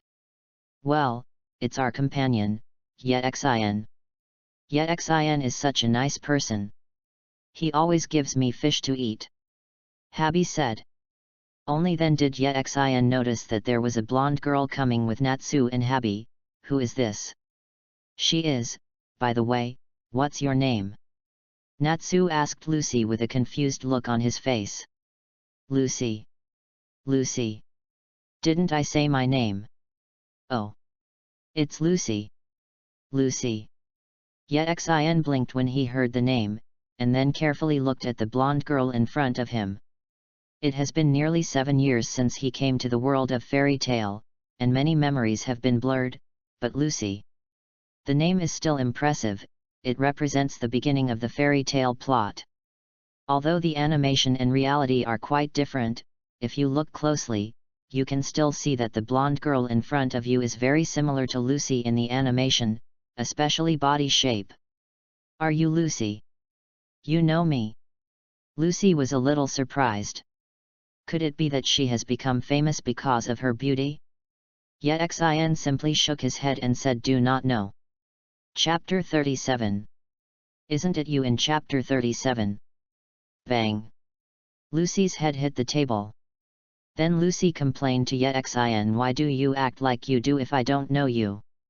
Now we know each other. As he spoke, Xin continued to eat and drink, but he was not full yet. Now there were two more mouths, Natsu and Habi.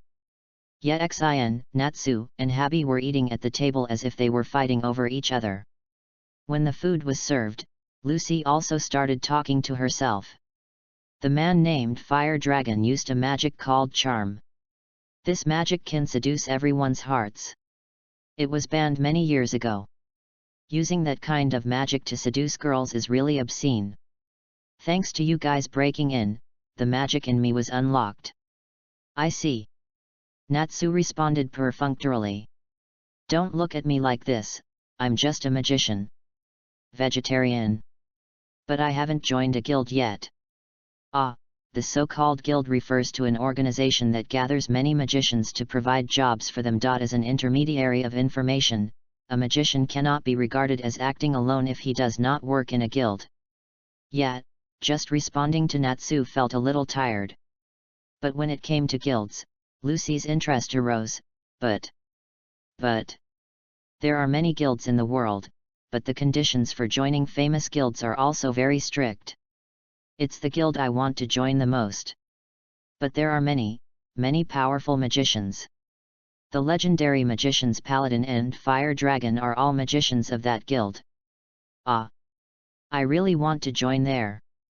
But the conditions must be very strict. What should we do? Ah! Sorry. After talking so much about the world of magicians, you ordinary people may not understand it. But I must join that guild.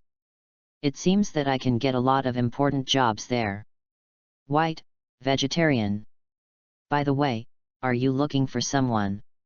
Yes, we were looking for a Gunalu. We heard that the Fire Dragon came to this city, but when we came we found out that it was not the case. Natsu looked disappointed. Just look at the appearance of the man named Fire Dragon and you'll know it's not the case. I thought a Guniru must be there. Lucy heard the conversation between Natsu and Happy and couldn't help but interrupt and asked, what does the person named Fire Dragon look like? He's not a human, Iguniru is a real dragon. Lucy complained with a frightened look on her face. Oh. Then how could he appear on the street? Duan. Hello.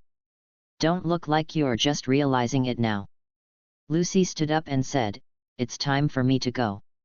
Eat slowly, waiter. How much does this meal cost? No need, we don't have to spend money to eat out with Xin.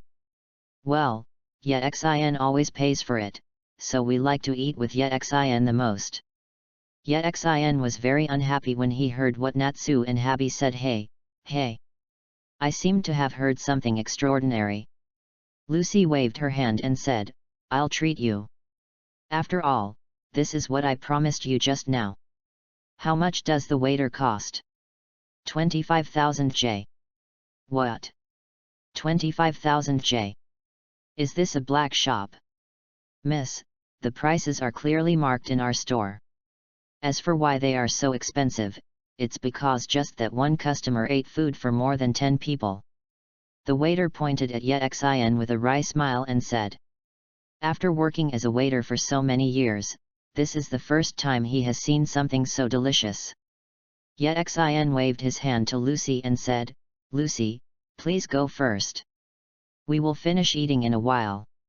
I will pay. Lucy gritted her teeth, then took out 2 10,000 notes and 5 1,000 notes from her wallet and put them into the waiter's hand and said, if you say I'm treating you, it must be me treating you. After saying that, she left very coolly without looking back. After going out, Lucy showed a distressed expression. A meal of 25,000 J, even a rich second generation, she has never had such luxury. She can really speak. After Lucy left, yet Xin couldn't help but sigh. From the moment he saw Lucy, Lucy never stopped talking. Natsu and Habi also nodded in agreement and said, "Yeah. But she's a good person." This is true. 25,000 J is not a small amount, it is about more than 1,000 yuan when converted into RMB. Yet Xin, how was your mission this time?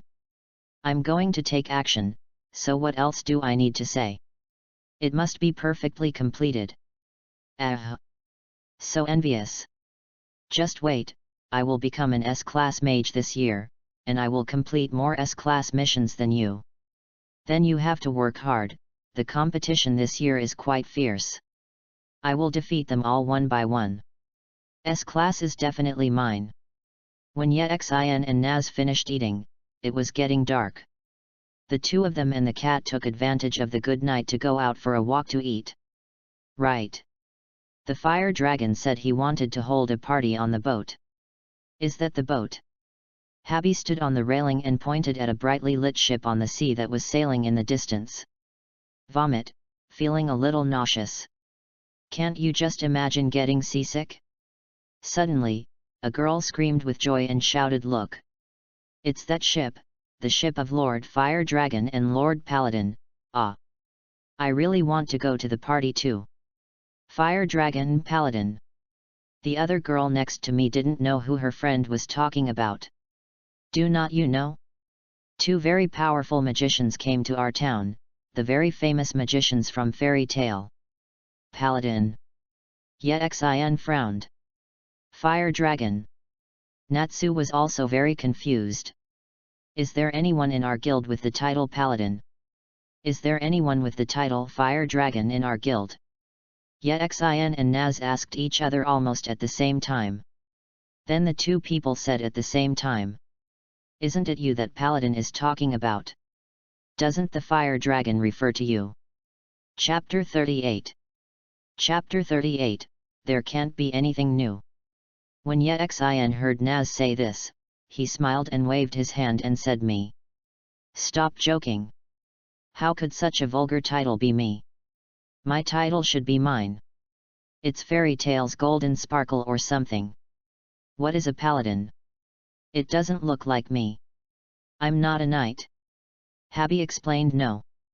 Paladin is the abbreviation, and the full title is Holy Light Knight. Yet Xin, your magic is holy light, and you often punish evil dark guilds like a righteous knight, so you are called Holy Knight. Knight of Holy Light, referred to as Paladin." Natsu also nodded in agreement beside him.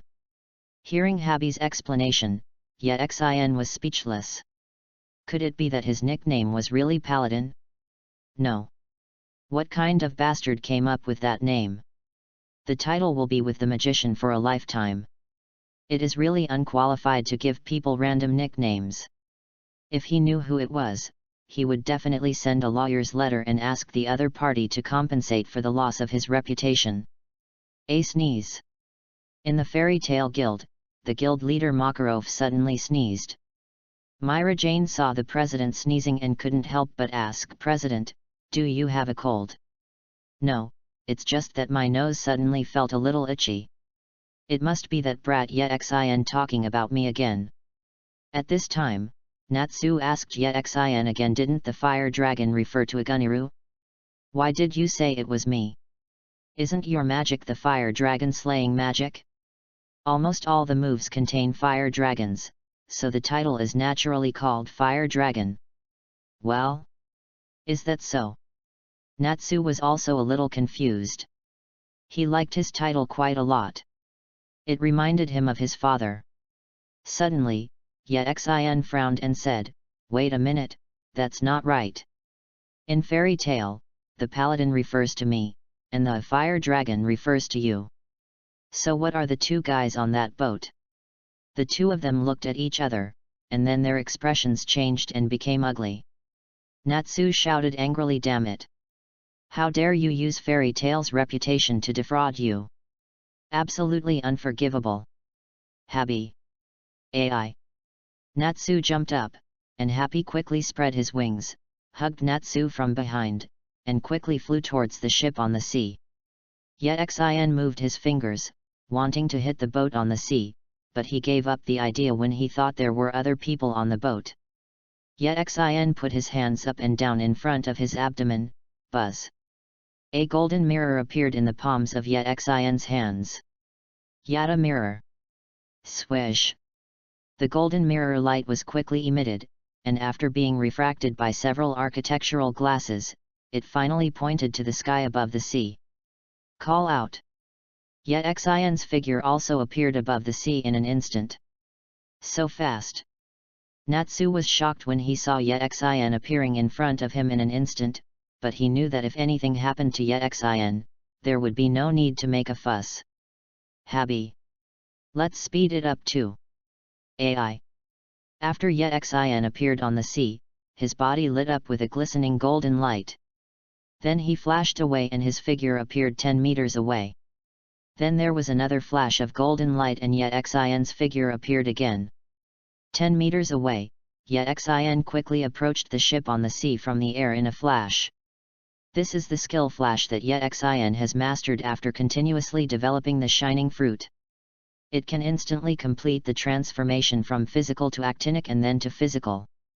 It can be regarded as a skill like teleportation.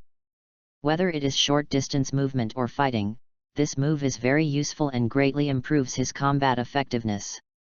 After all, teleportation is almost a necessary skill in every hot-blooded adventure and combat comic. Like Shunpo in Death Shaving, one of the 6 naval styles in One Piece, the blinking technique in Naruto, the teleportation magic in Fairy Tail. There is only one reason for this, and that is that he is strong and handsome. This powerful and handsome move is Yet Xin's favorite. Although the moving distance of the move used before is much longer than teleportation, it needs to be elementalized first, turning into light groups, and wait until it reaches the desired position. The light group condenses again. Although it moves at the speed of light, the forward and backward swings of the move are too long, and it feels a bit gaudy, which is not what Yet Xin likes. At this time, most of the girls who were tricked into boarding the ship had been given sleeping pills and passed out on the deck. Snapped. Inside the boat, Lucy waved her hand and spilled the red wine in the glass on the ground. What are you going to do? There's sleeping pills in red wine. Haha. You actually discovered it. Please make it clear to me, I want to join Fairy Tail, not be your woman. He is really a troublesome guy. He obviously doesn't have to suffer if he sleeps obediently. Suddenly, shua. The curtain behind Lucy was opened, and several strong men suddenly appeared and clasped Lucy's arms, preventing her from moving. Lucy's expression suddenly changed. What do you want to do? Let me go. If you don't let me go, I'll call someone. Ha ha. Ha ha ha. Little girl, where do you think you are now? This is the sea. It has been almost 20 minutes since we left the port of Harujun. You can scream if you want. No one will come to save you even if your throat is broken. Ha ha ha. Suddenly, buzz. Phew. A golden light came in from outside. Ah. Hitting the arm of the person who spoke, the person let out a scream and flew backwards. Then a lazy voice said, really, why do bad people all have the same virtues, no culture at all, and the words are all the same, even if I want to listen to something new for a change. Chapter 39. Chapter 39, even if you are far away, you will be killed. This voice. Lucy was stunned for a moment when she heard the voice. She felt that the voice was very familiar. When Yet Xin walked in, Lucy was surprised. Is it you?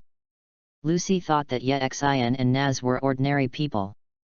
She didn't expect that the other party was a magician. But how did he appear here?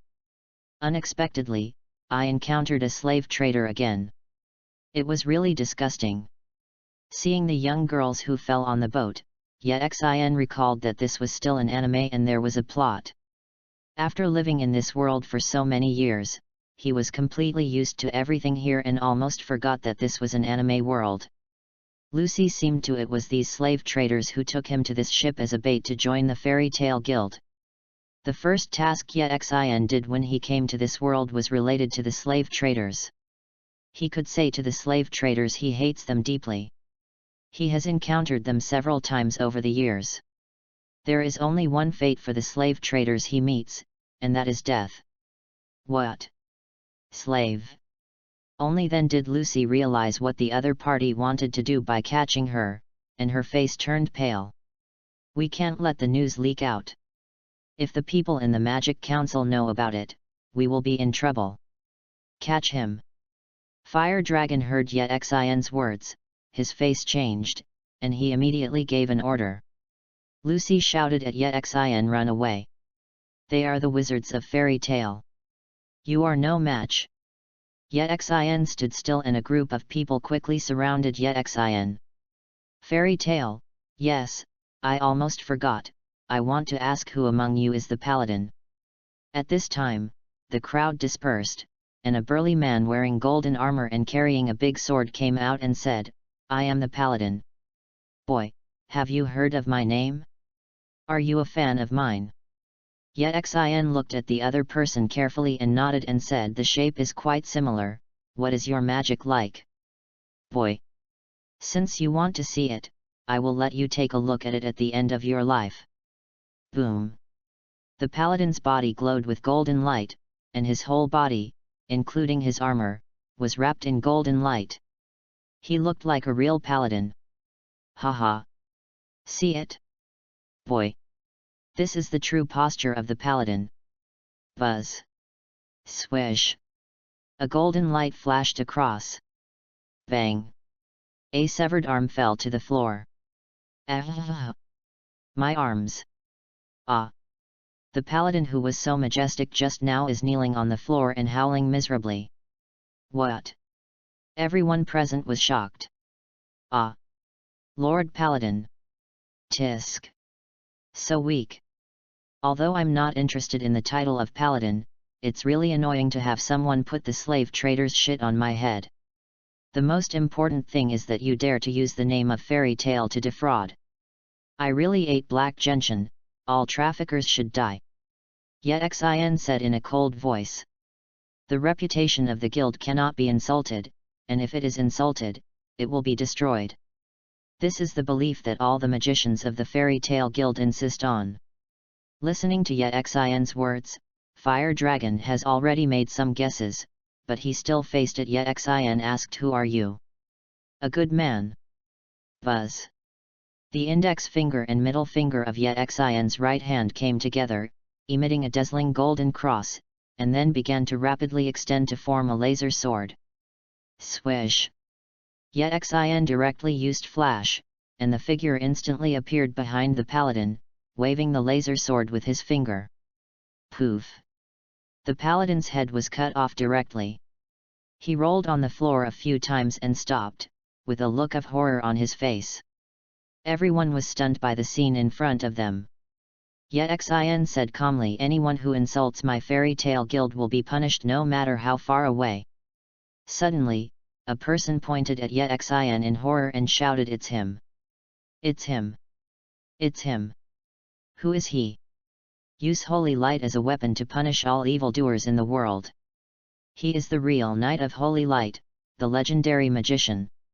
What? Yexin is the Knight of Holy Light. Lucy also stared at Yexin with wide eyes in disbelief. It's over. We are all doomed. One of them suddenly shouted, don't be afraid. He is only one person, there are so many of us, so we don't need to be afraid. Ah. Poof. Before this person could finish speaking, Yexin appeared in front of him in an instant. With a slight wave of his finger sword, this person also screamed and fell to the floor. Swish. Yexin's figure flashed again. Ah. Another person fell. Then Yexin began to use flash continuously. With the level of these human traffickers, there was no way to see Yexin's movement trajectory. Every time Yexin flashed, one person would scream and fall down. Hearing the frightening scream before death, as well as Yexin's terrifying attack methods, in the blink of an eye everyone on the ship suddenly lost their mentality. Run! Monster! This guy is a monster! Run away! Plop! Plop! An individual trafficker all jumped ship and ran away. Snort! Do you think you can escape by jumping into the sea? 8-foot Megatama! Boo-hoo-hoo! Yet Xin fired dense laser bullets from his palms, shooting at those who jumped into the sea. Ah! Aha! Wow ah ah! Big discount on reading books during Dragon Boat Festival. Recharge 100 and get 500 VIP points. Grab a deposit now. Activity time, June 22nd to June 24th. Chapter 40. Chapter 40. How is this possible? After a while, the screams gradually disappeared and the sea gradually became calm. Yet Xin raised his head and looked at the trafficker leader Pola, who used magic to fly into the air when he saw something was wrong. Pola's face was very ugly at this time. Pola looked at Yet Xin ferociously and said, "Asshole! My team! My hard work! My products! Boy! You dare to do such a thing, you all must die!" Red shower! Buzz! A red magic circle appeared in front of Pola's hands, and red flame bombs poured down on the entire ship like a storm. Call out! Yet Xion's figure instantly appeared on the top of the boat, placing his palms in front of him. Barrier of light! Swish! A thin golden light curtain spread out from Yet Xion's palm to the surroundings in an instant, covering the entire ship in the blink of an eye. Boom! Boom! Boom! The flame bomb fell on the light curtain and exploded, causing the light curtain to produce ripples like water waves, but it was not destroyed. Hateful! Red typhoon! Buzz! The red magic circle quickly blew out typhoon-like flames and fell towards the hull. Suddenly, a figure suddenly appeared and blocked the attack route of Honjian Typhoon. Who? Lucy and Pola were both surprised. Then the flames began to shrink rapidly, and the figures in the flames gradually became clearer. After a while, the flames were sucked into Natsu's mouth. It tastes terrible. What is this? Are you really the fire mage? It's the first time I've eaten such unpalatable flames. What? Someone actually eats flames? Lucy and Paula were shocked when they saw this. Is this guy human? Boy! It's you. Paula recognized Natsu she met on the street during the day. But soon Lucy recognized who it was and said in shock, "You are Natsu. And hubby? Natsu, are you a mage too? And why did you grow wings, hubby? Let's talk later. I need to kill this guy pretending to be Fairy Tale first. Don't kill him, leave him alive. I don't know where this guy sold all his slaves." Yet Xin shouted to Natsu. Paula was left here on purpose. It's obvious that this guy is the leader of this slave trading group. Capture this guy alive and leave the rest to the guys from the Magic Council. That's it. After hearing Yet Xion's words, Pola shouted angrily, "Asshole! You think you've got me? Don't underestimate me. I used to be a mage in a regular guild. You are the ones who are going to die." Red flame whip. Several whip-like flames were thrown towards Natsu. Habi carried Natsu to dodge quickly and rushed towards Pola. Pola also quickly moved in the air to dodge.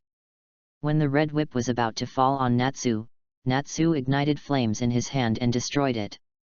Lose. Red shower. The large-scale fire bomb attack blocked Natsu.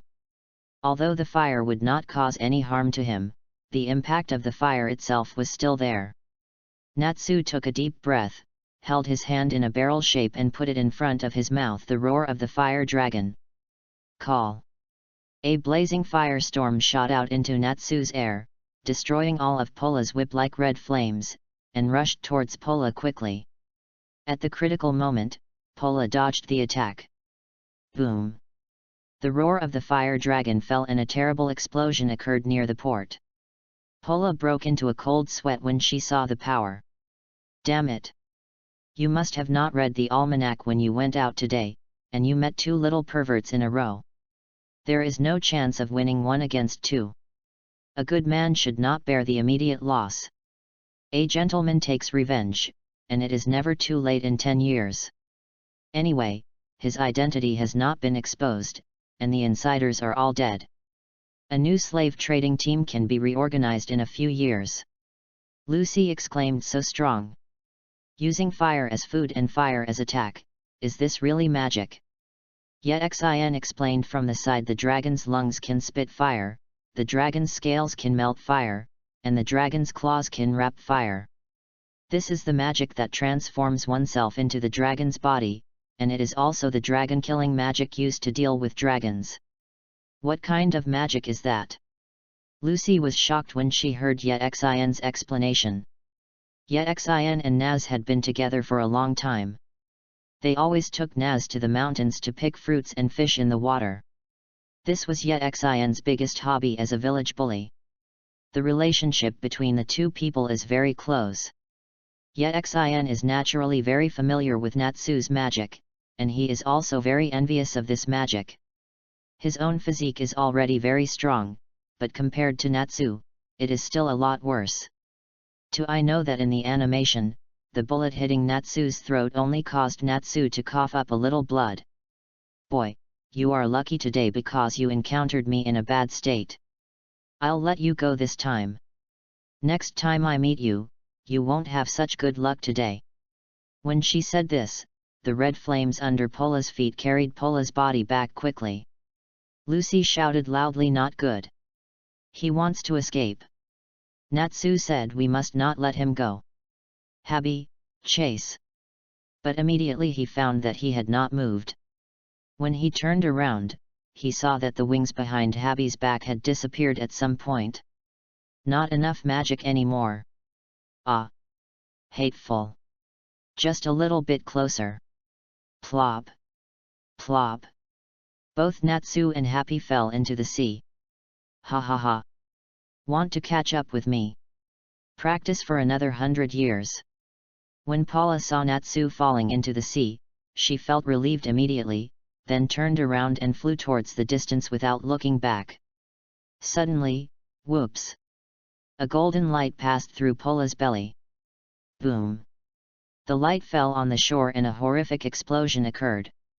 Pola looked down with an expression of disbelief on her face, and saw a bloody hole punched through the location of the magic source in her abdomen. This, how can it be? Then Pola's eyes turned black and she fell from the sky. Chapter 41. Chapter 41, The Legendary Sorcerer. After a while, the ship sailed back to the port, and when passing by, he picked up Pola and took it with him. Vomit! In just a moment, Natsu felt as if he was going to vomit out everything he had eaten today. Yet Xin, have you docked? It's already here, no need to ask any more. Hey! Finally alive! At this time, many people have gathered at the port. The troops stationed here and the ancient knights of the Magic Council have arrived. After all, the explosion just now shocked too many people. Who are you? What just happened on the ship? We are the wizards of Fairy Tale. When Yet Xin said this, he took off the fingerless glove on his left hand, revealing the Fairy Tale Guild crest. Natsu also took off his coat, revealing the Fairy Tale Guild crest on his right shoulder. Seeing this coat of arms, Lucy was completely sure that Yet Xin and Natsu were really members of the magic guild she most desired, Fairy Tale. This boat they belonged to human traffickers. The unconscious girls on the boat were all tricked into boarding the boat and prepared to be sent to other places to be sold. What? The faces of the people in the army and the ancient knights changed slightly when they heard Yet Xin's words. Human traffickers commit heinous crimes wherever they are and deserve death. That guy is the boss of this group of traffickers. As long as he is treated in time, he should still be able to survive. Whether you can pry open his mouth and who knows who are the other victims.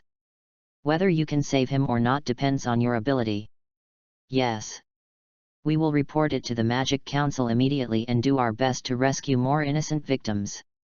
Yet Xin's aura was very strong when he spoke, making these law enforcers feel as if they were facing officers with much higher positions than themselves.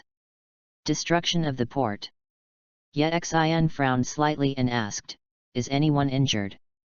He could accept the property damage, but he didn't want innocent people to get hurt because of his own fault. Not really, because the attack did not hit the shore, but the port was partially destroyed by the explosion. Yet Xin breathed a sigh of relief and said, "That's good. This boat is the spoils of war that I paid, and it will be used to compensate for the damage caused. If nothing happens, we will leave." "Wait a moment. Your Mightiness.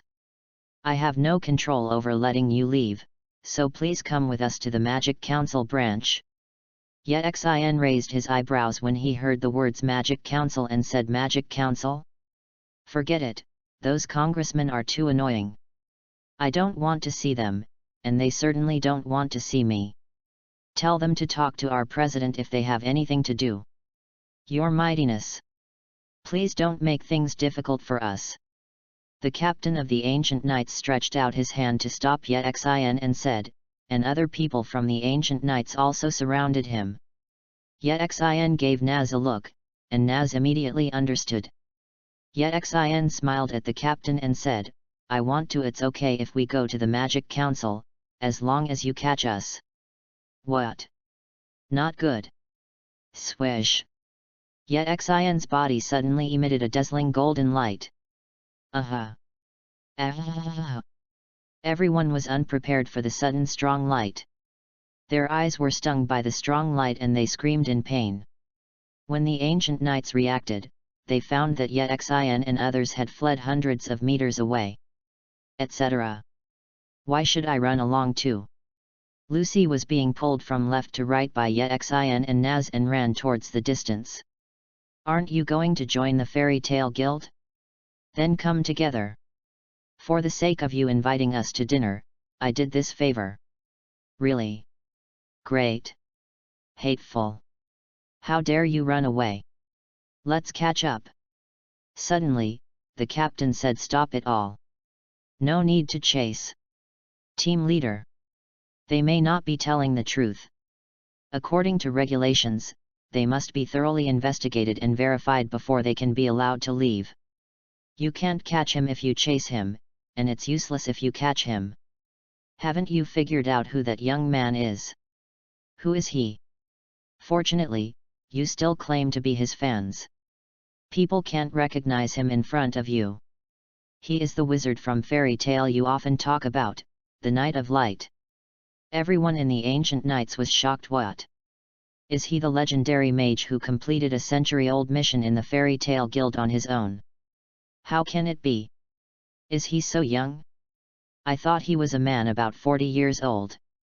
I thought he was already half 100 years old." Everyone in the Ancient Knights began to discuss Yet Xion's age. Each person said his age. Very little information about Yet Xion was circulated outside. Many of the information was fabricated and spread around. Everyone only knows that something happened 2 years ago that shocked the entire magical world, that is, someone completed a century-old mission alone. This person was a wizard belonging to Fairy Tale. One of the young men from the Ancient Knights suddenly said, "No. You can't just let him leave like this." As he said that, he chased after Yet Xion and the others. The captain shouted angrily, "You brat! What are you doing? You can't beat him." After finally meeting him, I at least wanted an autograph. Chapter 42. Chapter 42, Unbearable Looking Back. Magic Council. Snapped. A congressman threw the newspaper on the table angrily.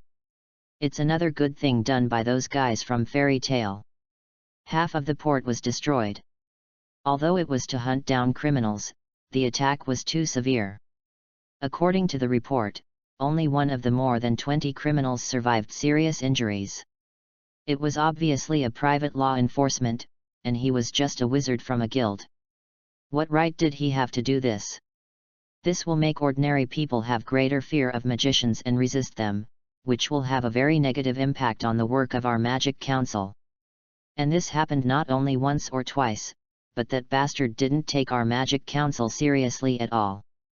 Suddenly, a very beautiful young female congresswoman with long black and shiny hair giggled and said, "Giggle. It's probably true that he doesn't take the magic council seriously, I've heard." "Shut up, Arusha. That matter will never be mentioned again in the magic council." Except for the Yakima congressman and 2 young new generation congressmen, the faces of everyone present were not very good looking, and they seemed to have some unbearable memories. "Hee hee. I wasn't sure at first, but it looks like it's true. You." At this time, another young male congressman smiled and persuaded, "Okay. The teachers here at Arusha are all young. Don't be naughty and make fun of everyone. As for fairy tale, well, I really like those idiots." "Shut up, too. Zeke line." Chikale continued without caring. "Although those guys are idiots, many of them have talents that are difficult for others to match. That one in particular is known as the legendary in the wizarding world. The Magister's prestige and influence among the Magisters is not even lower than that of the Magic Council. To be honest, I can be considered a fan of his." Kaikarian's words aroused the approval of many people. "That's why it gives people a headache. It's really a dilemma. As long as you don't do anything too extreme, just turn a blind eye as usual. It's precisely because of those idiots that the world doesn't seem so boring." In Magnolia Town. In front of the Fairy Tale Guild, Yexin, Natsu, and Lucy appeared here. "Wow, so big." Lucy stood at the guild gate and sighed. Happy said, "Welcome to Fairy Tale." Yexin has already walked in at the lead. He was already a little hungry, holding various fruit lollipops along the way. At this time, the Fairy Tale Guild was very noisy and lively. Although the Magic Guild is a magician, it is an intermediary organization that provides jobs for mages. However, everyone who joins a guild will regard the guild as a second home. Home is for relaxing, eating, drinking and having fun. Therefore, in the Magic Guild, carefully check the task delegation panel. There are always fewer people looking for a task that suits them than people eating, drinking, chatting and bragging. "Myra. Here are 3 beers." "Okay." Myra, who was wearing a Fairy Tale Guild waiter's dress, responded with a smile. Today's Myra Jane is completely different from the little girl who looked like a little wolf dog when Yexin first entered the guild. She is delicate and sophisticated. With a fair face, a voluptuous figure, and a warm and heartwarming smile, she is simply a perfect woman. Wakaba, who was a little drunk, said hello to Myra. "Myra. Coming. Coming. What's up?" Wakaba took a strong drag on his pipe, then blew out love smoke rings and said, "Go on a date with me next time." "Ah. So cunning. Be one step ahead of me." "Hate. Don't you have a wife?" Bang. Myra suddenly transformed into the appearance of the fat Wakaba's wife. Wakaba looked frightened and shouted, "Wow! Don't turn into my wife." "Ha ha ha." The wizard sitting at the table with Wakaba laughed loudly. Suddenly, the door was opened, and Yexin strode in and shouted, "I'm back. Myra. Is my food ready? Calculate the time and you should have arrived. It has been prepared for you a long time ago. It is right there. Go and eat." Myra said, pointing to the table not far away from her. At this time, the table was filled with food, and the aroma was overflowing. Yexin was not polite, and immediately sat at the table and started eating and drinking. Myra Ji looked at Yexin with a smile and said, "Eat slowly, no one will compete with you." Wakaba showed a heartbroken expression at this time and said, "It's over. I'm dumped. I also really want to have a beautiful woman at home preparing hot meals for me every time I come back from work." The person sitting at the same table with Wakaba who originally laughed at Wakaba also covered his heart and said with a sad face, "Me too, my heart hurts. Only Yexin in the guild can enjoy this treatment from Myra. No. I am so sad. I have to drink to relieve the pain inside me, Myra." 5 more beers. I'll have 4 more beers too. I'll take 3 bottles. Myra Jane rolled her eyes at a few people angrily and said, I just want to drink, why are you making so many excuses? Chapter 43. Chapter 43, Stop It All. I'm back. The door was kicked open, and Natsu walked in without recognizing any relatives. You are back too. Natsu, happy. Buck-toothed brother smiled when he saw Natsu and said, You've done a lot of big things this time, and they've all been on the news. Natsu kicked the buck-toothed brother in the face. You bastard. What you gave me was false news. Wow. The buck-toothed brother screamed and flew backwards, smashing the table and chairs with a bang sound, but Natsu still didn't stop and continued to chase and beat him. Natsu, you bastard. I just heard about it. It's not like I spread false news. Asshole. Stop it. Ouch. Are you still fighting? Who's going to stop Natsu?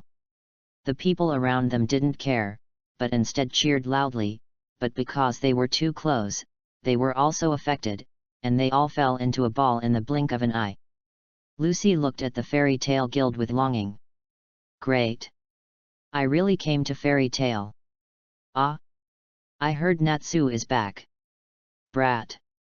We didn't decide the winner last time. Come. Gray. Why are you walking around naked? Ah. Oops. So, it's really annoying that all the men here have such no taste. When Kana said this, she picked up the barrel, raised her head and started drinking. Hey hey. Natsu, let's show off. Put your clothes on for me. Boring. Why are you arguing in broad daylight? You are not a child anymore. If you are a man, you should use your fists to speak. Elfman said and rushed forward. It's in the way. Ah. Elfman was punched away as soon as he rushed forward. So weak. Why is it so noisy? Lucy looked towards the direction of the sound, and immediately recognized who this person was and said with some excitement, Ah. It's Loki, one of the top handsome guys on the list of wizards I want to be my boyfriend most. Let me join in the fun. Loki said to the two girls hugging each other. Yeah. Loki is so manly. Great. Come on. Bang. Lucy lay on the ground and said to herself, the fantasy is shattered. Is there no normal person in this guild? Hey. Are you new here? Lucy was surprised when she saw the person coming and said, Am I, Myra Jane? Wow. It's me. Then Lucy pointed at the scene where the duel between two people gradually evolved into a guild-wide martial arts competition and said, No, why don't you stop them? Myra Jane smiled and said, It's the same as before. Don't worry about them, A&D. Bang. A wine bottle flew from nowhere and hit Myra Jane on the head. Myra Jane fell directly to the floor. Lucy was startled. Ah. Miss Myra Jane. Are you okay? Myra Jane, who was lying on the ground with bleeding forehead, still kept smiling and said persistently, A&D, this is fun, isn't it? It's scary. Boom. A figure flew past Lucy, smashing many tables, chairs, and benches. Natsu shook the trophy in his hand triumphantly. Ah! My panties! Gray shouted when he realized that his underwear was missing. Don't face me! Lucy exclaimed, covering one eye with her hand. Can this lady lend me a pair of underwear? It would be weird if I borrowed it from you. Bang! Lucy punched Gray in the face, and then Lucy was picked up in a princess hug. Ouch! What a bunch of barbarians who don't know how to show mercy to women. By the way, where did you come from as a model? Looks so cute. You, what do you want to do? Elfman shouted loudly. If you are a man, you must use your fists. It's in the way. As soon as Elfman finished speaking, he was punched away by Natsu. It's so noisy. It makes me unable to drink properly. Enough is enough for you all. When Kana said this, she pulled out a magic card. I am angry. Gray made a magic pose with his hands, and cold air began to appear in his hands. Oh. Elfman's arm also changed. Feel free to come over here. Natsu lit up his hands with flames and shouted excitedly. Others also began to prepare to release their magic. The noisy situation was much quieter, but this was obviously the calm before the storm. Using magic to fight will cause destructive power. Bigger. Want to do magic? Lucy was shocked when she saw this scene. Suddenly, bang! With a sound, everyone looked in the direction of the sound and saw a stool flying from nowhere and overturning the table with food in front of Yexin. Alas, alas, alas! Everyone fell silent when they saw this scene, and then their faces showed an expression of extreme horror, and their eyes almost popped out. Yexin was eating happily and was about to take another one. Suddenly the table was lifted, leaving him sitting there dryly, looking at the food falling on the ground in disbelief, his hands moving forward in despair. Grab! My food! Mine, I! When Yexin said this, he slowly crossed his arms in front of him. Wait a moment. Yexin! Don't be impulsive. Don't get excited. We pay 10 times the compensation. But Yexin didn't seem to hear it, as golden cross stars glowed on his hands. Gray's face turned pale and he said, It's over. He can't hear you. Run quickly. No one was ready to continue fighting, and they all rushed towards the door as if fleeing for their lives. Bhe Kyung. Suddenly, a loud voice shouted, Stop it! Chapter 44. Chapter 44, Is it too late to leave now? So big. When Lucy saw President Makarov, she couldn't help but activate her instinct to complain. President! Help! Stop Yexin quickly! Otherwise the guild will be destroyed again. When everyone saw President Makarov, they all seemed to see a savior. They have never thought that President Makarov was so cute. Megatama. Yexin just uttered the last 2 words in his mouth. Suddenly, a big hand fell from the sky, boom. Yexin was punched on the ground, and a big hole was made in the ground. Yexin's body was smashed, leaving only a head rolling on the ground. It quickly rolled in front of Lucy, with big eyes. With his eyes open, he was staring straight at himself, with red liquid still stained on his face, with a dead look on his face. Hey! Ah! Lucy screamed and jumped up. Die! Die! Dead people! But Lucy soon realized that she was the only one making a fuss, and everyone else in the guild looked relieved. Very good. Fortunately, the president is here, otherwise we would be in misery. Yes. Thanks to the president. Hey! Dead people! Why are they so happy? Lucy complained in disbelief. At the same time, she thought to herself, what kind of guild is this? Did the president even kill his own guild members? It's terrible. I wonder if it's too late to leave now. Newcomer. Makarov's huge body looked down at Lucy, which scared Lucy's heart. Lucy quickly waved her hands and said, No. It's not like I was just passing through. Happy said Lucy, aren't you going to join the guild? Makarov leaned down lower. Hearing Happy's sudden interruption, Lucy wanted to sew Happy's mouth shut. Now she doesn't want to join the guild. This is hell. She just wants to escape from here. Just at this moment, Lucy suddenly heard Myra Jane say quietly, Does it look good? Nice. Lucy was stunned. She felt that the voice was very familiar.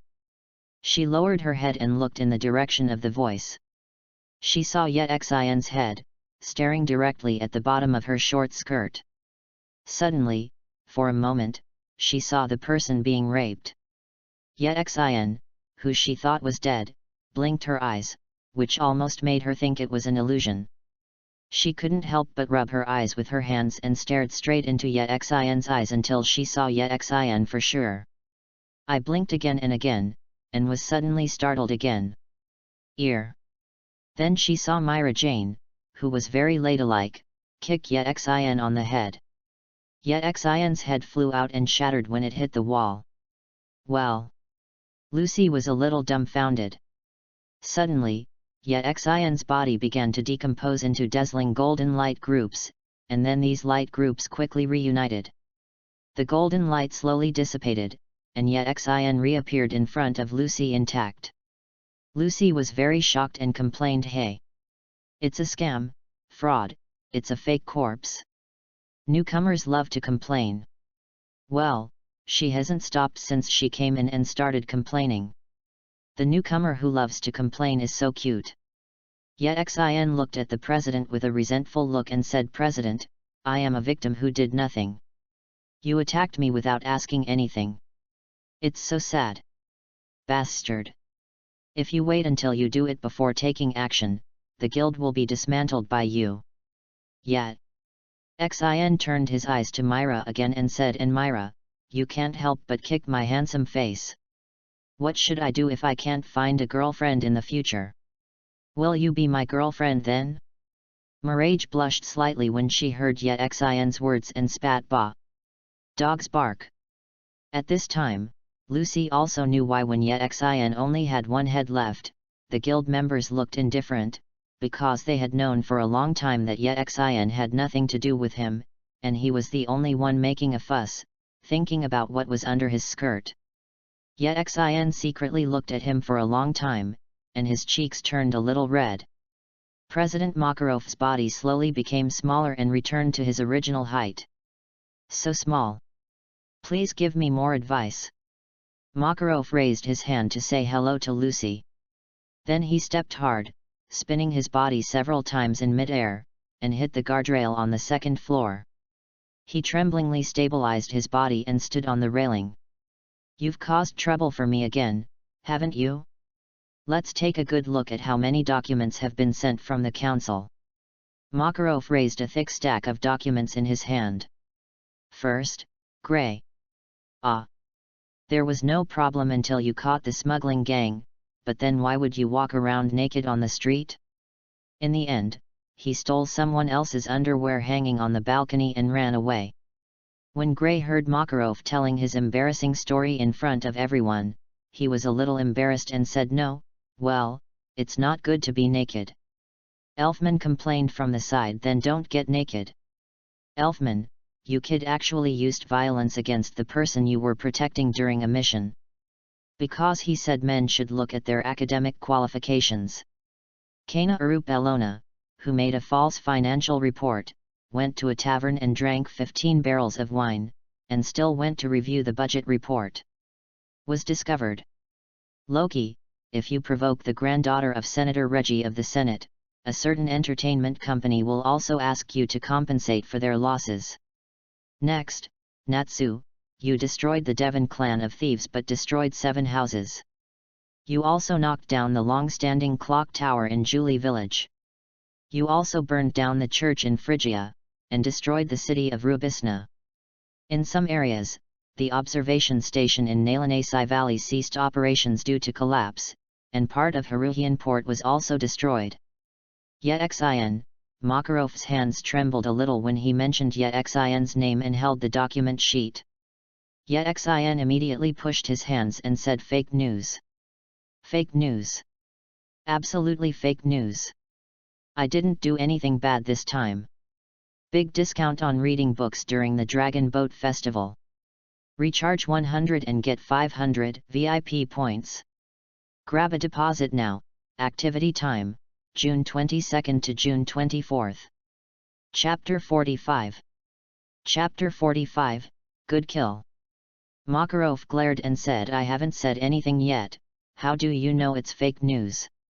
Those bastards in the Magic Council have always been unhappy with me, and they must have made up some lies to slander me. This time, my mission was a perfect success. The citizens gave me rave reviews and I couldn't be more grateful. It's good that the citizens are grateful to you, but this time it's not the citizens who are suing you, but the various insurance companies. Because you told citizens to buy insurance before you started, after the incident, several insurance companies were on the verge of bankruptcy, and now we at Fairy Tale have been blacklisted by all insurance companies. Hey? Hasn't our guild been blacklisted by the insurance company a long time ago? That's not mainly because of you. Yet Xin curled his lips.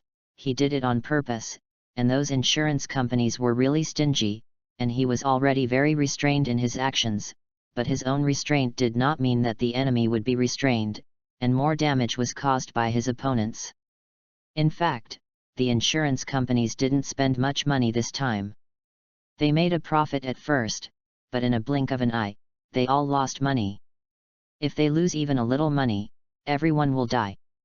The Magic Council indiscriminately put the shit basin on my head. Didn't I just take some of their things? As for being so stingy, my brothers in my own village are better. Arzak, Rebi, Dorel, Litas, Walian. You guys, as a result, I was always scolded by the reviewers, but... Call. The documents in Makarov's hands all burned. Let those commentators eat shit. Listen. All powers that are beyond common sense are born from common sense.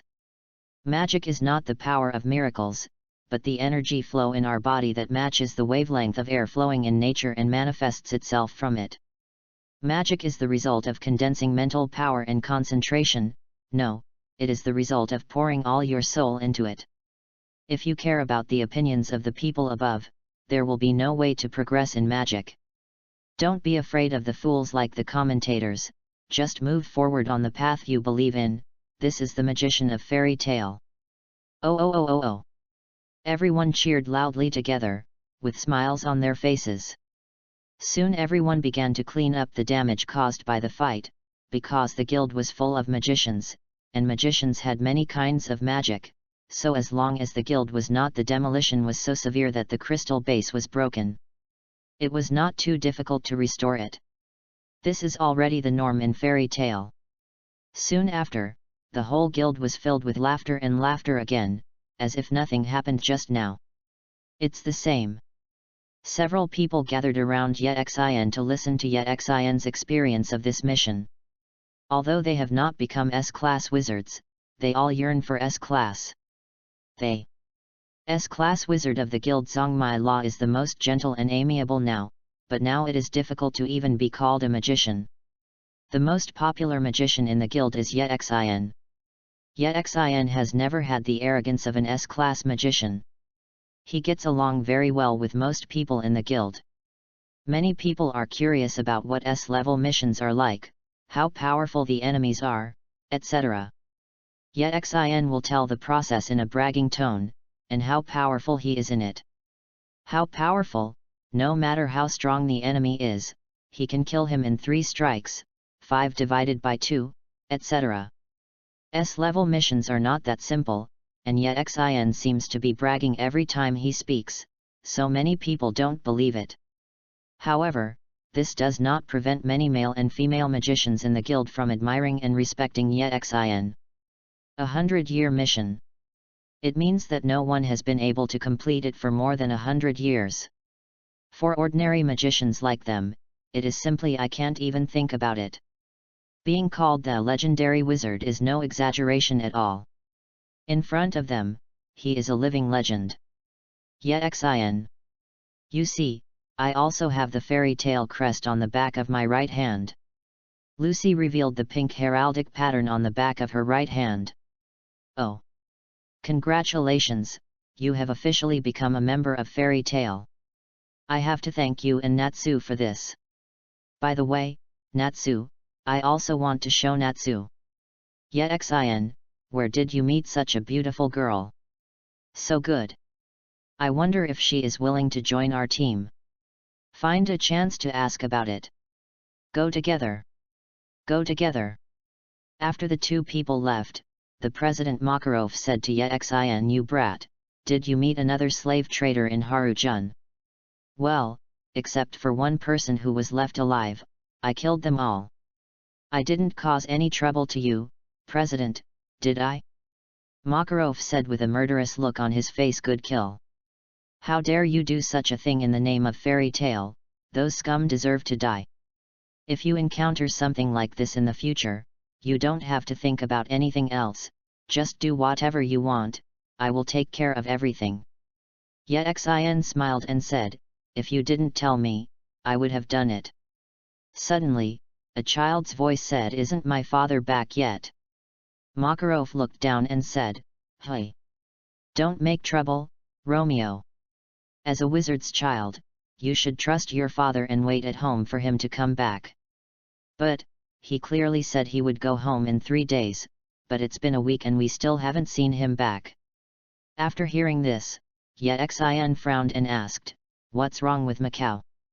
Reading books on May Day will be great.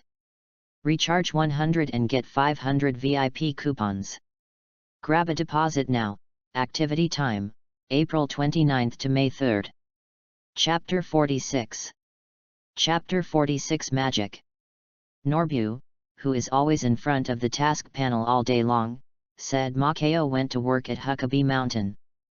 Yexin touched his chin and said, Hakebay Mountain? It's that snow-capped mountain that feels like winter all year round. It doesn't seem too far from here. Romeo shouted to President Makarov, go and help me find him. I'm so worried about him. Stop making trouble. Your father is a wizard. This guild doesn't need help wiping the mage's ass. Go home and drink milk. Romeo angrily jumped up and punched the President Makarov in the face and shouted, bad guy. Then he turned around and ran out crying.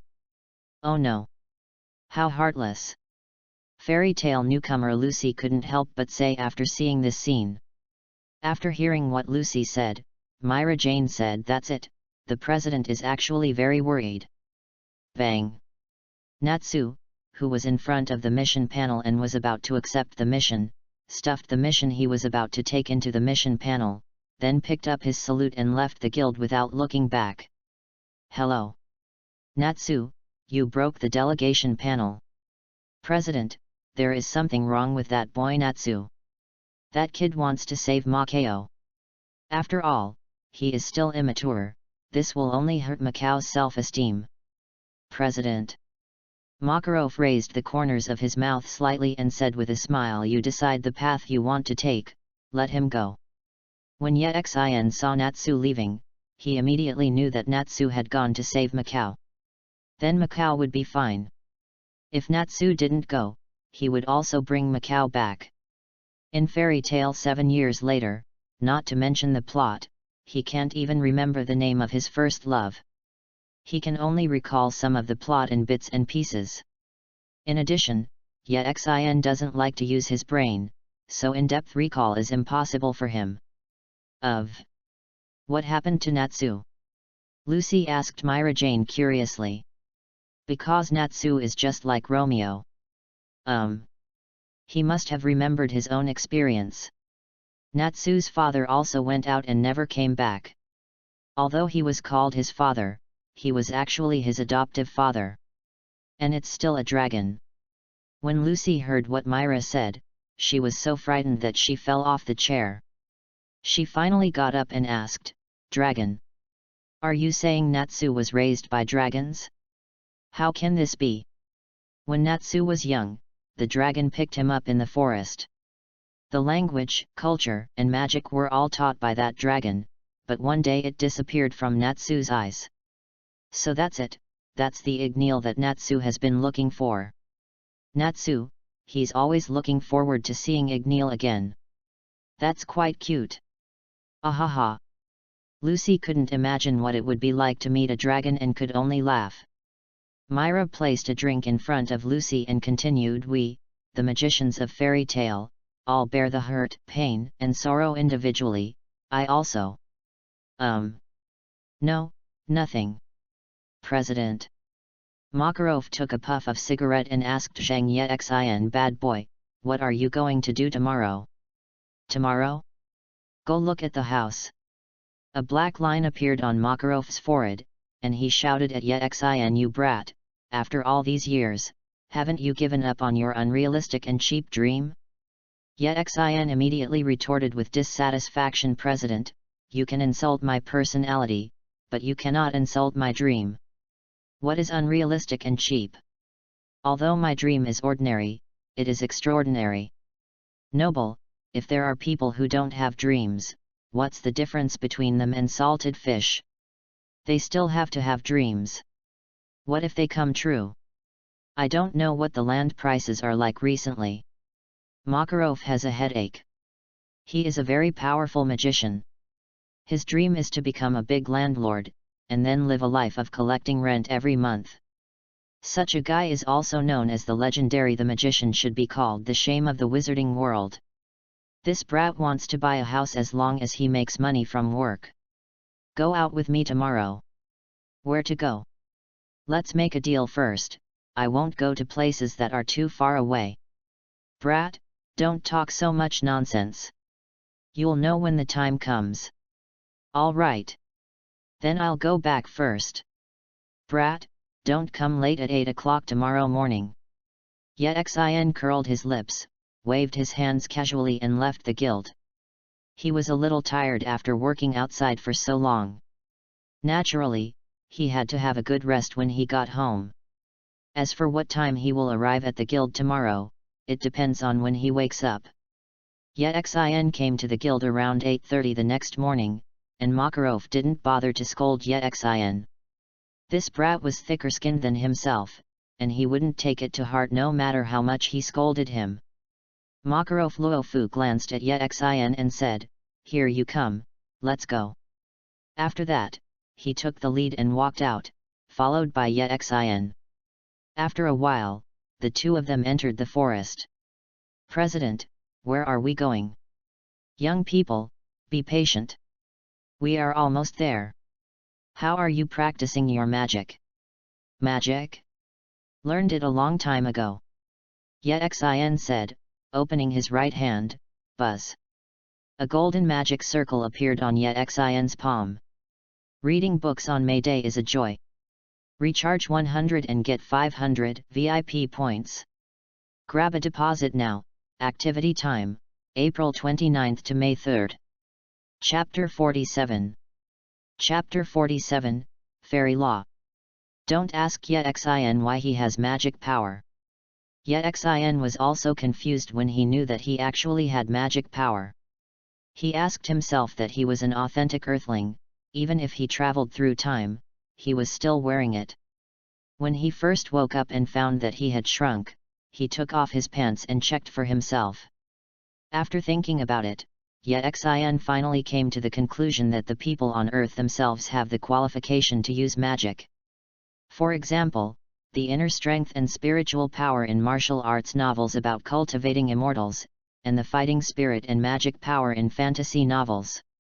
Evolving to the most recent novel theme before Yexin's time travel, spiritual power recovery, it is likely that he traveled to this magical world and activated something that originally belonged to him. By the way, Yexin not only has magic power, but also super powerful magic power that is more than 10 times more powerful than ordinary magicians. Yexin guesses that this may have something to do with his own physique. On the Earth, at that time, he knew that his physique was actually very special, with physical qualities that were many times higher than those of others. It's a pity that no matter how special it is, it can't be invulnerable. Even if it is invulnerable, it still has cannons, armor-piercing projectiles, and nuclear bombs. If you think about it, the Earth is actually much more dangerous than this magical world. In order not to be taken away for autopsy, Yexin behaves like an ordinary person on weekdays. Since he knew he had magic power, Makarov also offered to teach Yexin magic, and Yexin happily agreed. He likes to have more trump cards, and he also likes to improve his strength, otherwise he wouldn't be proficient in all 18 weapons and the 36 boxing techniques at his fingertips. Makarov felt a bit toothache when he saw Yexin using the relatively complicated magic he had taught him not long ago so easily. Geniuses attract people to like them, monsters attract people to hate them. What does this brat think of other people's hard work? Makarov himself has been severely beaten since he started teaching Yexin magic. You must know that he is one of the Holy 10 magicians, and he is relatively high among the 10. Whether it is light magic or giant magic, they are the best among all magicians, so how can their qualifications be inferior? But after meeting Yexin, he began to have doubts about himself. This brat obviously seemed to have a very bad mind. This guy didn't have any foundation in magic before he taught him magic. Why did he learn magic so quickly? After a few demonstrations and guidance, this brat has almost learned it, but it seems a bit clumsy to perform it. But it didn't take long for him to master it very skillfully. Not long after, this brat became proficient in this magic, as if he had been using it for more than 10 years. In the end, not long after, Makarov discovered that this magic, it seems that I am not as powerful as Yexin, a brat. Makarov was stimulated at that time and began to teach Yexin various magics. He didn't believe that he couldn't help this brat. Yexin also accepted everyone who came, regardless of whether it was useful or not. It would be nice to set off some fireworks. He himself is very curious about magic, and it is also a powerful power system. Although he is better at the power of the shining fruit, magic may never be used. However, the world in the future will face terrifying crises. If you want to protect yourself and the guild, the stronger you are, the better. In this way, Makarov and Yexin taught each other and learned from each other. It didn't take long and Yexin was not stumped. However, most of Makarov's own inventory was emptied by Yexin. Later, Yexin came to find him. When Makarov was learning new magic, he was directly kicked out by Makarov. Later, he only occasionally taught Yexin a new magic, and Yexin just used it as a pastime to learn a new magic. Makarov glared at Yexin fiercely, leaving Yexin confused. He didn't know where he had offended the president. He probably didn't, so it was probably because the president was menopausal. Makarov would never have imagined that Yexin thought of him like this.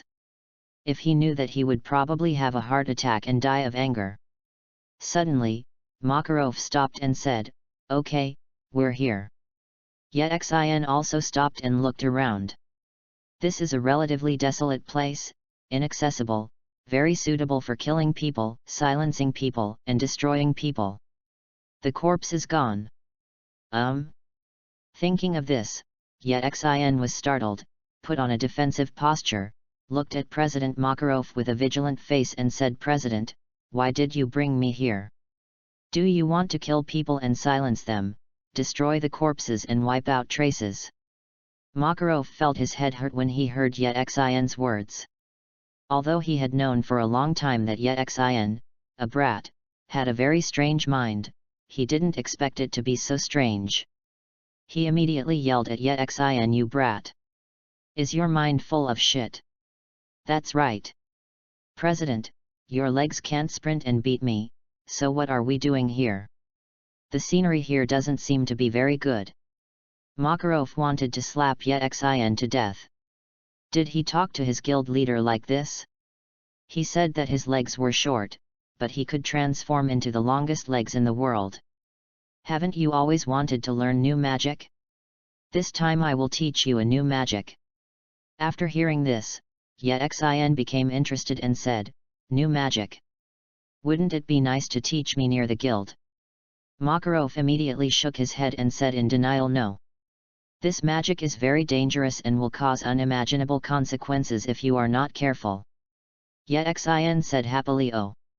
I like dangerous magic the most. President, what is the name of this magic?"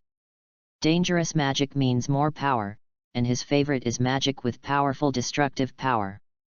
Makarov raised his eyes slightly and glanced at Yexin, and said the name of this magic in a slightly serious tone. Fairy Law. Chapter 48. Chapter 48, Teaching and Learning. When Yexin heard the name, his expression suddenly froze. Fairy Law. How could Yexin, the famous name of this magic, not have heard of it? This is one of the 3 super magics of fairy tale, and it is also the president's strongest magic. Yet Xin likes all kinds of powerful magic, but he never thought that the president would teach him the fairy law. Brat, do you want to learn or not? I'll tell you something. Makarov said impatiently when he saw Yet Xin didn't respond for a long time. Study. If you don't learn, you are a fool. But President, isn't the law of goblins your secret magic? You usually keep it tightly covered, but why are you willing to teach it to me this time? Makarov was so angry when he heard what Yet Xin said. Is he such a disrespectful person in this brat's heart? He doesn't teach it to others because although this magic is very powerful, it has side effects. It's very scary. If someone who doesn't have enough magic power releases this magic, it will not be the magic power but the lost life. On the other hand, this magic is a strategic level magic, and its greater role is to serve as a deterrent. The consequences of accidentally falling into the hands of some dangerous people are unimaginable. As for the reason why it was taught to Yet Xin, the main reason is that Yet Xin's magical power is enough to activate this magic, and Yet Xin's magical attributes are a perfect match for the fairy law. I believe that as long as it is not released continuously and is released only once when the magic power is sufficient, and the range and power are controlled, the side effects can be tolerated. The secondary reason is that although he is still very strong now, his true age shows that he has already developed physical problems. He had watched Yet Xin grow up since he was a child, and he knew his character very well. Although he was suspected of being angry, he knew that he actually wanted to pass on his magic to the next generation. Fairy law, as the super magic created by the first president of fairy tale, is the inheritance of fairy tale, and naturally cannot be cut off in his generation. If you want to learn, just keep your mouth shut. Makarov glared at Yet Xin fiercely. Yet Xin quickly covered his mouth, and honestly, Makarov also began to explain the magic of fairy law. After listening for a while, Yet Xin immediately realized that this is a magic system that is completely different from ordinary magic. It is very different in nature. It is born from magic and is above magic. Rather than calling it magic, it is better to call it law. Yet Xin is also now they are not just beginners in magic. Most of the people in the guild are not as good as Yet Xin in terms of magic knowledge, let alone attainments. Makarov lectured for more than 3 hours, and Yet Xin gradually understood Makarov had a certain understanding of the law. Makarov warned Yet Xin with a serious face, this is a very dangerous magic. It is best not to use it if you can't use it, because it will cause irreversible damage to your body. Impact. Yet Xin also nodded seriously. He could see that this magic is the ultimate sublimation of magic power. The magic energy radiation produced is very terrifying. When dealing with the enemy, it will also have a certain impact on himself. How terrible the radiation is! Yet Xin is still clear that it can range from hair loss to deformation, or cells that are constantly dividing because of their immortality, which is cancer. What's more, it can cause infertility in women and infertility in men. He doesn't want to change himself. He became bald when he became strong. If he couldn't lift any more, he might as well find a crooked neck tree and hang himself. If he couldn't hang himself, he would jump into the sea and commit suicide.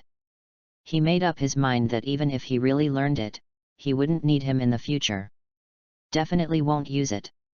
Next, I will only demonstrate it once. Look carefully and feel the rhythm of this magic. Makarov put his hands up and down in front of his abdomen. His posture was very similar to Yet Xin's use of the Yata mirror. Buzz!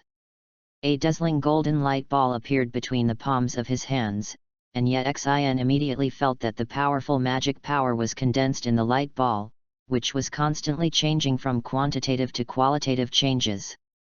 Soon, Makarov clasped his hands together with a serious face and shouted loudly. Fairy law!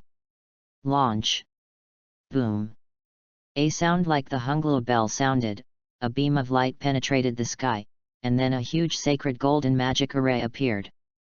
The sacred light spread out in all directions instantly, and yet Xin was also shrouded in this golden light. After a while, the light slowly dissipated. Yet Xin stood in place intact. Not only was yet Xin intact, but the surrounding environment was almost undamaged and looked the same as before. But yet Xin couldn't help but exclaimed, "So powerful!" Although the attack did not fall on him, he could really feel how powerful and terrifying the goblin's legal power was. Faced with such an indiscriminate attack, all he could imagine was to dodge. If it was a direct attack, he would not have the confidence to successfully execute the attack next time. Call! Makarov breathed out and wiped the sweat from his forehead. Using this move was quite a burden on his body, but in order to make it easier for Yet Xin to perceive the essence of this magic, he still used it. This move. The Goblin's Law will attack all targets that you think are enemies in your heart, so it is very demanding on the mind. Practice it yourself. If you don't understand anything, ask me back. After saying that, Makarov walked towards the guild with his hands behind his back. Yet Xin saluted respectfully from behind. When the president taught him magic, he already regarded him as his master in his heart. Now He Changgang taught himself his strongest magic without reservation, and yet Xin secretly swore in his heart that he would definitely use this magic to protect the fairy tale guild. Chapter 49. Chapter 49. He is your landlord. Anyone who wants to harm fairy tale will be judged. Yet Xin began to study on his own, moving steadily from theory to practice. Fairy law. Launch. Boom. A sound like a hunglo bell sounded, and a hole in the sky broke through the clouds to reveal a beam of light. Then a huge sacred golden magic array appeared, and the dazzling sacred light spread out in all directions instantly. After a while, the golden light disappeared, and yet Xin felt sweat on his forehead. He felt as if his body had been hollowed out, and he sat down on the ground. Call. Take a long breath. It's finally revealed. During the learning process, Yet Xin also gradually understood the fairy law, which is a super magic that requires extremely powerful magic and control. Even if Yet Xin met these two conditions, it still took him 3 full days. He only successfully released it once in a while, and after releasing it this time, Yet Xin pressed the pause button. As a natural shining fruit ability user, he can feel the harm of this magic radiation more clearly, and wants to. It may take more than a month to completely eliminate the effects of radiation. He sometimes suspected that the president's baldness was probably the result of using the fairy law, and he didn't want that. Macau also. Yet Xin returned to the Fairy Tale Guild on the evening of the 2nd day after studying fairy law. Lucy and Natsu went to bring Macao back together. When they came to the guild on the 3rd day, they were beaten by the people in the guild. There was a burst of ridicule, but it was obvious that many people felt much more relaxed knowing that Macau had returned safely. In the evening, in a small house near the commercial street, Lucy stretched out in the bathroom tub with satisfaction, and said in a very happy mood, "I found a good house." She slowly stood up from the tub, revealing her better figure, and walked lightly after putting on a bath towel. Said to himself, although the rent of 70,000 yuan is a bit expensive, the house has a spacious layout, ample storage space, snow-white walls, the fragrance of wood, a retro-style fireplace, and a stove. What I am most satisfied with is... As soon as she entered the living room, Lucy saw Yet Xin and Natsu sitting on the sofa in her room eating, and Happy sitting on the table eating his favorite fish. Yo! Hi! My room. Just after taking a shower and before putting on clothes, Lucy saw 2 grown men suddenly appear in her room. Lucy was naturally startled. She flew up and kicked Yet Xin and Natsu, and shouted loudly, "Why are you 2 here?" Ouch! Natsu was kicked away, Yet Xin was elementalized, and Lucy's foot passed through Yet Xin's body. Do you know this is an invasion of people's privacy? You know, no matter how close friends are, they still have to abide by etiquette. What's more, we're not familiar with each other yet. This is illegal intrusion, this is a crime. No matter how lacking in moral concepts, there should be some restraint. Hello, these words are so hurtful. Natsu said as he rubbed the cheek where Lucy kicked him. I'm the one who got hurt. How did you get in? Came in through the door. Natsu pointed at the door and said. Impossible. I remember I locked the door. Did you pry my door open? You, what do you want to do to me? Lucy quickly tightened her bath towel. She knew that she was naturally beautiful and had a fatal attraction for men. If beauty is a sin, then she is a heinous sin. Is this God's punishment for me? Hello. You are so rude. How could we just pry open someone else's door?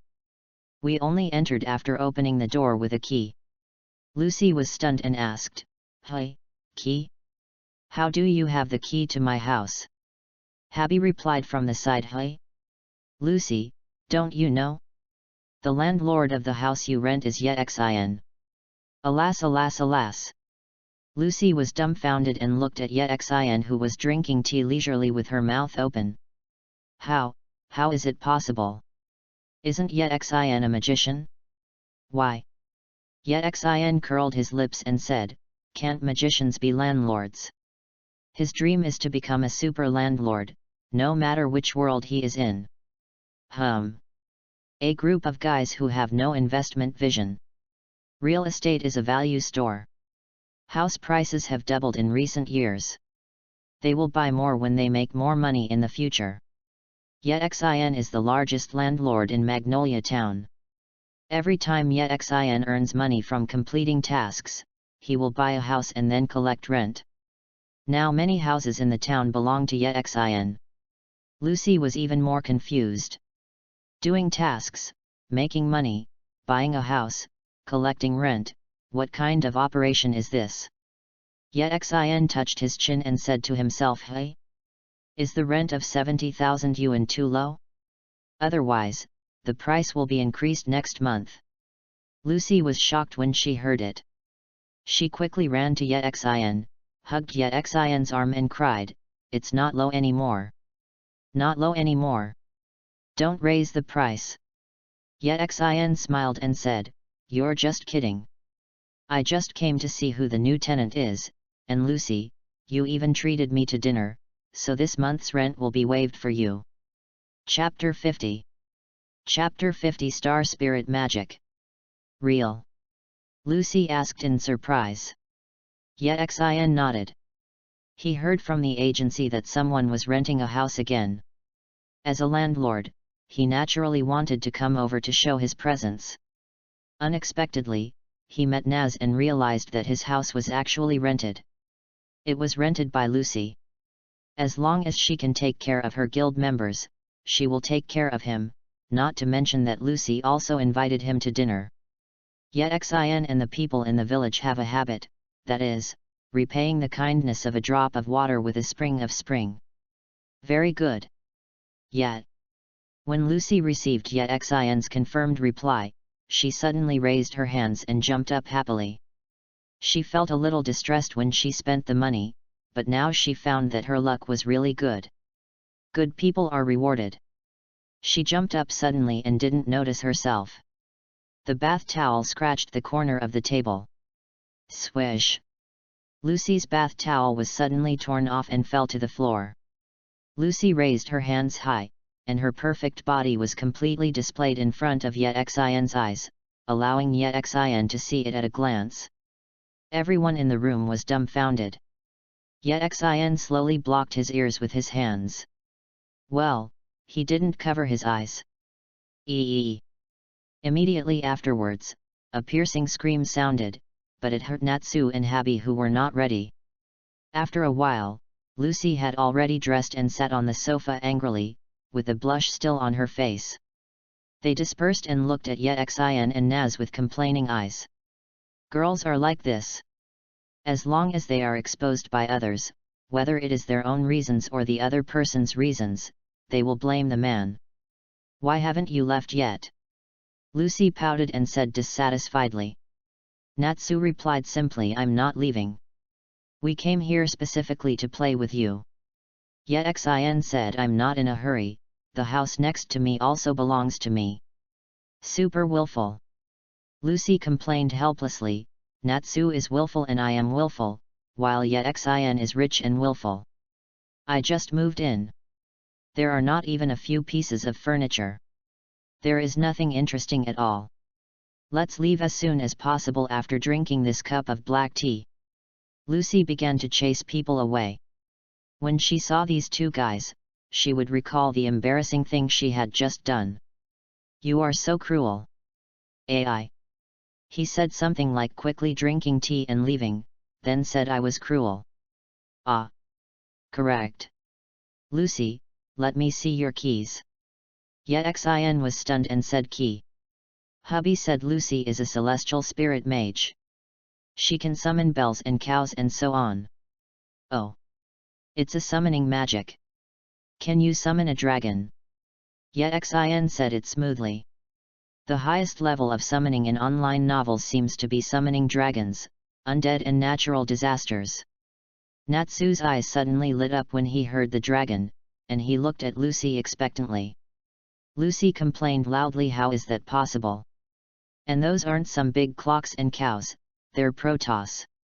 Lucy said and took out 6 keys, 3 silver ones and 3 gold ones. These silver keys were purchased in the store, Hololocum in Clock, Crooks in Southern Cross, and Lila in Lyra. And these golden keys are the keys that can open the 12 doors of the zodiac. They are super rare, Talos of Taurus, Aquia of Aquarius, and Keisha of Cancer. Correct. I even forgot that the contract I bought with the Canis Minor from Harujun has not been signed yet. I just want to show you how the Celestial Spirit Mage signs a contract with the Celestial Spirit. Oh. I want to see. I want to see. Lucy held the key in her right hand, pointed it in front of her and said slowly, it is the one that links the way to the star spirit world. I order you to respond to my call, pass through the door, and open it. The gate of Canis Minor. Nicola. A magic circle appeared, and then an unknown white creature the size of a puppy appeared. It was trembling, as if a gust of wind could blow it away. Puff. Yexin, Natsu, and Habibi were all dumbfounded. They were all expecting some powerful guy to appear, but in the end they summoned such a little thing. Do not be discouraged. Failure is the mother of success. I believe you will summon the dragon one day. Lucy complained, I didn't fail. And I can't summon the dragon either. After complaining, Lucy hugged the unknown creature and said, so cute.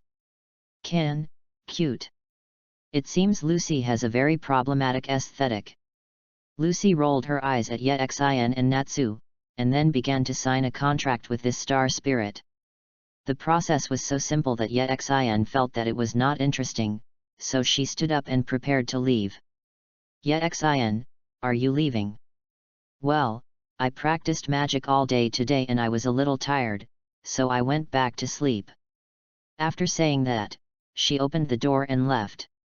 Lucy asked curiously, has Yexin always been so diligent? They are obviously so powerful.